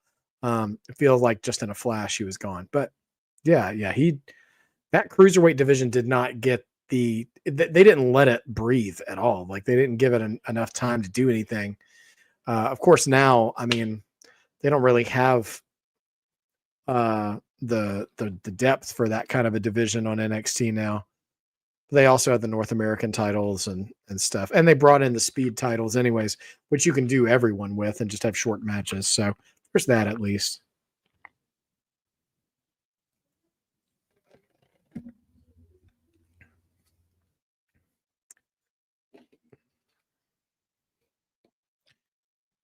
If I can be a grumpy old man for a second, sometimes I get really annoyed at the "we want tables" chant. Like, you guys are getting a great match right now. You don't need tables right now. Stop chanting for it. Appreciate what you have. Chant for tables when you have a street fight or some kind of TLC or ladder match. Ilja. Oh, I'm going to have to go back and check that out. I had a little bit of a gap in my NXT watching when we were moving and stuff. So, and during my latter seminary years. But yeah, that sounds excellent. But the Cruiserweight division in NXT for a brief moment was really good. You had Jordan Devlin, you had Angel Garza, you had Humberto Carrillo, you had Berto there. I'm forgetting someone I really said. Cedric Alexander was there briefly. Leo Rush was there for a little while. It's really good. That is how Ilya and JD both wrestle. Like you think somebody's going to die. That is for sure. It's an apt analysis for sure there, B. Uh-oh. Double Tree of Woe. I don't think I've ever seen that before. Or I can't remember seeing it before. Dragon Lee got a double stack, double stomp. Sounds like something you get from In-N-Out. A double, if you will. Oh, man. Dragon Lee with the Hurricane Rana takes Wagner out. Uh-oh. Boom. Only two. Man, the lights in the arena flickered on the 2 count to the point where I thought the Wyatts were about to show up again. I was like, what is happening? What is happening? That was crazy. Dragon Lee's having a great showing here. I would be surprised if he won and maybe stayed in AAA for a bit. Oh, jeez. That elbow was stiff. Oh, Ethan tried to steal. Ethan yelling at the champion, being like, what the heck, dude? Uh-oh. Dragon Lee coming in. See the crowd? The crowd has already forgotten about the tables.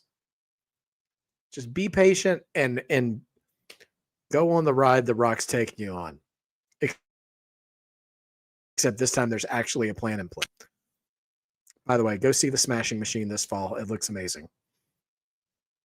Oh my gosh. JD, is he going Spanish fly off the top? That was one of the cleanest Spanish flies off the top I've seen, where they did not look like they were rehearsing for 5 minutes.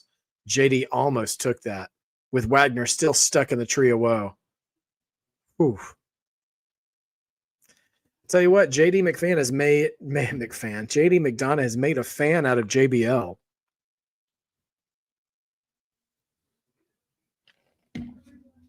AAA fans are cheering for JD. What a destroyer. That was insane. Twist of fate. Oh, Wagner's up and he's off the top. Swanton. He's still hurting. Oh, kicks Ethan Page. Wagner. Is that it? Wagner retains, which we figured was going to happen. But honestly, it seemed like Wagner stole that. I mean, it was a fatal four-way. He didn't do anything underhanded. He just kind of showed up and snuck out with it. And make no mistake, that crowd was pretty firmly behind JD up until the end of that sequence. Listen, if he can stay healthy, I think, and they continue just to allow JD to wrestle in the matches, I know this might sound far-fetched to some of y'all, but I think JD McDonough may become undeniable. Now, that may not get him all the way up to a Cody level. Don't hear me wrong. But I don't think he's going to be just a member of a tag champ for long. Honestly, he could be, I mean, he could be a US or Intercontinental champ easy.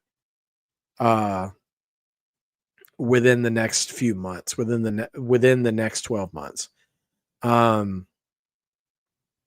I think he works super well. JD could work fantastically as an underdog for sure. I almost wondered if they were going to pull the trigger on a face turn for him once word got out that he had punctured his lung and that Raiders and still finished the match and came back. So don't sleep on JD McDonough. I think we've got a lot more to see from him and bright things ahead. So we got the main event coming up, guys. Vikingo and Dirty Dom.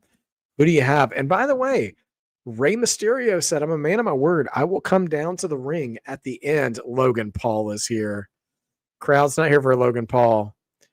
He has a Lyeska, and he's feeding it Prime.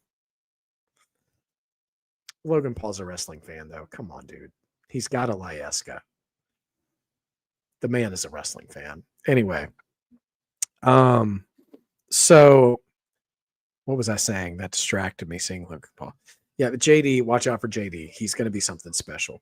Anyway, Rey Mysterio, earlier in the night, told Dom, says, whoever wins this match, I'll be a man of my word, and I'll come down to the ring and put the belt around their waist.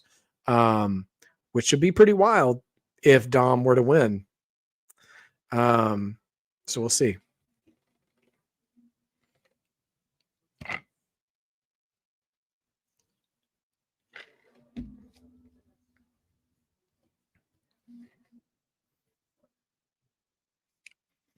B, that's a great point. And Finn Balor has already told Dom tonight too, if you really want to prove yourself as the king of the luchadors, you'll win this match by yourself. With a false sense of encouragement, so Dom's going to be by himself, although they're in Vegas and they did that announcement about WrestleMania in Saudi Arabia today. And who was there on stage for that announcement? Liv Morgan. She's in town. We know she's in town. So, I mean, if she showed up, that would be amazing. I think there will absolutely be jealousy, and Dom will be insufferable if he's a double champ and the rest of those guys lost their match for sure. And also, will we see an El Grande Americano show up tonight? I might have said this during SmackDown, or maybe I was just thinking about it and didn't say it out loud. What would be real dirty is if El Grande showed up and screwed over Dom, but it became clear that it was actually Finn Balor under an El Grande mask. But that feels a little aggressive, seeing as how they haven't really blown up yet. Oh my gosh, they're doing the little pulsing anticipation music for this match. This is like a big time main event. They used to do this during the Attitude Era and the Ruthless Aggression Era. The Kingo's still getting boos, man. Putting on his little Beast Mordos mask. The venti, the tall, but not the grande. Fair enough. Maybe they'll put Omos under a mask and we'll have a Trenta. All right. Triple A loves Dirty Dom, man. He's authentic. He's, if anything, if authentic. And here he comes making his entrance.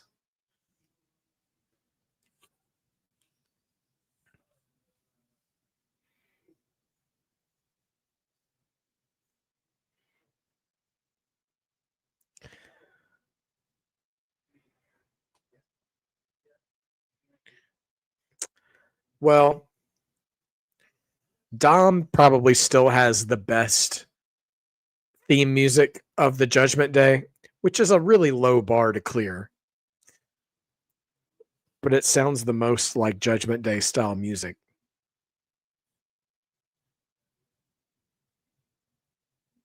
Does he have POD singing his theme too? Which that would be amazing because Ray has POD singing as well.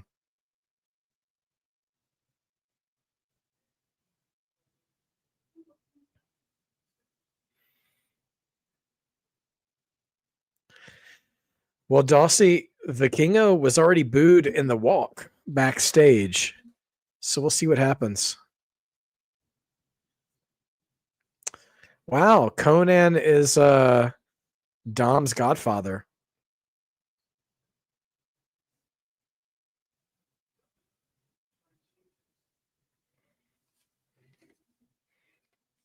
Well, it sounds like we're going to have an intense fight tomorrow there, Dro.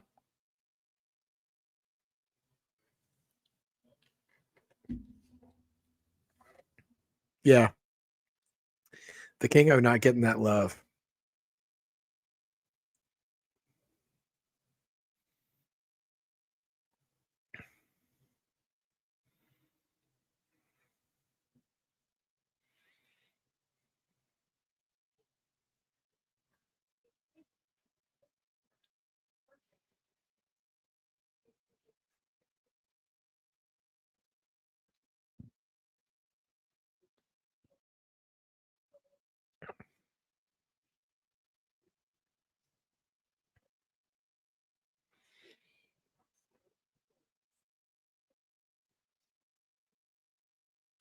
That's a pretty dope cape he's got on.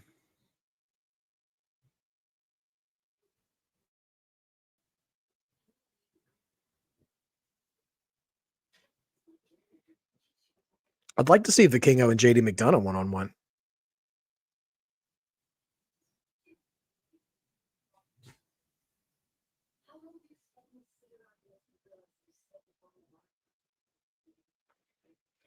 I got to say, I feel a little bad for some wrestlers like 2015 Roman Reigns and Vikingo here, like when they're pushing you to be the guy and you're not really doing anything wrong. It's just the crowd wants someone else and they just hate on you because not because of who you are, but because of who you're not. And like that's an unfair place to be at, but that just happens in wrestling sometimes.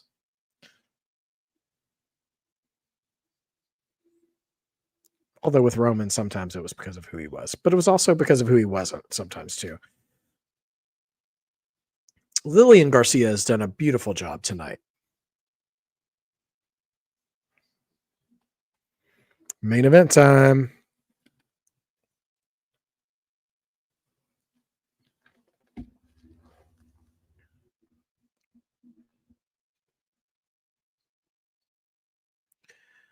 Dirty Dom chance already out here.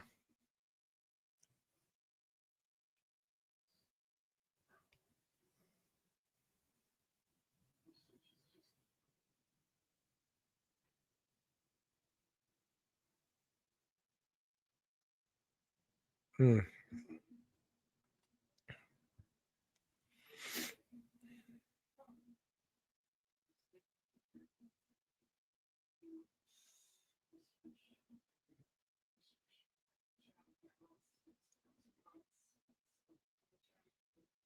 All right, here come the boos.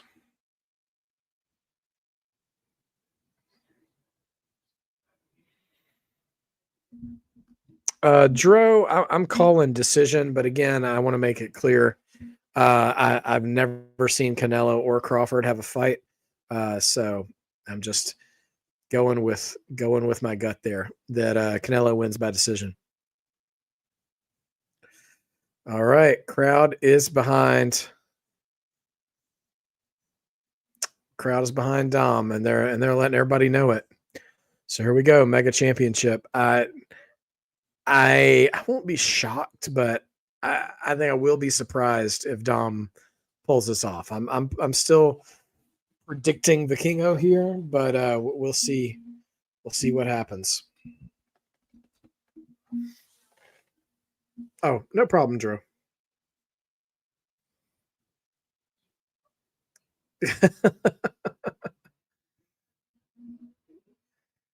Oh my gosh. Dom is such a troll.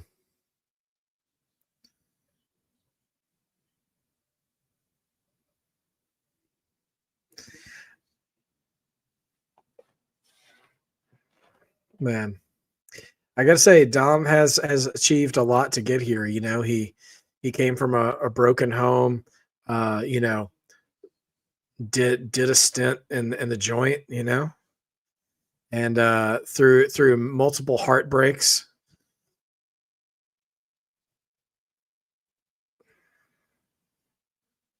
Mm. Oh, going for the 619 already, but nope.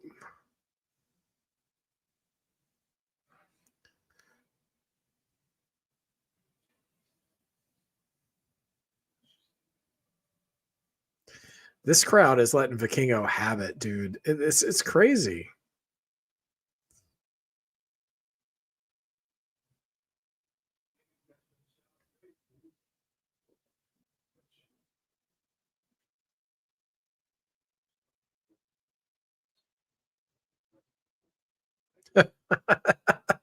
JBL, the layman commentator. This is called commonly being tied in a knot. I'll tell you what, Corey Graves, Conan, and JBL have done a great job tonight. They've all kind of stayed in their own lane. Corey Graves is an excellent, excellent play-by-play guy for AAA. Conan is bringing in, you know, lucha-specific lore to things that are happening. And JBL is doing a great job on color commentary as, you know, being a ring veteran and also just kind of giving layman discussion as well. I really like them as a team.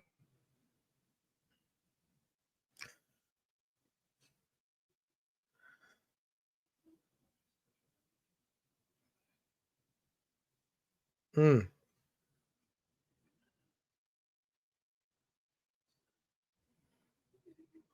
Man, suicide dive from Vikingo. Man, he just went head first too. Yeah, headbutt, suicide dive. It's crazy.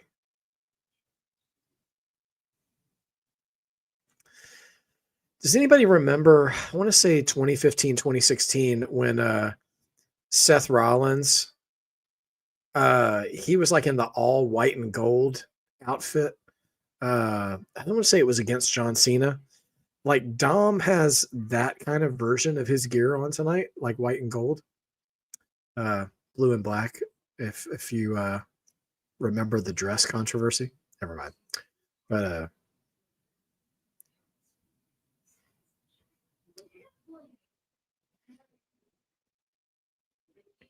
oh man, Vikingo just thrown into the corner and out of the ring. Yeah, Dom's the baby face here.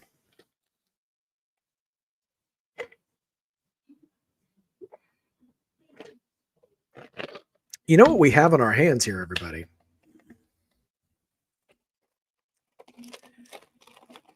Oh, wow. Dom right in front of Logan Paul. Oh, slap to the chest. I haven't seen Dom and Logan interact a lot. But you want to know who Dominic Mysterio is? Oh my gosh, Vikingo into the steps. This is Dom right here, ladies and gentlemen. Dom the Hitman, because he is a villain in America and a hero in his cultural home country. Andro, okay, going for the underdog. I can't fault that. I like a good underdog. Man. So here's what's hilarious is Vikingo and Dom are taking turns doing the chop, and they won't be quiet for Vikingo, but they get quiet as a library for Dom. It's hilarious.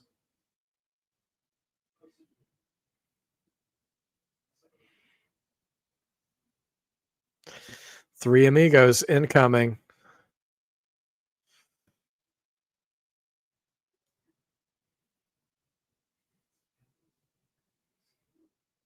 Big Eddie chance. I thought JBL said, I've seen this before. I thought he's going to say, I've taken this before.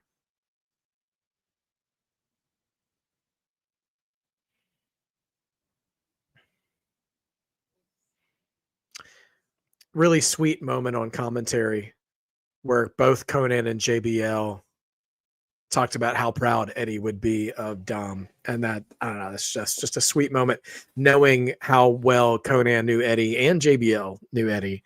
Yeah.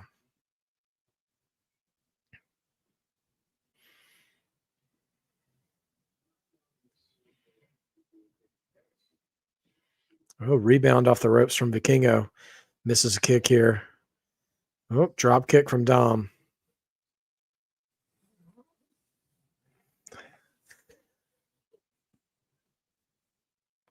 The crowd just eating up everything Dom's doing.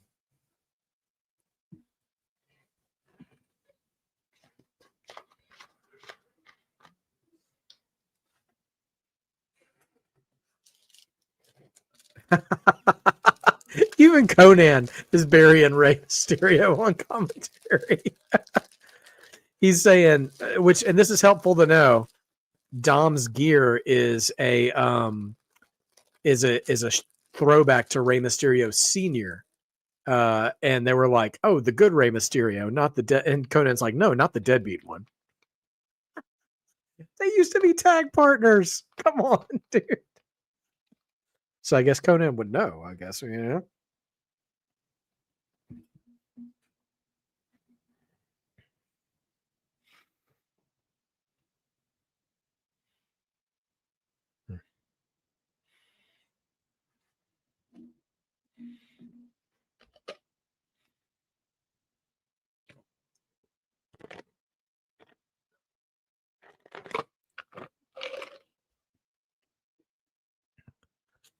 Dom working here, slowing the pace of the match down a little bit. But yeah, it's always so intriguing to me when the crowd just kind of rebels against the presentation a little bit, and they are just 100% almost antagonizing against Vikingo, you know. They just refuse to be impressed with anything he does, regardless of how impressive it is.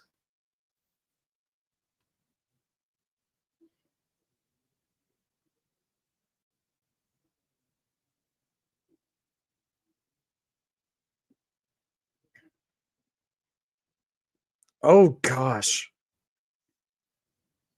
I think Vikingo was he had like a world's strongest slam and trying to sort of spin him into like an abyss, like a black hole slam or a boss man slam. But unfortunately, Vikingo being short and Dom being tall, like his legs kind of got caught on the ground. Not a great execution on that. But the crowd is not deterred in the you're right, Dossie. He did induct him.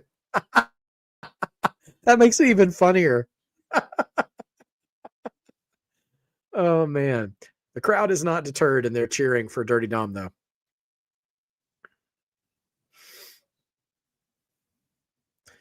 Oh, Dom's got the Mega Championship, and he's already posing with it. This is this feels like bad luck.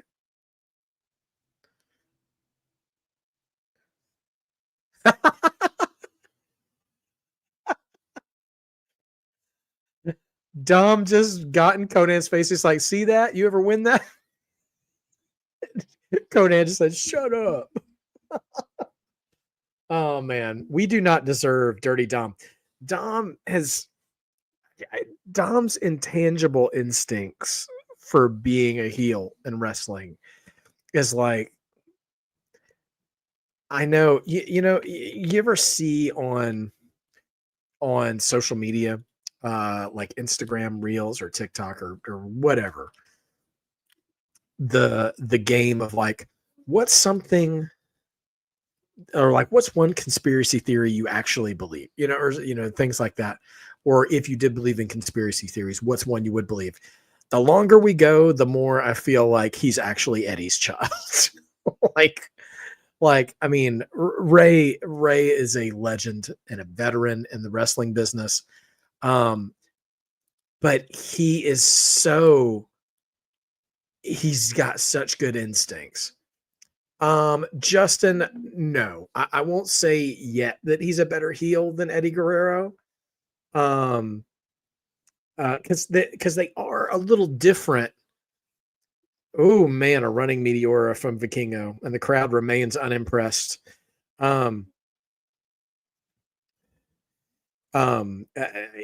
and Eddie are actually kind of different kinds of heels, because there's something boyish about Dom in his heeldom that it's easier to love. That when Eddie was doing real heel stuff, not like the comically funny, oh, I'm pretending to get hit by a chair. Not that kind of stuff. But when he was actually like for real getting booed, that was different. And I don't think Dom was there early on, but he was a bit of a, I don't want to swear on the broadcast, but they call it a chicken heel. And Dom has excelled at the I want to see you get beat up kind of heel, which is not always easy to do. That's a credit to him. But he doesn't quite have the I really, really hate you heel, like a Brock Lesnar or a Ted DiBiase. I'm trying to think of other heels. Jake the Snake, when he had the Cobra, like guys that you're like, no, I want you to die. That kind of stuff, and Dom hasn't quite gotten there yet, but also wrestling has changed a little bit. So I don't know if anybody can get there these days. But anyway, I think he can. So for that reason, I would say Eddie still got him, but Eddie is a high bar to clear. He is the best heel for a lot of people. So,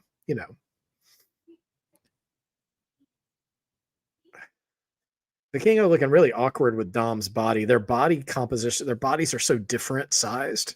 Sorry. So Justin, the thing I heard as to why the fans hate Vikingo goes back to when WWE bought AAA. Before WWE bought AAA, the former 450 Splash to only two. Before WWE bought AAA, the former Alberto Del Rio was the mega champion, and the crowd actually was really behind him. However, I don't think there was ever a chance that Alberto was coming back to WWE because of his reputation with the company and from the last time he was there.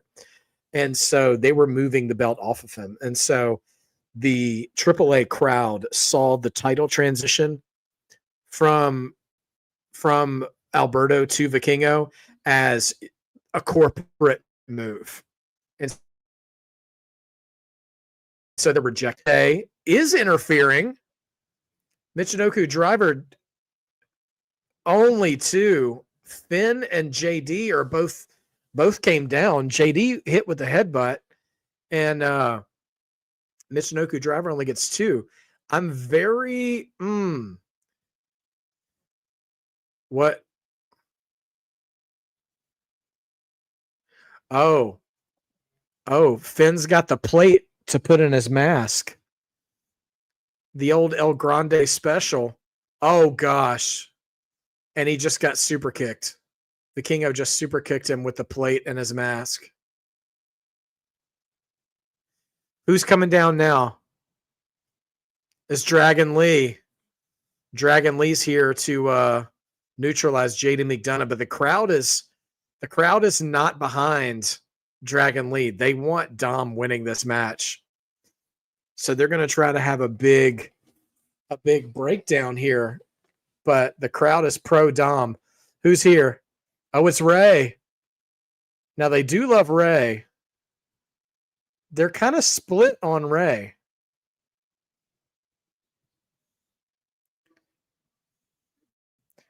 Ray said he would be there. Oh, but they're running back. So Judgment Day's gone.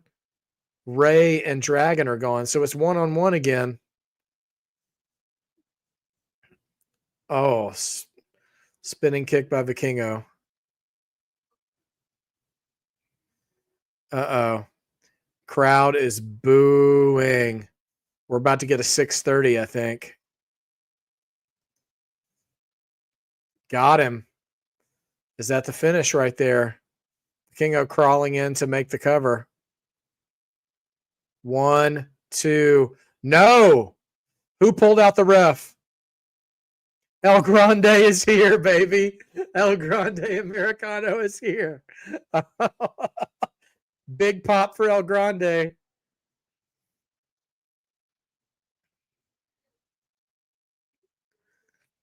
And now he's distracting Vikingo. Logan Paul still in the... Uh-oh. Here comes the 619. Dom still got the mask on, too. Frog splash. Frog splash. Where's the ref? Where's the ref? There's no ref. Who's coming down now? We got a new ref coming.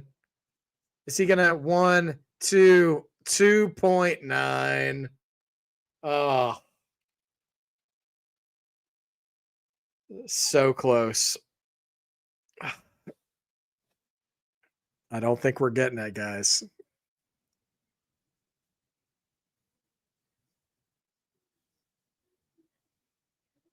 Ref, you suck, Chance.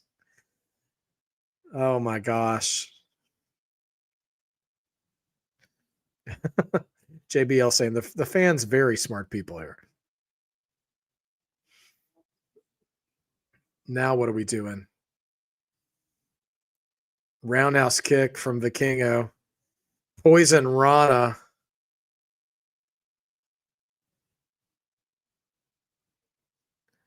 Vikingo can't get to his feet.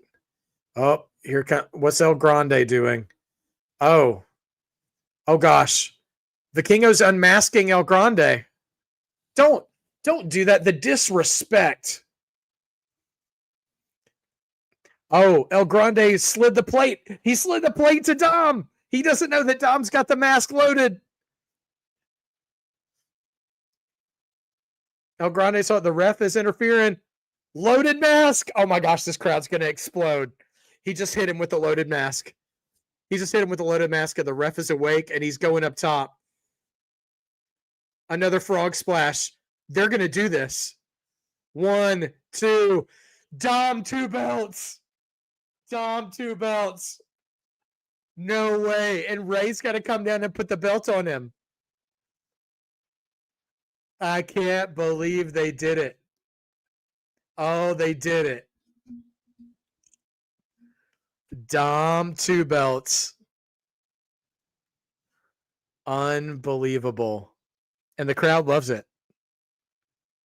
Wow.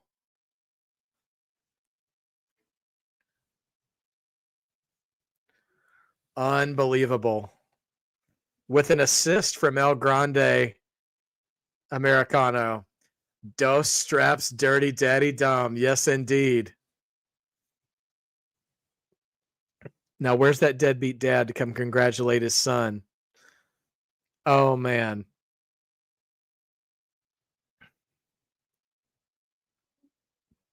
Unbelievable. Oh yeah, but that wouldn't be the dirty dumb. Sean, good to see you, by the way, man. Thanks for popping in, saying hi. Yeah, you know, Dom, that's the dirty Dom way, though, by any means necessary, right? Oh man.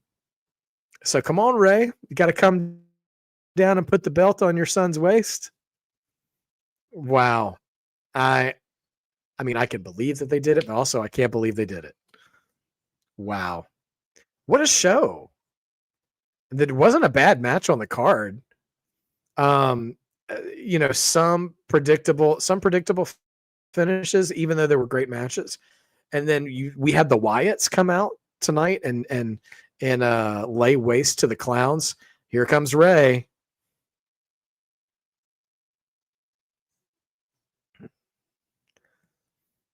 Oh man. Been having belts. He's one of them ones. Yes, indeed. Okay. No, Ray. Be a man of your word. Uh-huh. Dom shoves it back on him and says, "Put it around my waist. I told you. Put it on me." Are we? Is this going to happen? Y'all are thinking what I'm thinking, right? Dom, I think Ray may, okay.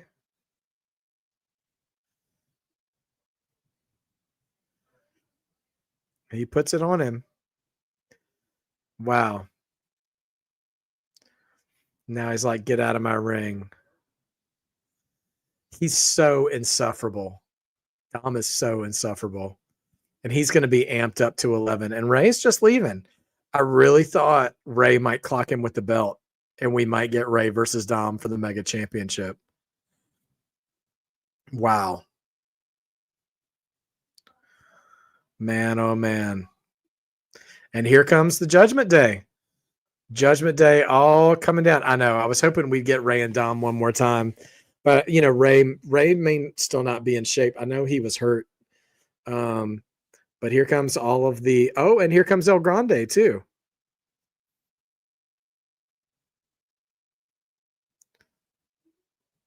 All right. Oh, there's a huge pop for El Grande and Dom hugging. This is so wild. Wow. What a finish. Okay.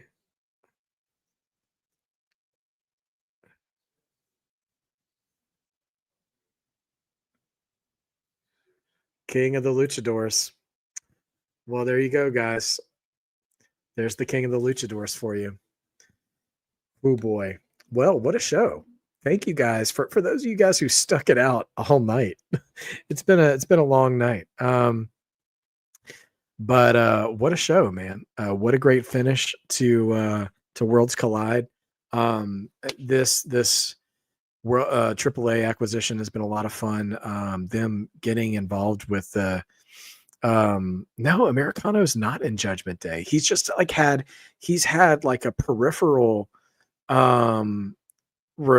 relationship outside of Judgment Day with El Grande. I want to shed some light on Blacklight's comment here, by the way. Good for him. His face turn is going to be epic. Blacklight is 100% correct here, because here's the thing. For those of you who've been rocking with WWE for a long time, we remember when Dom first came on the scene as Ray's son and tag partner, and it was Nepo Baby City. Like nobody was really digging Dom at all. And then when he turned heel, everybody's like, okay, all right, whatever. And then slowly but surely, during this heel run for Dom, we've seen the character work happen, right? But bits and pieces, you've seen that he can wrestle. Like he's getting better and better. But because he's a heel, he doesn't wrestle like a babyface also, which is smart, by the way. I wish more heels actually wrestled like heels. So here's the thing. Dom already has a baked in, beautiful face turn story ready for him just because of who he is and the story that's already been being told for him, right? Because a redemption story is a beautiful thing in any walk of life, including wrestling. But with the fans hated him, then loved to hate him, and now they respect him. And when wrestling fans respect a wrestler and the creative gets behind them, and then they eventually turn face, it is unstoppable. I don't know how many years it's going to take, and praying good health on Dominic Mysterio and, safe from injuries and all that stuff, as I would for any performer on the roster. Dominic Mysterio could be an all-timer before it's all over with as a superstar. There's probably, some AEW sickos and stuff who think that it's all work rate and how many times you can get dropped on your head and no sell it and stuff like that. That's not, for me, for this show, for this channel, that's not what I consider a great wrestler. That does make for a great athlete, for sure. But he has such an ability to connect with the audience that when it's time to turn him good, he might never be able to turn heel ever again. Much like his uncle Eddie. And when that time comes, there's going to be some old heads like me and some guys who remember him from being the little boy in the ladder match are going to be like, we saw you grow up in front of us, and like, we all ride for Dom. We have your back, Dom. We're proud of you, Dom. And so I don't know. I don't know how long. I don't know how long he'll hold the title. I don't know if this is going to be a temporary thing, But nevertheless, as a man and as a kid who grew up with generations of great wrestlers, he's going to be just fine. And I can't wait to see what's next for him. So congratulations, Dominic Mysterio, and great show, everybody. Thank you for coming along. 9 out of 10. B gives it. Grande is going to come between him and Judgment Day. That's actually a good separation point.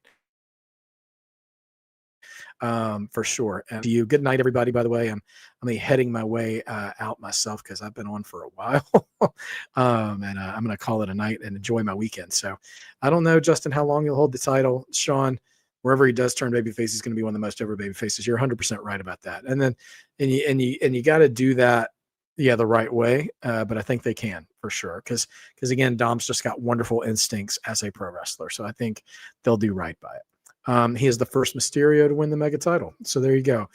He is going to be insufferable for a while, and let's all enjoy it. So nevertheless, speaking of enjoying wrestling, this has been a joyful evening. I've really enjoyed being with you guys and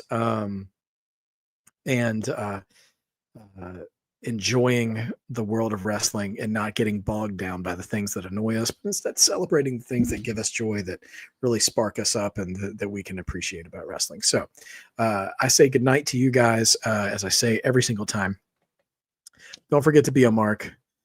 Being a mark just means you believe. Believing makes wrestling better. And I will see you guys.